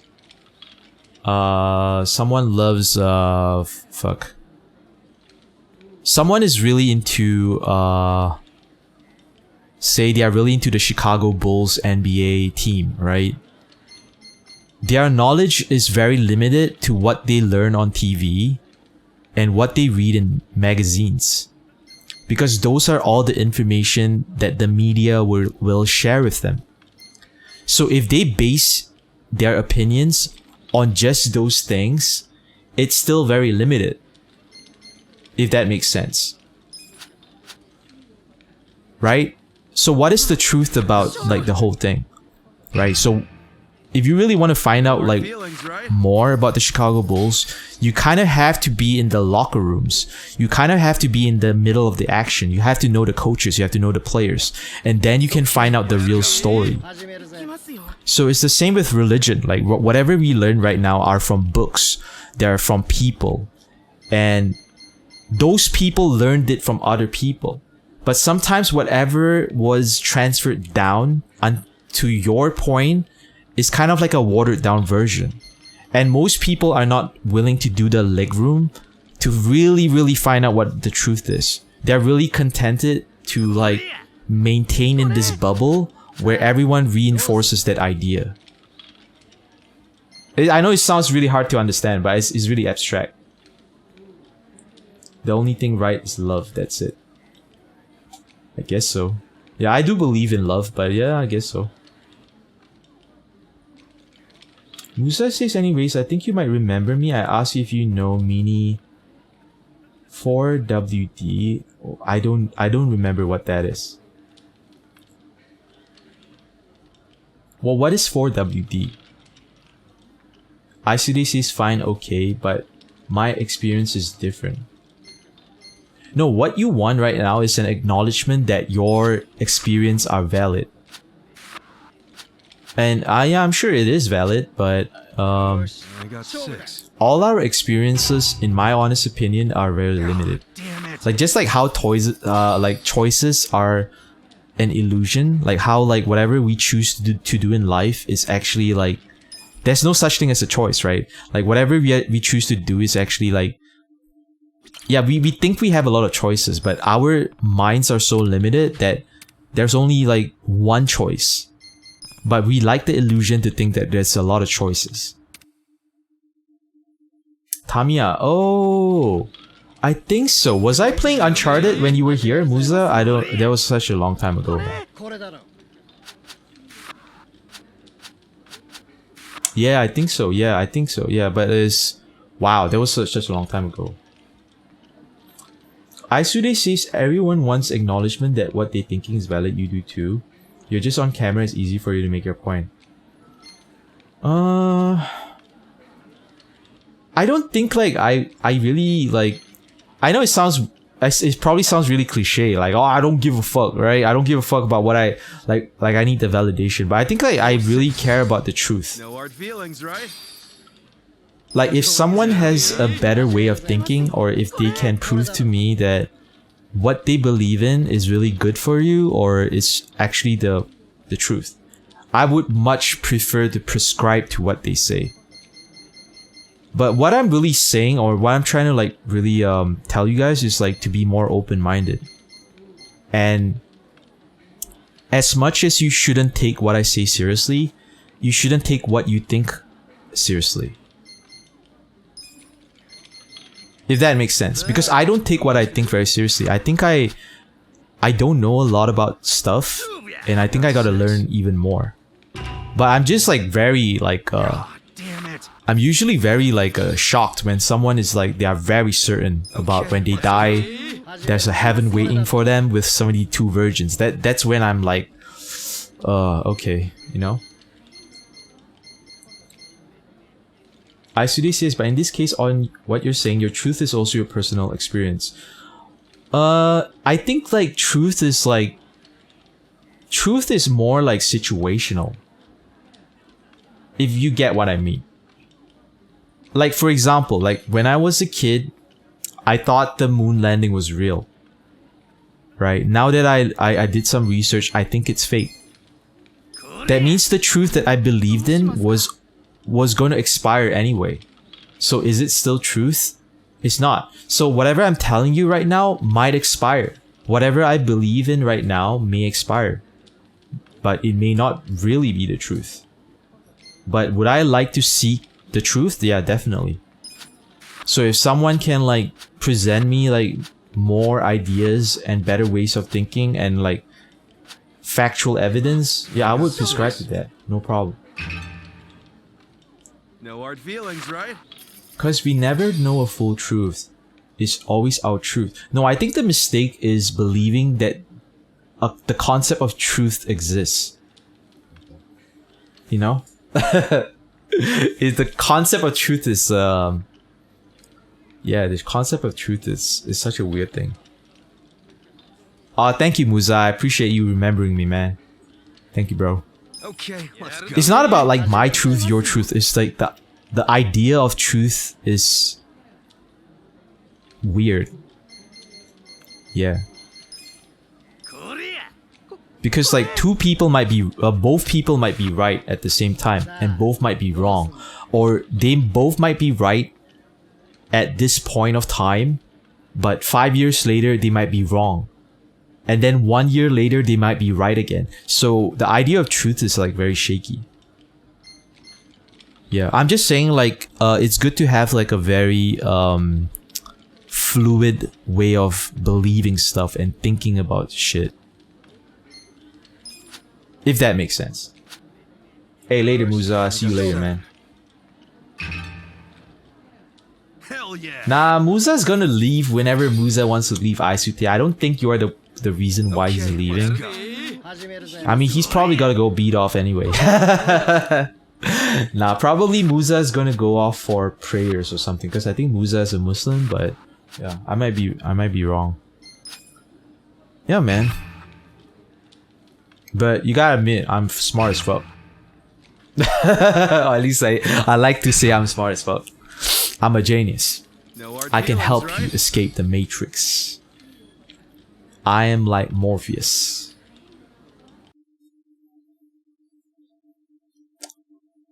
Yeah. Yeah, I gotta go back to that topic. I think Aisude says like you don't think people read or people are like I think you mentioned people are wait, you mentioned people. Wait, what were you saying again? Yeah, you mentioned people are capable, people are smart, and people are capable of thinking. I think those type of people are very like few. There are people like that, and if you really count like all of them, there are a lot of them, right? But in general, what I'm saying is in general, I'm talking about like, you know, like maybe those people that like to think and like to do research and read are like maybe one in few thousands. Yeah, because like whenever I talk to people like in real life, like my friends and acquaintances, it's just like they're not really curious about life, or they are like they just like to buy into the narrative, like whatever they grew up with, or they want to believe in their government. They don't think. So yeah, I like people that question stuff, like they are always asking about why, you know, and sometimes the answer doesn't satisfy them and they want to find out even more. But I like people that don't get married to an idea so quickly. I like people that are like very fluid with the way they think.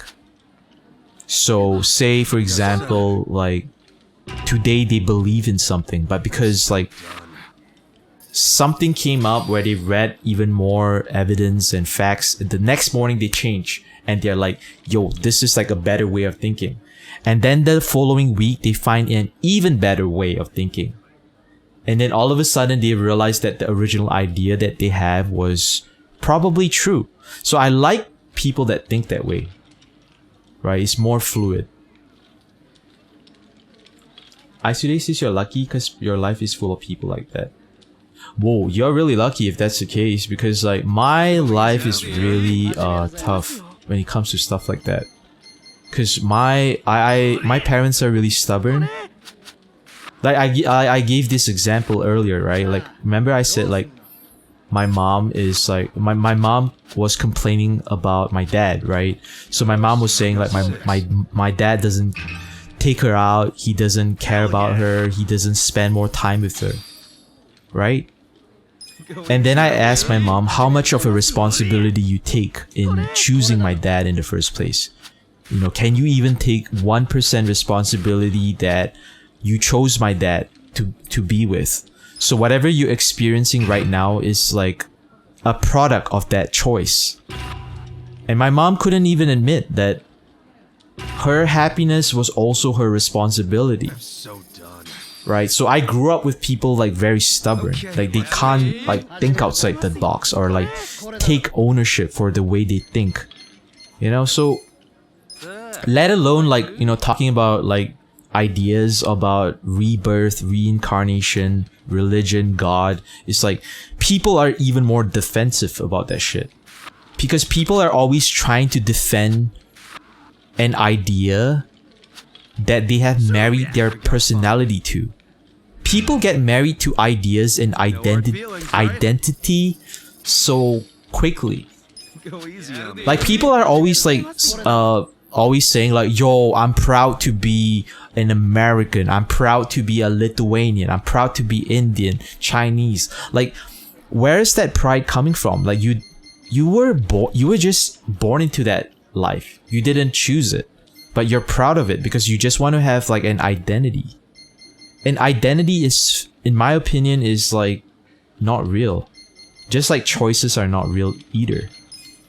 You just adopted that identity. You adopted those choices. The name you have right now is an adopted name that you identify with. But people put so much meaning onto that stuff because, oh, my mom named me that thing. That religion I practice is, you know, my grandparents have been practicing for 10 years. The way I think, it's like always like they're just following the person before them. They don't break out of it or question it. And my parents and my friends and siblings are all like that. You know, they don't question stuff. Like I remember like my dad getting really angry when I asked him too many questions because he couldn't answer it. And a lot of his choices were sometimes more emotional than like logical. Aisude says sometimes kindness is more important than the truth. I don't think so. I think truth is more important than kindness.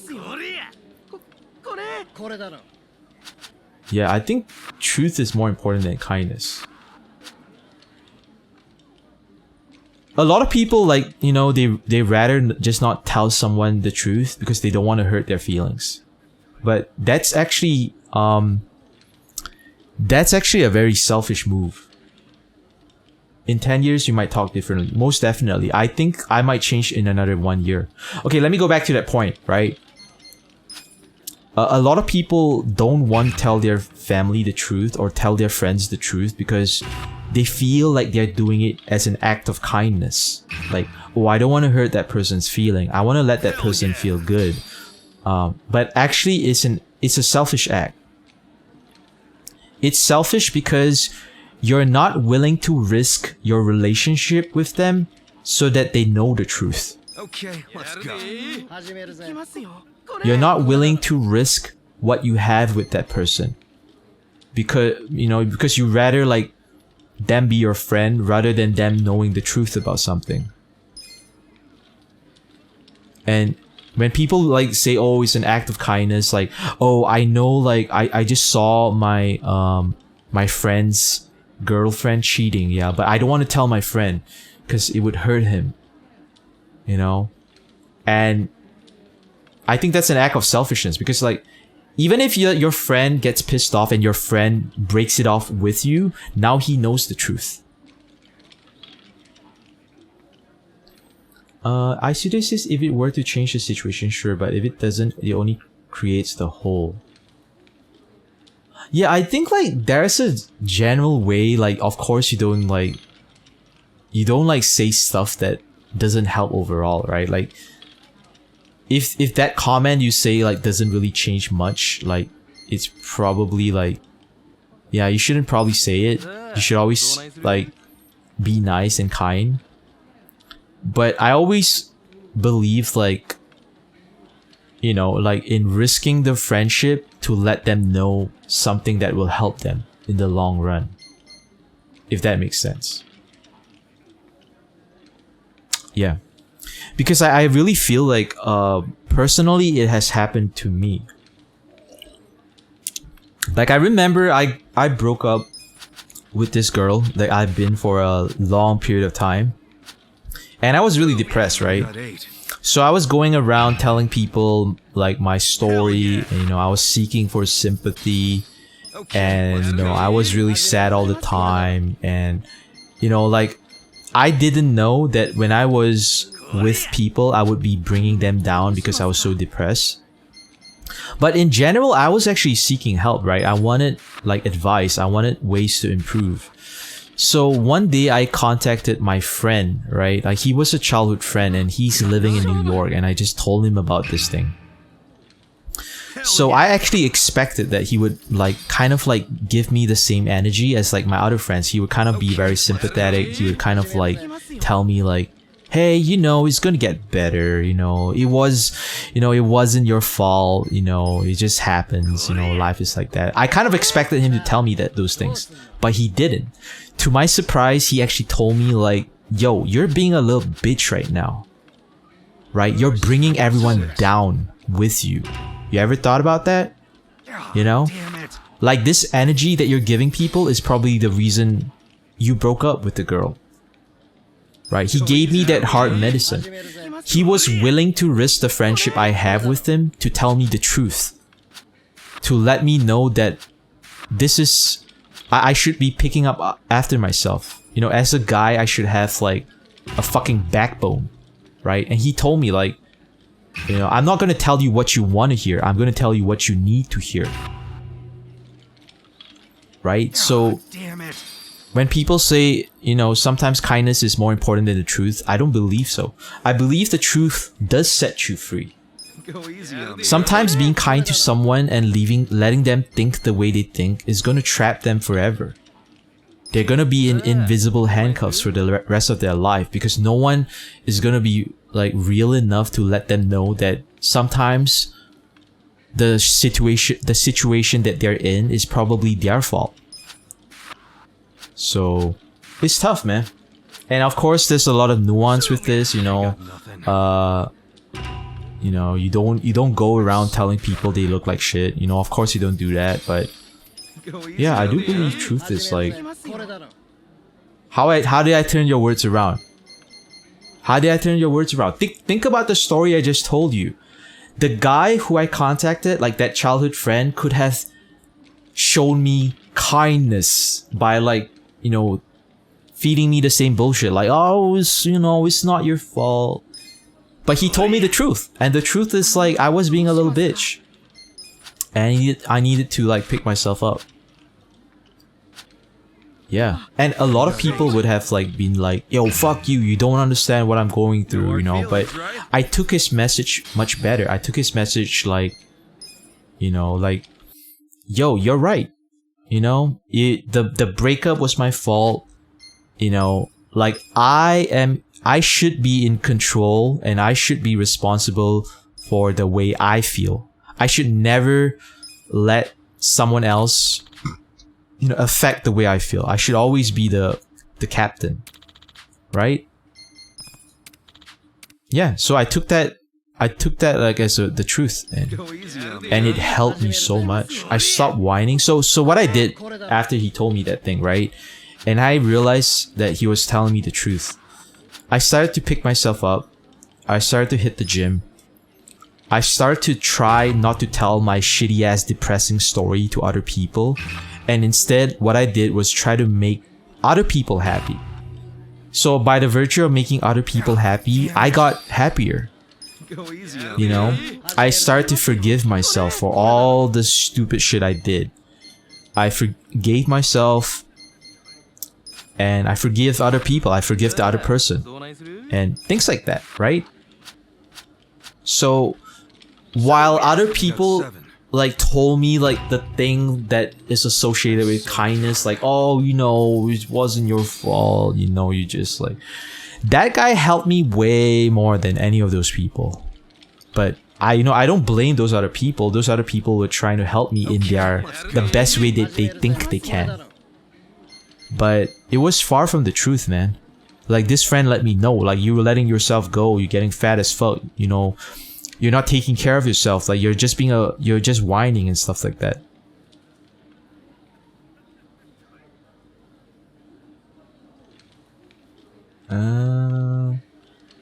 Think about it, if it changes the situation, yes, if it doesn't, not worth it.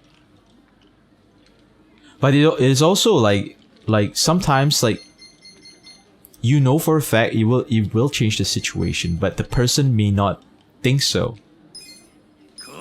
Right? So, you know, they might take your truth as like cruelty because they can't see the way, even though you can. So I could have taken my friend's like words that he was just trying to be cruel, that he was not showing me kindness, right? And I could have like felt like, oh, what you say doesn't change the situation. So, you know, it could go like both ways. I got 4. It got stuck in my head what you said to her. Wait, to who? I'm not sure who you're referring to her. But I think like what I'm trying to get to the point is like, I don't think you should sacrifice truth for kindness. Yeah. And that's also with a lot of like caveats, right? Like, if the person really needs your help, and telling them the truth is way more important in that moment than kindness. Oh, your message didn't go through. Like, how many instances is there? Like, for example, like, I think like one of the people that, for example, right, there are a lot of homeless people out there. And some of these homeless people are homeless because of situations that were not in their control. But sometimes, some of these homeless people were homeless because of things that they did to put them in those situations. So, if a homeless person ever asks you for advice, and you know a way to change their life around, but if you know that if you say that to them, it might hurt them, would you still tell them the truth? So that's just a hypothetical situation I'm saying, right? Like, would you tell someone the truth, even though it might jeopardize your relationship with them? And a lot of people would not. A lot of people would just prefer to say the kind thing. Even myself, right? Sometimes, like, if a stranger asks me for advice in real life, and I realize that they might not take my advice, do I want to risk like the relationship, or do I want to like fucking risk like getting to a fight with this person?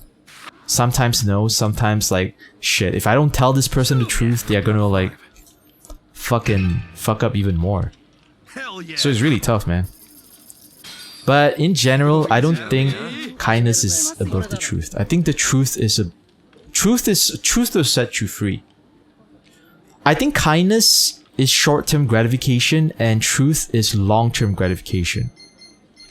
The truth will definitely hurt way more in the moment, but if you stick by the truth for way longer, it will pull you through the other side into a better reality. Kindness is a little bit like chewing gum. It tastes really good in the moment, but it may not help you in the future. Isolation, it depends on the situation. If they're able to do what you tell them.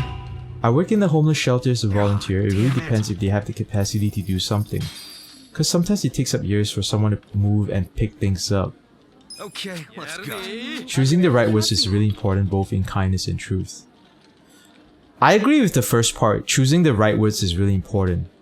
But I think there's another, like, I have a concept that will help that.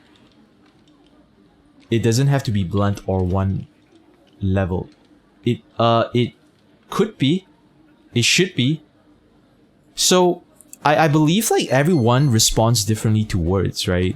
Like some people respond really good to positive reinforcement. Some people respond way better to a militaristic style of like brutal truth, right? But if you find value in like, you know, giving them the truth softly and very nicely and kindly, it may not be as effective if you were blunt or aggressive. But both techniques are valid. So for some people, they respond way better to kindness. But for some people, they don't. They need someone to bluntly tell them the truth. So you have to have both of those things. It's not that one thing is right and the other thing is wrong. Both things are valid. Sometimes you have to be kind, but sometimes you have to be brutally blunt and like super firm, and you gotta like not accept any of their bullshit. I mean, you probably have heard stories about like people turning their life around because they have a friend that will not take their bullshit and will always call them out like, yo, what the fuck? You're making excuses, or you promised to do this thing, but you didn't. And because they had that friend that was blunt with them, they turned their lives around. And the inverse could also be said about like people that showed kindness, like, you know, they're really nice, and those, it's like both are effective. It's like you don't always go into a surgery with a chainsaw, right? You got to like have multiple tools. But at the end of the day, what is the core of the whole topic is truth. You want the other person to see what you can see, because you want to help them, right? Isule says you should always be fluid in this as well, then aware of the situation. Yeah, but that at the end of the day, what you really want to get the person to do is be aware of the truth. Okay, let's go. That maybe they are in control of certain things, but they're not doing anything about it. Maybe because of a certain attitude they have, they can't, they're always stuck in that same situation. You know?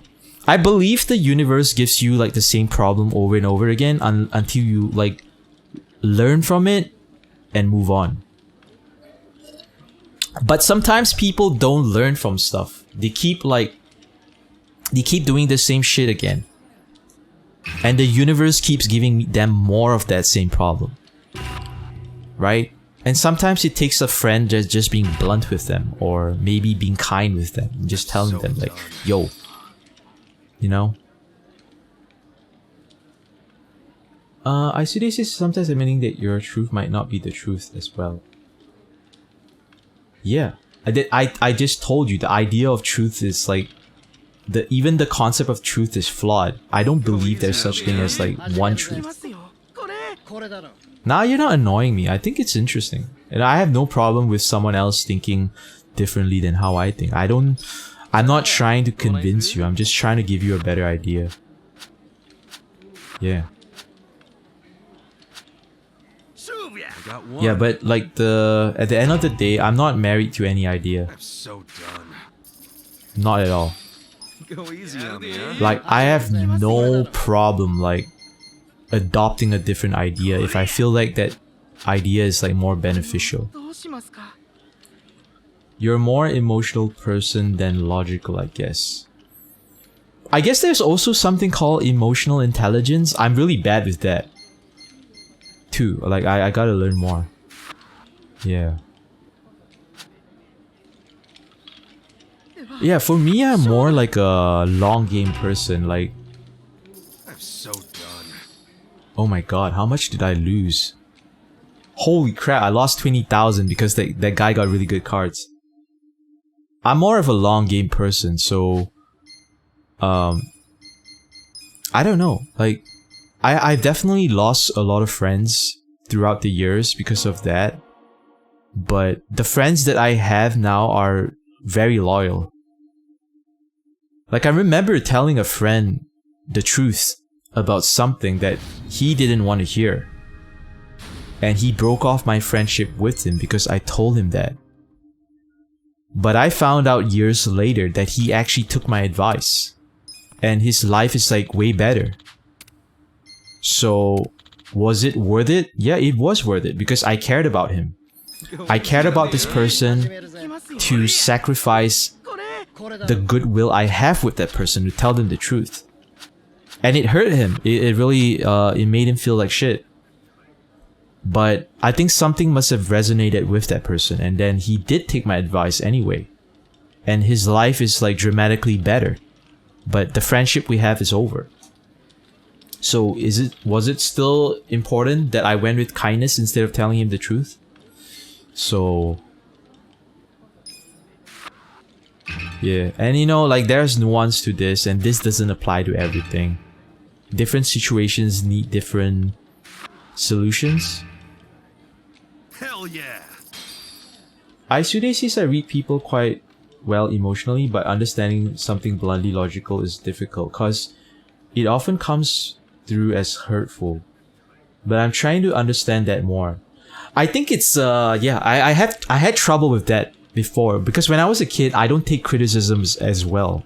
Like I would usually argue with the person, but the way I would look at it nowadays, the reason why I can deal with that easier is because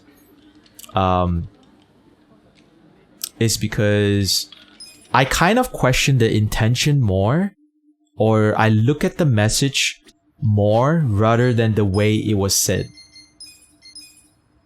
Right? So I kind of like take the tonality of the voice away from how it's being said, and I just look at the message itself.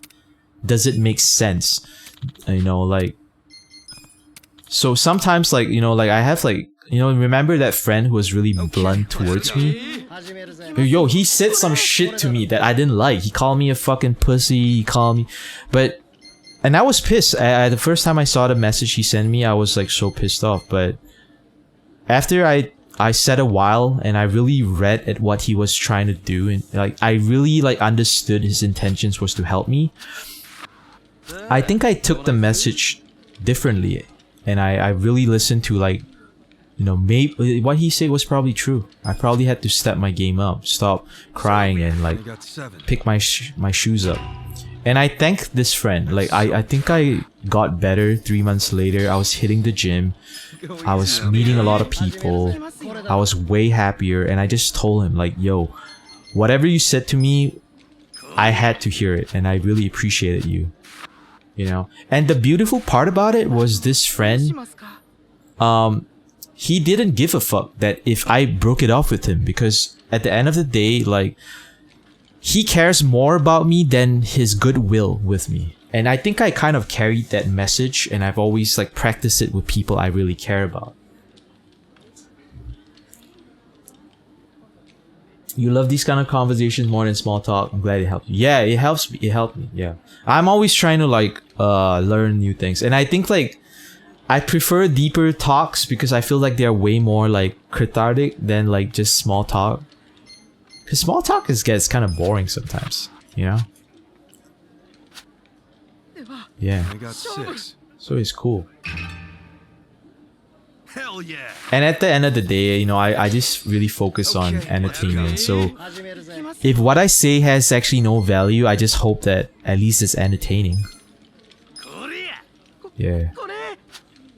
Like what I love to do outside of streaming is I love to listen to a lot of podcasts and listen to different ways people think. Yeah, and I find it entertaining sometimes, you know. I may not agree with everything, but I may find it interesting. Yeah, we are almost there. I think I might actually wrap this gambling thing up because I'm trying to like get rich as fuck. Yeah, but like I said, right, like I'm not sure if I'm going to be streaming tomorrow because like, man, it's been quite a tiring week. But I might. I think there's a 60-70% chance I'll stream. Okay. Damn. Aisude, what are you doing right now? Like, are you studying? Are you working? What are your long-term goals, man? What you trying to do?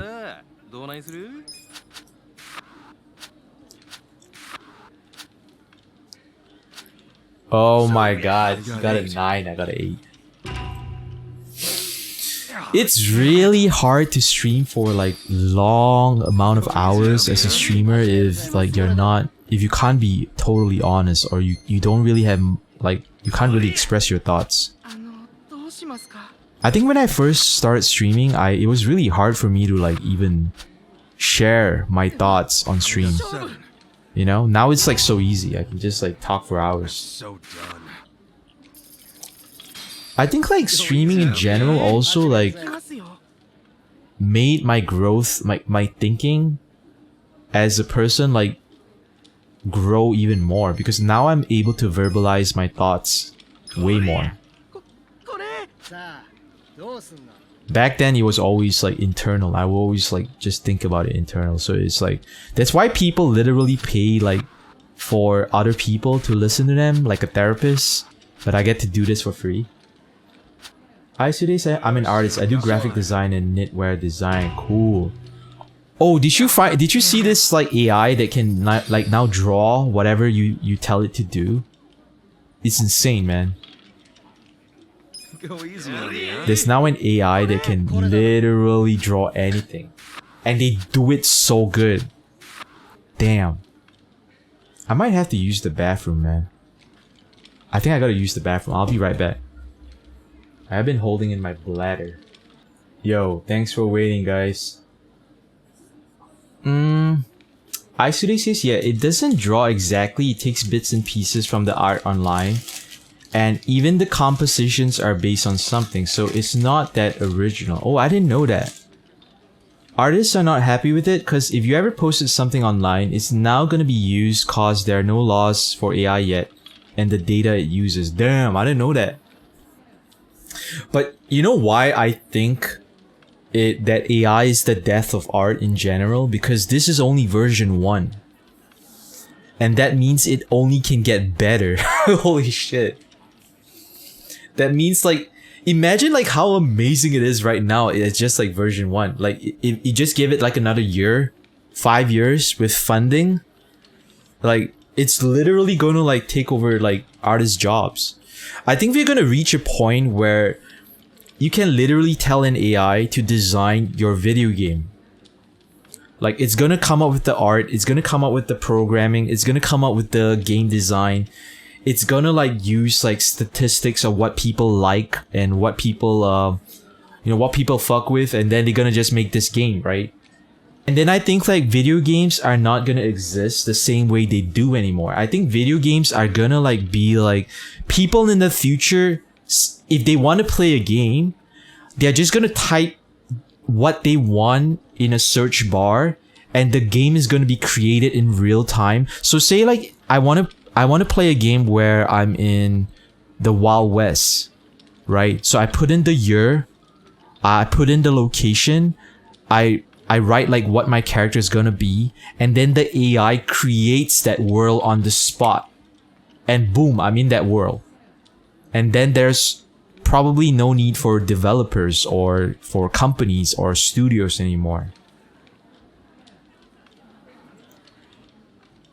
Yo, actually, my bad. I think like my auto mod is like, it's just preventing like stuff like spoilers. So like if anything you say sounds almost like a game spoiler, it blocks it. It will get old soon. No, it won't. It won't, trust me. Okay, you can, I may be wrong. Yeah, I'm gonna first I'm gonna say I may be wrong, and I hope I'm wrong. I hope I'm wrong. I really hope I'm wrong, because like if I'm wrong, it just means that artists around the world still get to, you know, make money for work. People are not gonna like use the AI instead of like paying a real artist. I hope I'm wrong, but I think it's, yeah, I don't think that's gonna happen. Yeah, it's the damn AI, Siniki. Like you're gonna get killed by Skynet, bro. Trust me. Yeah.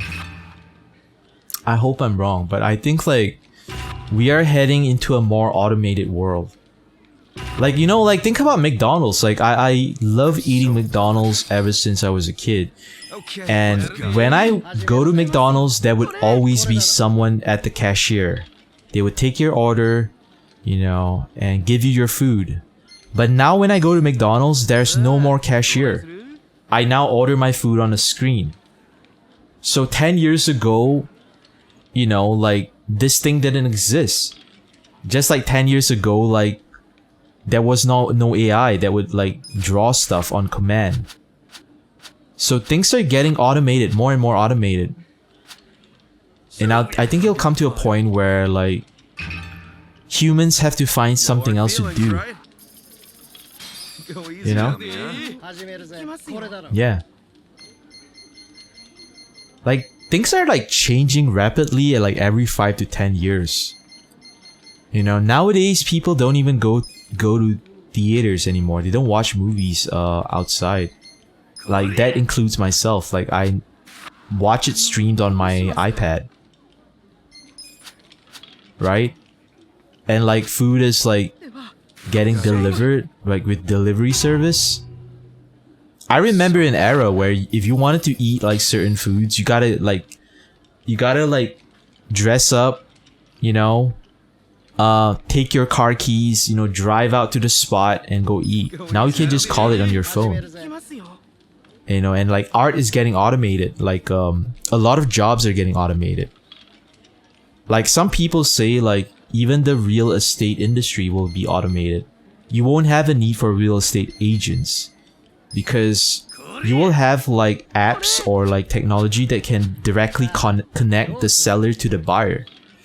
So real estate agents are gonna die out.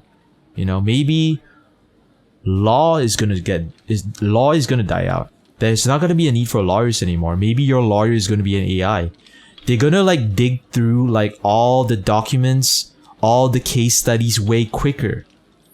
And, like, law is not gonna be judged in court anymore. Law is gonna be automated by a computer that will, like, a supercomputer that would pick the ultimate outcome or punishment for someone who did a crime. So I think, like, yeah, eventually we'll live in a world where, like, think about driving. Driving right now is being automated. Right? You guys heard about this, right? Like, you guys, like, go into a car and you can just literally wake up and then you're at your destination. Cars can drive themselves right now. Planes are already driving themselves. Did you know, like, planes are actually not flown by the pilot? Like, 99.9% of the work is just the computer doing it. Like, autopilot is what is really doing the plane. Like, I think, like, the pilot is only, like, you know, taking off the plane and landing it. Well, I don't know what you said, Isute, because the AI is blocking you. If you don't have an actual mod preventing people from saying stuff, it's just the auto mod. I think any words that are, like, spoilerific will trigger it, like death or kill or stuff like that. So, see, AI is bad. I do agree. I 100% agree AI is bad. In fact, I really miss the 90s where I grew up in. I'm 33 years old. I'm old as fuck. I grew up in a time where, like, you know, there were no smartphones and life was really simple. I really do agree AI is bad. But unfortunately, that's where we are heading. You know? You 37? Okay, fine. But yeah, I guess you see what I'm saying, right? Like, we grew up in an era where, like, our phones were literally just used to call and text people. There's no Facebook, there's no Netflix. Like, I remember, like, I have to, like, read a book to fall asleep. Because when I turned on televisions, like the television at midnight or 1 AM would be static. There were, like, no multi-channels. There were no, like, streaming services and all that. It was, like, a totally different world. So I really love the old analog manual world. Because I feel like technology is amazing, but it's always, like, another complication. Hell yeah! Like, having a smartphone where you can watch porn non-stop is a complication. It's a complication that some people don't know how to handle. That's why you have all kinds of addictions, like addicted to porn, addicted to, like, Instagram, social media. Because people are introduced to a complication that they haven't learned how to handle yet. So they get addicted to it and it fucks with their life. And shit is getting automated. AI. Your information is being sold on the internet. Like, I hate it, but whatever I tell you guys, like, everything is gonna get even worse. It's not because I want it to be like that. It's because it is gonna be like that. Okay, let's go. Siniki says, I remember the old Boost mobile phones. Yeah, you old as dirt, Siniki. You're talking about those phones that look like bricks, right? The ones like the cartel, like cocaine boss would use in like Miami Vice. Yeah, I feel you, man. I really miss those days. I actually miss the days where I would call a girl using a payphone, putting coins in. Everything had more meaning to it. You know, romance was way realer back then. Now romance is just a swipe on your phone. I should say we're learning to handle it though. I think more and more people are making conscious decisions to limit things. I hope so, but I don't think they are. I think there are some people that are doing it. Yeah, for sure, because I'm doing it. Like, I deleted my Facebook and Instagram. Yeah.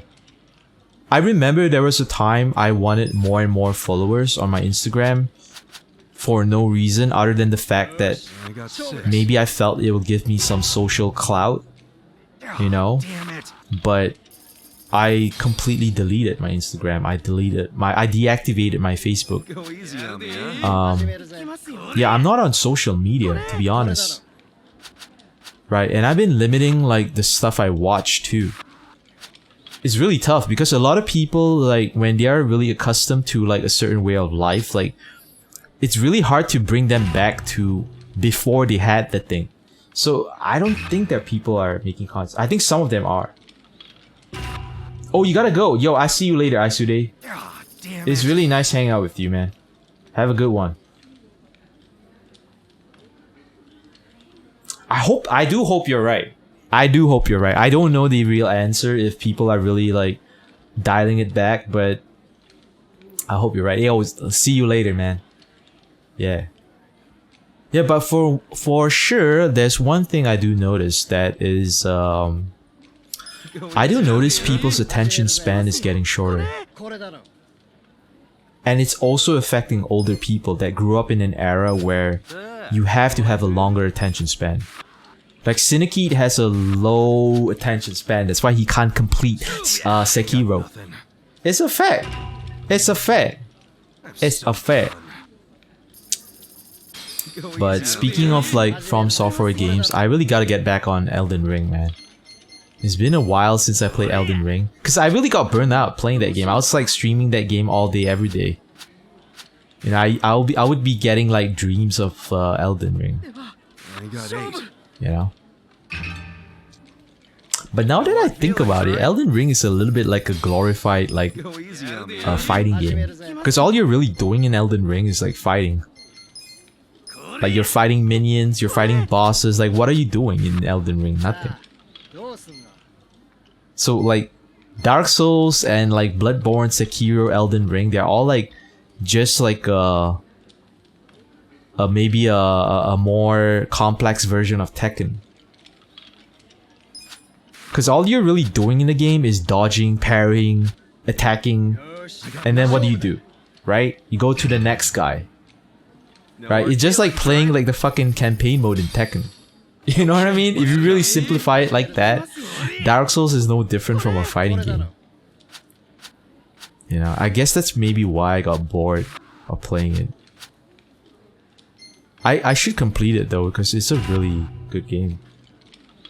But right now, like Yakuza Like a Dragon, it's like so entertaining, it's so fun, it's so addictive. No hard feelings, right? Yeah, I'm really enjoying this game. I think I've streamed 5 hours already. Damn. The gambling's really got me stuck. I got nothing. Yeah, Oicho Kabu is like such a like, this game is all based on luck, man. Like, I much prefer poker because like in poker you have way more control of your like destiny of whether you're gonna win or not. But in this game, it's like just like fate.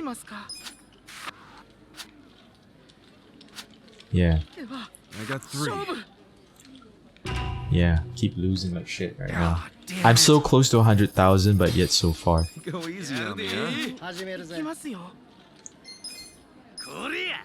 Damn, bro. Right now, it's about 4 p.m. Oh shit, why did I pick one more? Damn, I got lucky. I got 9. I got lucky. I should have lost because I should have showdown instead of... Yeah, I got lucky. Go easy on me, huh?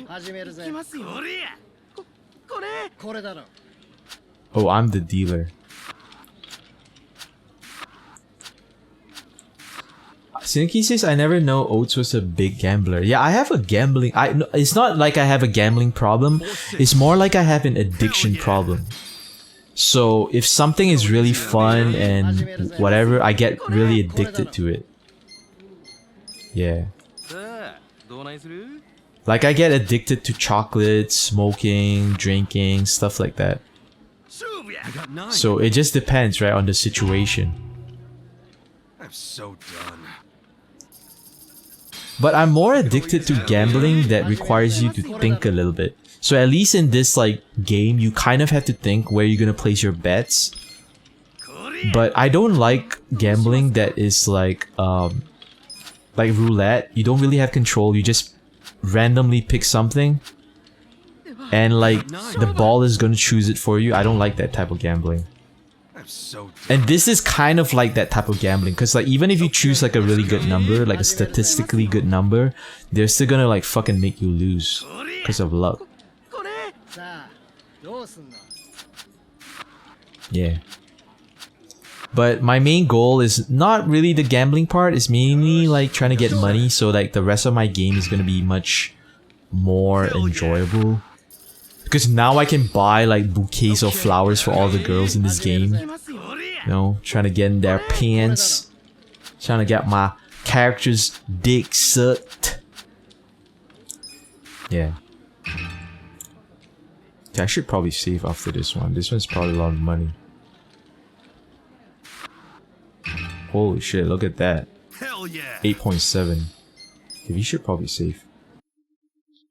I need to get 100,000 points, and I'm almost there.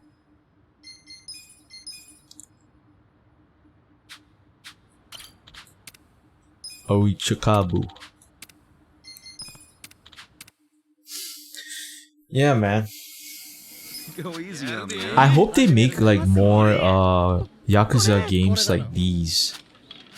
Cause you know, keeping it different is like always good. Oh my god, am I gonna lose a bunch of money right now?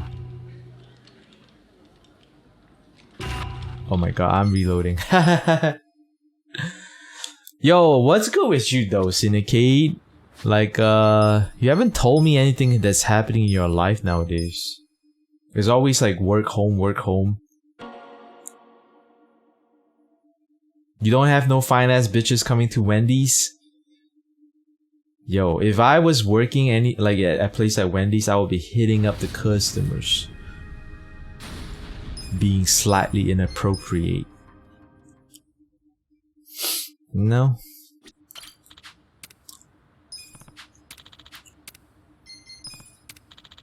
Work? Damn. Okay, let's go.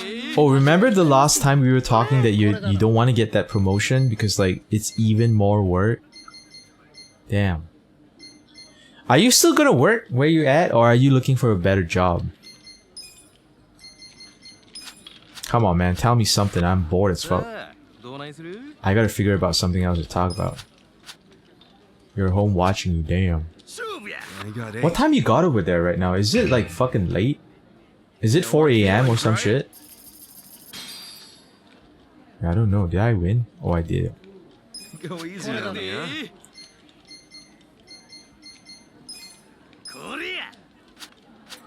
Damn, bro. Yo, I appreciate you, man. I might call the stream pretty soon too, because I've been at it for quite a while. I might or might not stream tomorrow, man. I gotta, like, I kind of go hard too much. Sometimes when I'm done with my stream, I don't feel like chopping up highlight clips. I was planning on like doing some like video editing today, but man, I just feel so tired. Like once I'm done streaming, I just want to upload the VOD to YouTube and just like go do other shit. Damn, it's really late. I appreciate you like sticking around though. I got 3. Damn.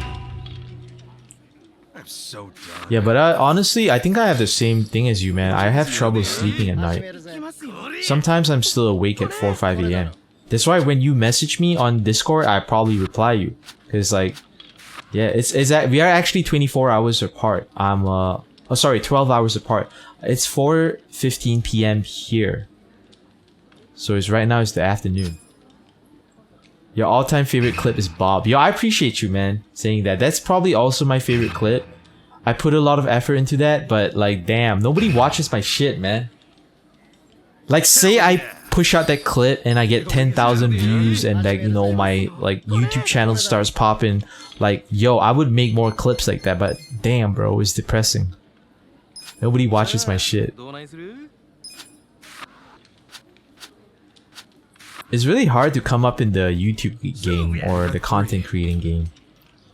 You know, like I wish I started like 10 years ago. But now the industry, there's like millions of people doing it. Like how are you gonna stand out? So you gotta create some really killer ass content. I kind of know the answer how to pop off in the YouTube space though. But it kind of sucks. You know why? Because I can't stream anymore. If I really want to pop off in the YouTube, if I want to like have an audience and have people watch my shit, I gotta create like content for YouTube. That means like maybe have like a video talking about games or why is Grand Theft Auto San Andreas the best Grand Theft Auto, or why does Bethesda suck ass, and I gotta put like a lot of visuals. I gotta make it interesting. I gotta give a lot of talking points. And guess what happens if I go about that life? I can't stream. Right? But maybe that's what I have to do. If I want to be popping on Twitch, I gotta like not do Twitch and do that instead. And once I'm popping in that thing, I can come back to Twitch with like more audiences. But it fucking sucks because all I want to do is stream. I love streaming, but I don't have an audience.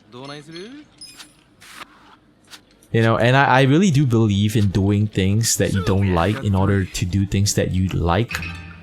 But it fucking sucks and I sometimes don't want to do it. You know, I just want to stream. Sometimes I'm streaming at like all these hours and I'm like, I am doing something, right? I am like grinding it out here on Twitch and then chopping up the video and like shitting it out on YouTube, but like, I don't know if that's enough, man.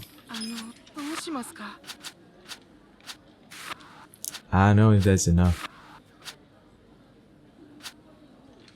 Maybe not. Hell yeah! Damn, now we're at 90,000. We should save. I need 10,000 more and then we can get out to here.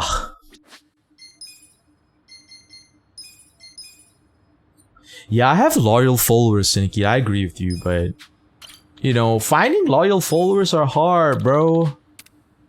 Like, I don't know, man. Maybe I'm playing the wrong game. Maybe I'm like doing... But you know, I actually got inspired by a lot of like OG streamers. Like, for example, like Ninja. Ninja has been streaming for 7 years before he even popped off as a streamer with Fortnite. Like, imagine that, 7 years. This is like my 4th year. He still got 3 years on me before he hit it big. And even then, I might not even hit it big. I don't know. It's tough, man.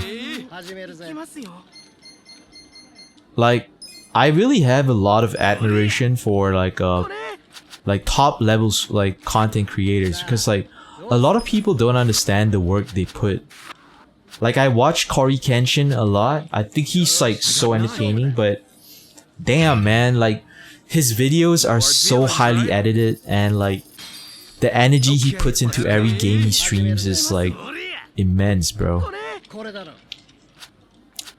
You know what I mean? I think he recently came back.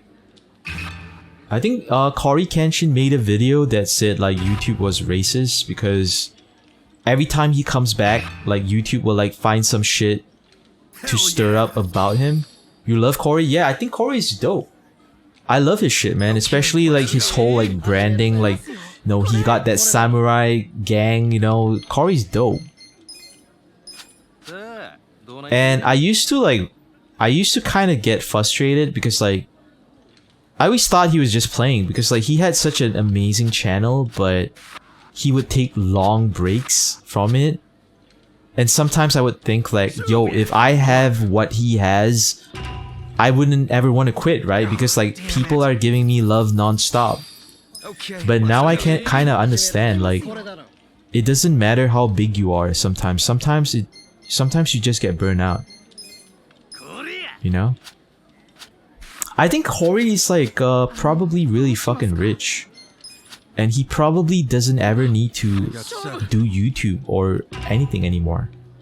If he was like really smart with his money and just like, you know, kind of play it low-key, he might not ever need to work anymore. And maybe he's kind of like, he's kind of on that level right now, you know?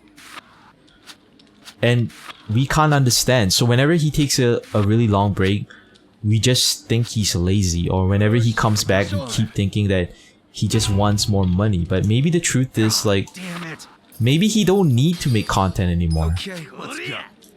But man, sometimes I do wish I was that lucky.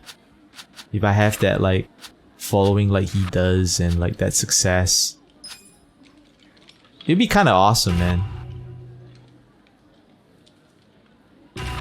Oh my god, what the fuck? Yeah, I'm reloading.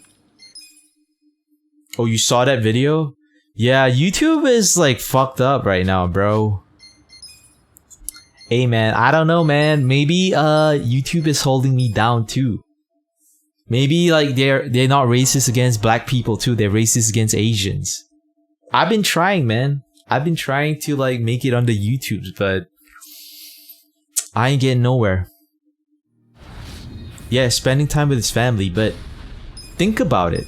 How do you spend a lot of time with your family? By, you know, having a lot of money. You can't spend time with your family if you're not like rich as fuck. Right? If he still needed the bag, he would still be like consistent on YouTube. But he already got the bag. So that's why he can now focus on the shit that matters, which is his family. So I admire that. And that might actually be what I would do if I was him. Because sometimes I get confused, right? Like, one of the biggest content creators on YouTube is actually PewDiePie. Hell yeah. But, and you know, I used to be confused, like, why is PewDiePie still doing whatever he's doing, considering how rich he is? You know, and I guess, like, maybe he's a real content creator, because, like, I think his love for the game transcends, like, money. Because sometimes I ask myself, like, would I still be streaming if I had 10 million in the bank? I don't know. Maybe I wouldn't. Maybe I would be traveling to Paris, you know, on a private jet with like a PlayStation 5, playing games, whatever, right?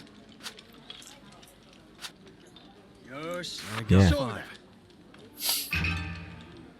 Man, sometimes it's like hard, man, not to get envious of like really big time content creators or celebrities, because you think like, damn, what are they complaining for, man? They got so much money, they got like they're living in a big house, they got like a beautiful wife, beautiful girlfriend. It's really hard to appreciate what you got when you can see someone having better shit than you. It's so hard sometimes, man. Because if we logically think about it, like, we actually have a good life. We have a great life. Like, a lot of people would kill to be where we are at, but sometimes it's hard to see that. Because when you turn on TV and you see the Kardashians, you know, you see like, I don't know, Chris Brown leaving the club on like a fucking sports car, like, damn, bro. And then we gotta go back to our minimal wage job or whatever, and it's just like, why? You know, life fucking sucks. But the problem is, like, a lot of us like look at a celebrity that has money and all that, and all the things that we want, but sometimes we may not realize that they may be more miserable than us. Sometimes. But if we gotta be real about it, maybe they are probably having a better time than us right now. Yeah. I got 6. Yeah, bro.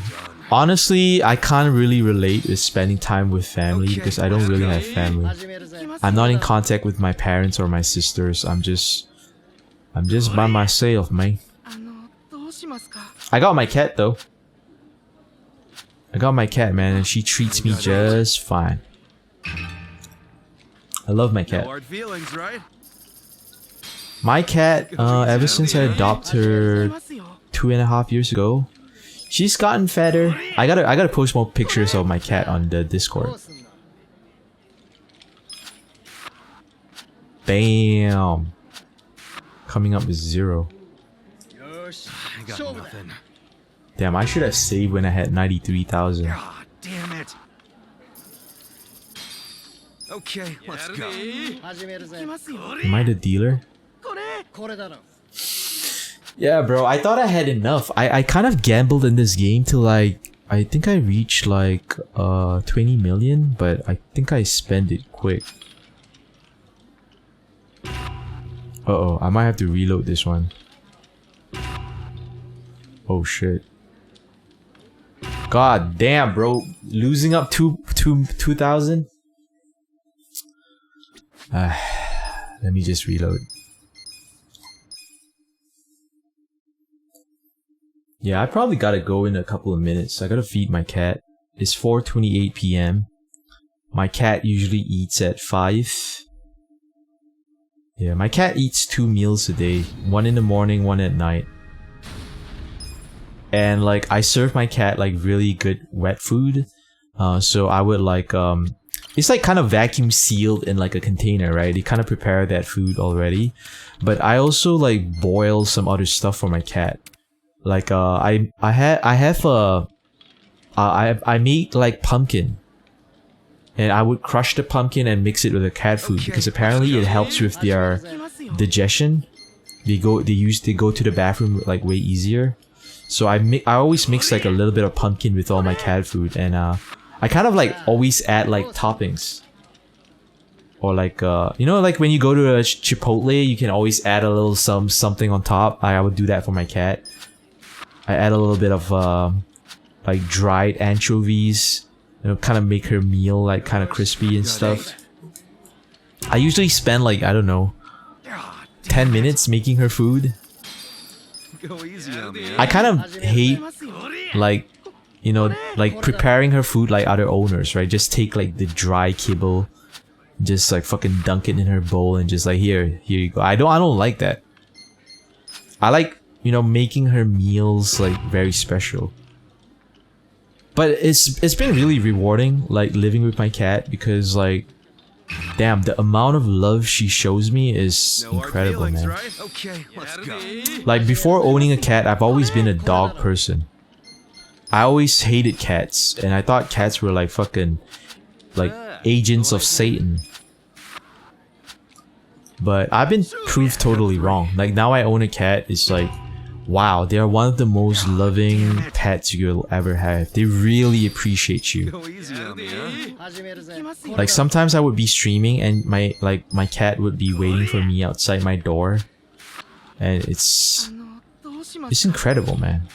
If you get like the love of an animal, like it's just like really special. I don't know, maybe that's like my closest like thing I ever feel to have a family. Pets are like very special because like when it comes to family, it's like love with family is like conditional as fuck, man. You know?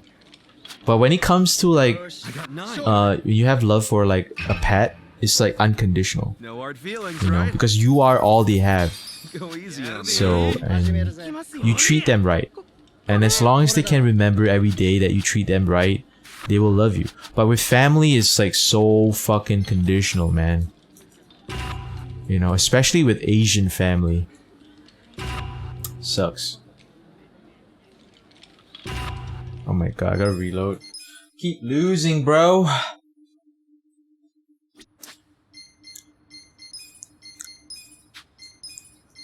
I keep losing. I need to win 8,000 points and then I'm out.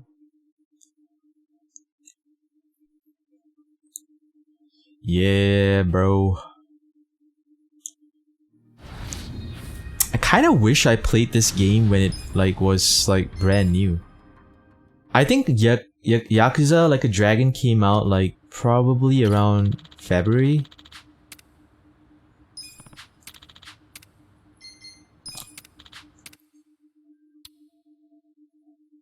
Okay, let's go. Okay, come on. I gotta win 8,000 points only, man. 8,000. Oh shit. I didn't bet much. Damn, I only bet like 1 point. I got 5.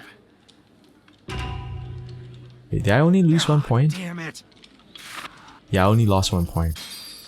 Go easy on me, huh?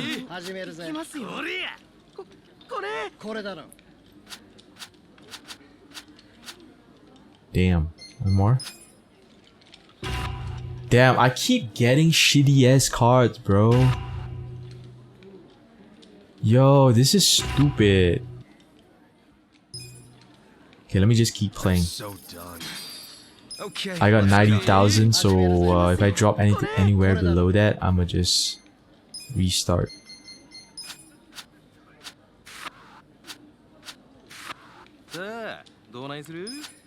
Oh my god, bruh. Let me exit. Let me restart.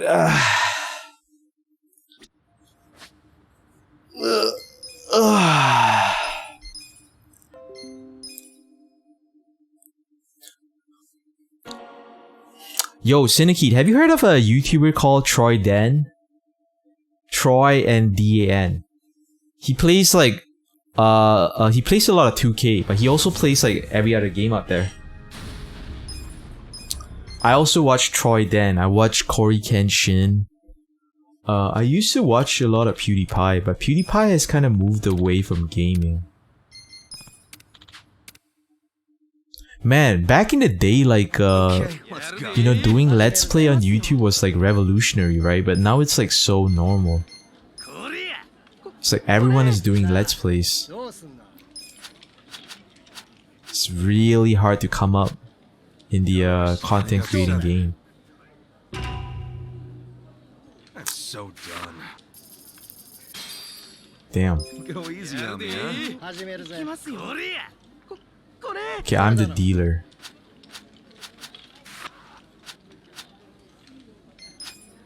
Okay, 6 is not bad. Oh fuck. Oh my god, I keep losing, bro. It's like the game knows, man. The game just wants to fucking make me lose.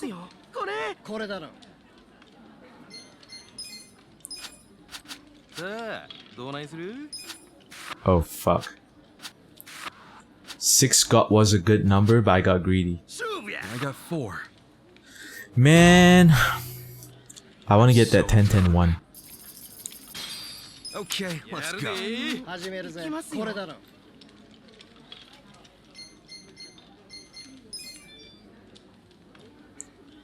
Holy shit, I just got a notification on my phone that I just went live. Was I not live the whole time?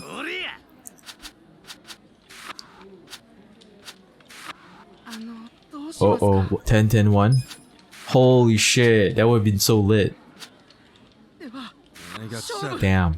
Losing like crazy, bro. I dropped from 92,000 to 88. Okay, let's go. 9.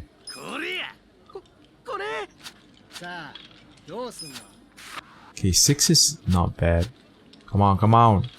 Yes. I got 6. Am I the dealer next? Sometimes you get really lucky as the dealer and you win like at least 2,000. Okay, I got 10. Okay, hurry up, hurry up, hurry up. Okay, I got 7. One more. Or maybe 7 is actually pretty good. Yeah. Yeah, 7 is actually really good. Did my stream go down? It might have. Yo, did it go down? I don't know if it did. Did you experience connection issues? Let me see. Because I just saw that like a notification saying I went online again. Oh shit, I think it probably did. I think like what it did was like it disconnected and then it reconnected, but it comes off as like it's like a new stream or some shit. Hell yeah. Damn. It said you was online offline. Yeah, I probably think it did because I got a notification that I just went live and I was like, what? Damn, bro. But it's all good.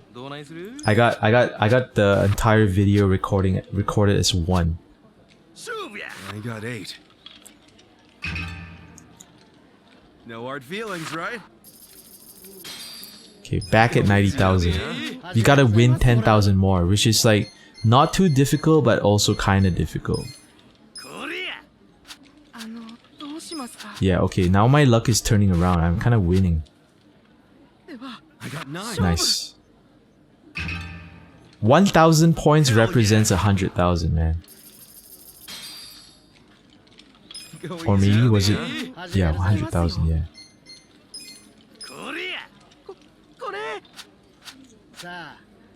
Damn, I'm winning. I'm getting a lot of good cards. Damn, bro.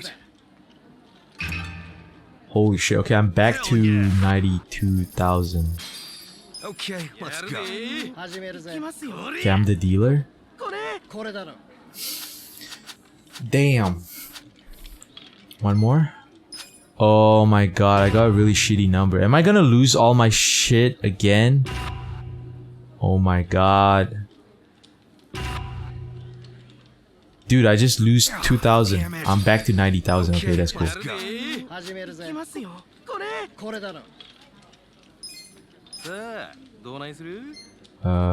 Show that. I got 6. One more. Ah, shit. 0. I hate this fucking shit. I'm so done. Go easy I'm kind of sleepy, man. Let me pick that 10. Yo, give me that 10-10-1, bro. I got really lucky the first time I started playing this game. Holy shit, my luck is like shit right now. I got 3. I think like literally if you really want to make it big in this game, you gotta be playing for the 10-10-1. That means you gotta be playing the long game. That means you kind of have to not give a fuck about losing.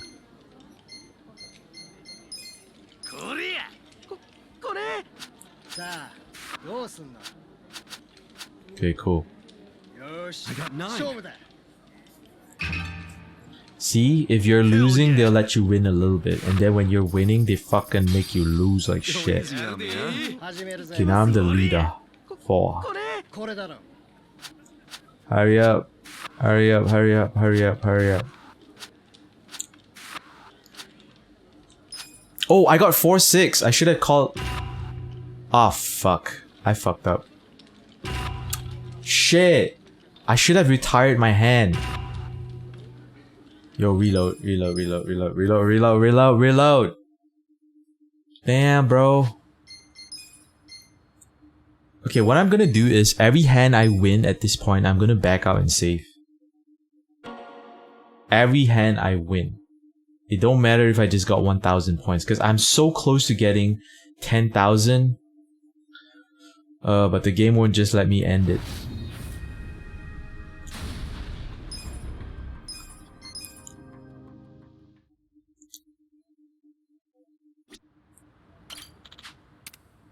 Oitsukabu.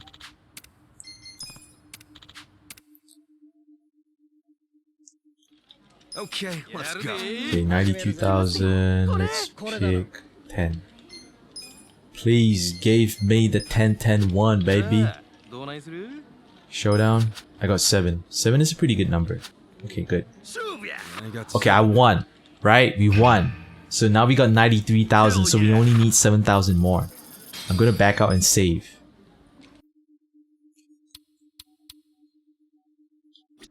Okay, now we save. Then we go back in and play.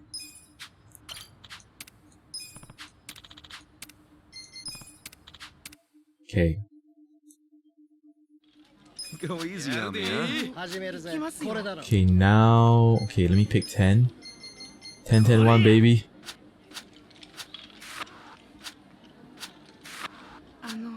10-6, one more. 10 or 5. Okay, nice. Now we are at 94,000. We only need 6,000 more. No, back out. Save. Scum saving, bro, is the way to go, man. I learned that ever since I played RPGs back in PlayStation 1.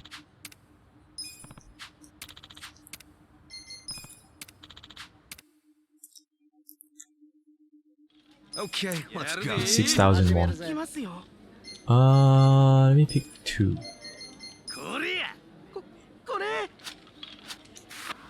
Hurry up. One more? Ah, shit. Yeah, they just stole my money. Okay, I'll keep playing, but I got a safety net. If I drop below 90,000, I'll just reload. Okay, now I'm the dealer.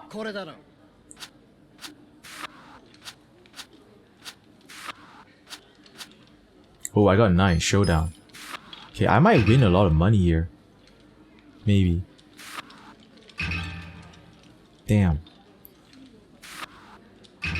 Damn. That's a lot of money. Now we're at 95,000. We should save. We only need 5,000 more. That means if I win like 5 more rounds, we good. Okay. I need to win 5 more hands. Come on, baby. Give me something good. Okay, I got an 8. As long as he doesn't get an 8 or 9. Okay, cool. Wow, we won this hand. Hell yeah! No, I'm gonna save. Now I only have to win 4 more times. Now I only gotta win 4 more times.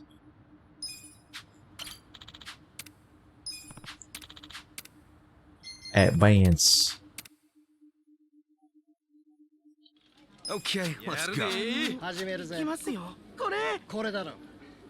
Damn, they always leave me with the shitty numbers, man. Showdown. I got 7. 7 is playing it safe. Oh my god, he literally got a 9-1. Nah, I'm out. If he got a 9-1, that means he takes double your money. He takes double of everyone's money. Fuck that. I ain't putting up with that shit. That shit was cheating. Computers always cheating, man. Never letting you win. Giving you a false sense of challenge.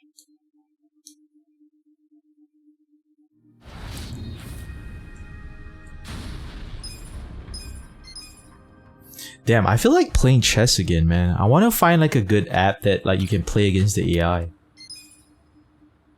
Cause playing against the AI is like really fun actually, even though you're more likely to lose all the time because it teaches you not to make mistakes. Go easy on me, huh? 2.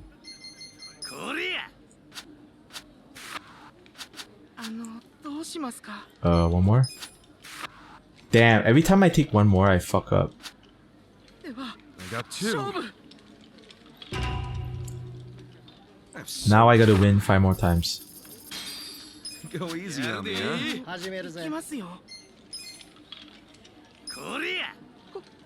Hey, come on, give me that 10-10-1, baby. 8 showdown.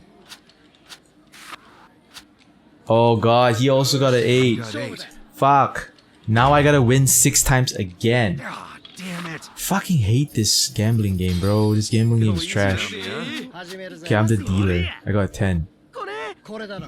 Give me a 10-10-1, bitch. Please. Oh shit. 10-10-1? Oh fuck. Okay, I got 8.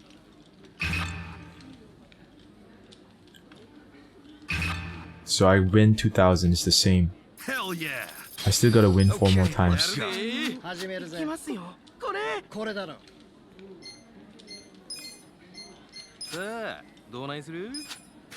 Damn, 0?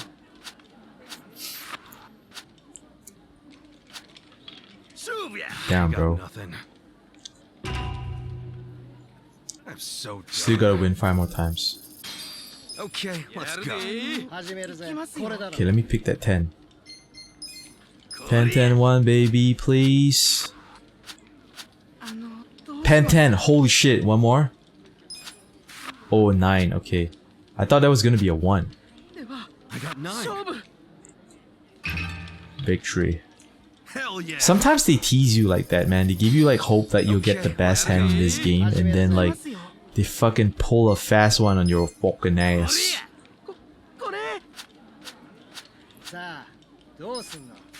Oh shit. Please. No! I got 5. Lost by 1 point. I'm so done. It's like this gambling game is like purgatory because you're stuck in like hell, between heaven and hell. You're winning and then you're losing and then you're winning. It's like there's no like streak. 4-6 retire. 4-6. No hard feelings, right? Go easy on me, huh?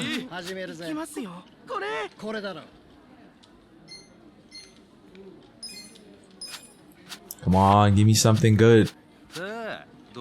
Showdown. Oh my god, this motherfucker got 9-1. Okay, I only lost 2,000, but I have 95,000, so we're at 93. It's still okay. I still can turn this around. Come on, give me that 10-10-1, man. 8, okay, 8 is good. Oh, of course this motherfucker gets an 8 also. Shit. I'm so done. Damn, now we're at 92. Give me that 10. Come on, bruh. Just that 10-10-1. Please.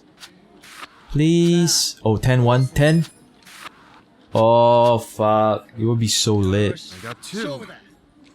Ah, okay. Lose again. Ah, damn it. Okay, let's go.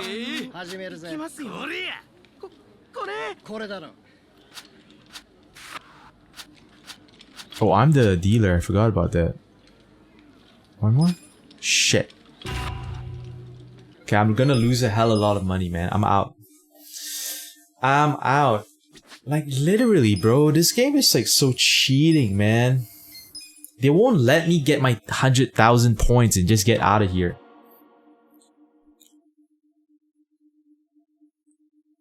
They won't do it, man.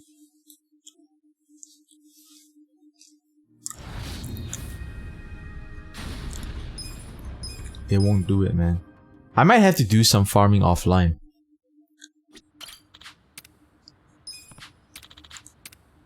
Advance. Okay, let's go. 96,000. Okay. Please. Give me that 10-10-1, baby. 10-1. Oh, if that was a 10, I would be so happy, mate. Yeah, of course he got a 9. Of course he got a 9, because the computer is always cheating. Ah, damn it. It's not even fair, bro. Why are the computer not playing with the same odds as you? Oh, I'm the dealer now.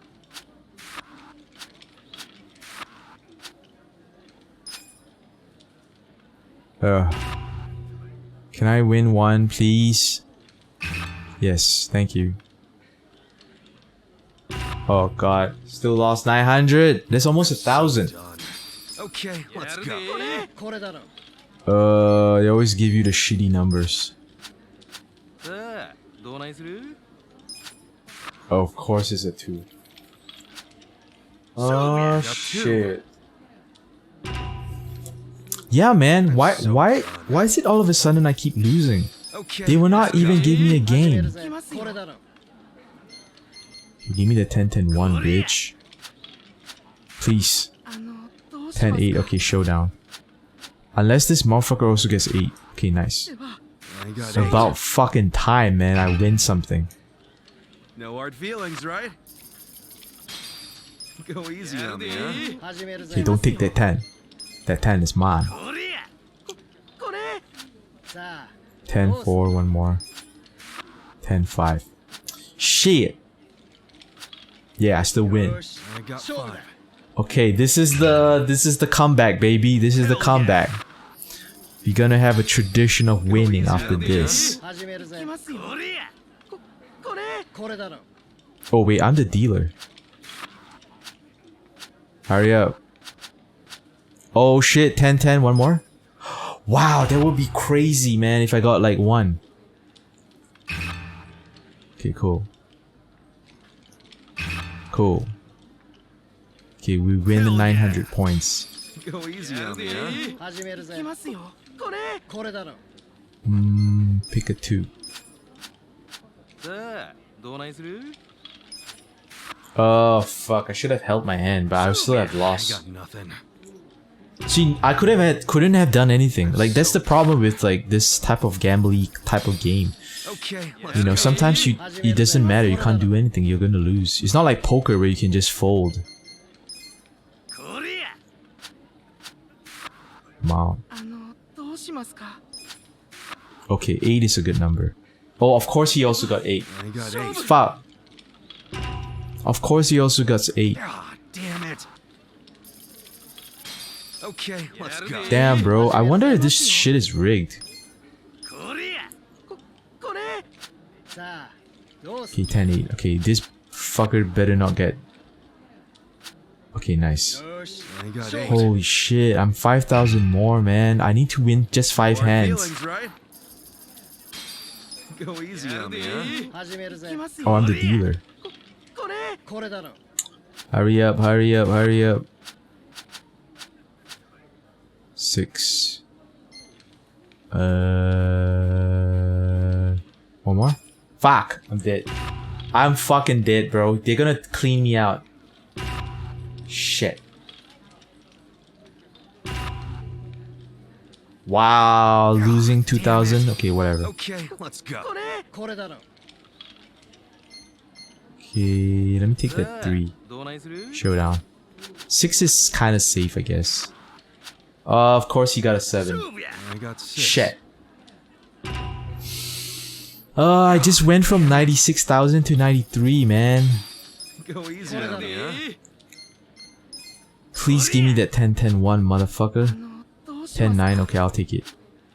You better not get a 9. I got 9. Nice. Hell yeah. Okay, cool. Go easy on me, huh? Pick the 10. I always pick the 10 for the hopes of the 10-10-1. It's like winning the big stakes, sweepstakes. Okay, he better not have a 9. I got 9. Nice. Yeah, you see what I mean? I can see a pattern. Every time I lose to a certain number, they let me win a little bit. Okay, let's go. It's how they get you. Oh, I'm the dealer.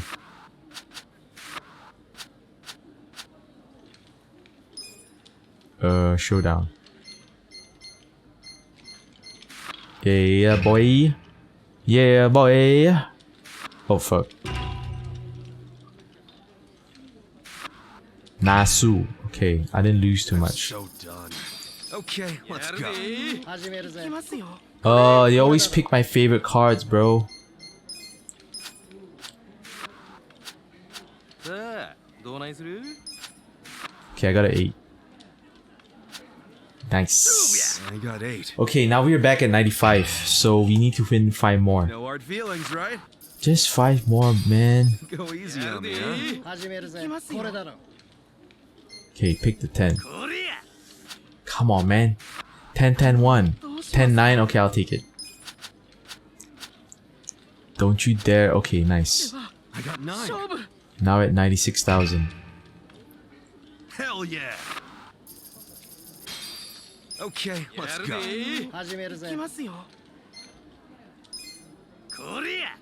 Come on, man.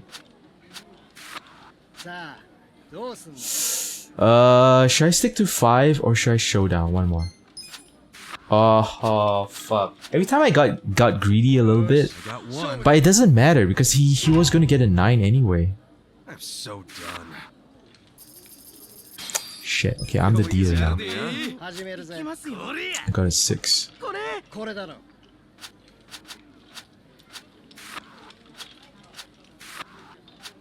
Okay, I got 8. Showdown. Oh, I might be able to take everyone's money. Oh shit. Oh shit. Hell yeah. Holy shit, I better save. Now I only have to win 3 more hands. Just 3 more. Ah, just fucking 3 more, man. Come on, man.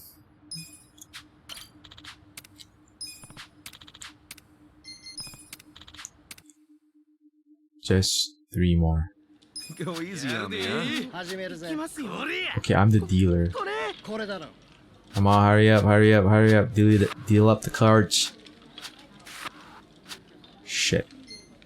Nice. Nice. Oh shit, I might win everything here. Wait, maybe. Okay, wait. How much is that? That's 99,000. I gotta win 1 last hand. I'm gonna save. That's dope, man. This is like a quick rich get quick rich scheme.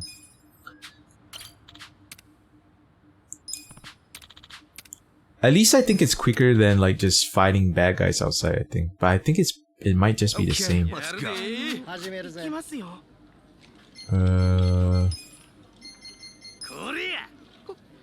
Come on, just 1 hand. If I win this hand, I can get out of here. Oh my god, I got a 9. Unless this fucker gets a 9. Nice. I'm out of here, boy. No hard feelings, right? Yeah, I'm out of here. I'm out of here. We got all the monies.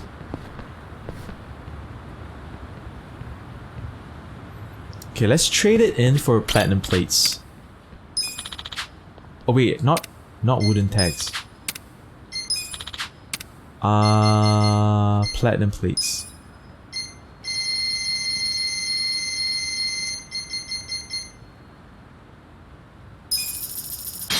Nice. I'm out of here.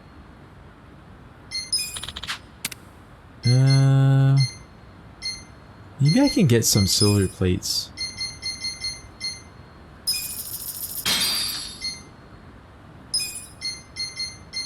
Yeah, I exchanged like 100% of all the tags. Now we can go sell the plates and become rich as fuck. I think that might be it for me for today, man. I don't think I have it in me to do any more quests.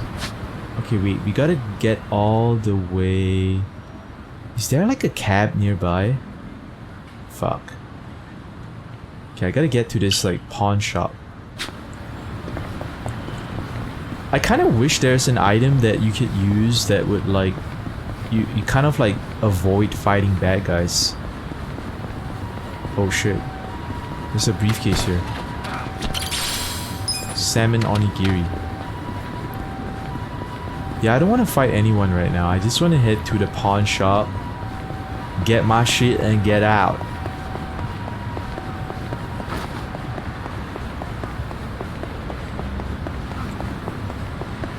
Damn. I thought I was gonna be trapped in that fucking gambling den for like forever. Okay, they're kind of almost there. Kinda.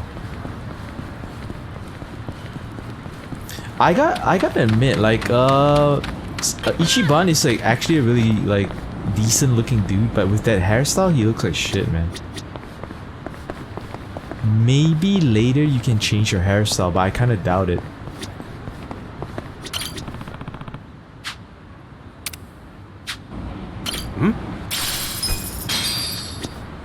Wait, let me see. Boost. Oh, this is temporary.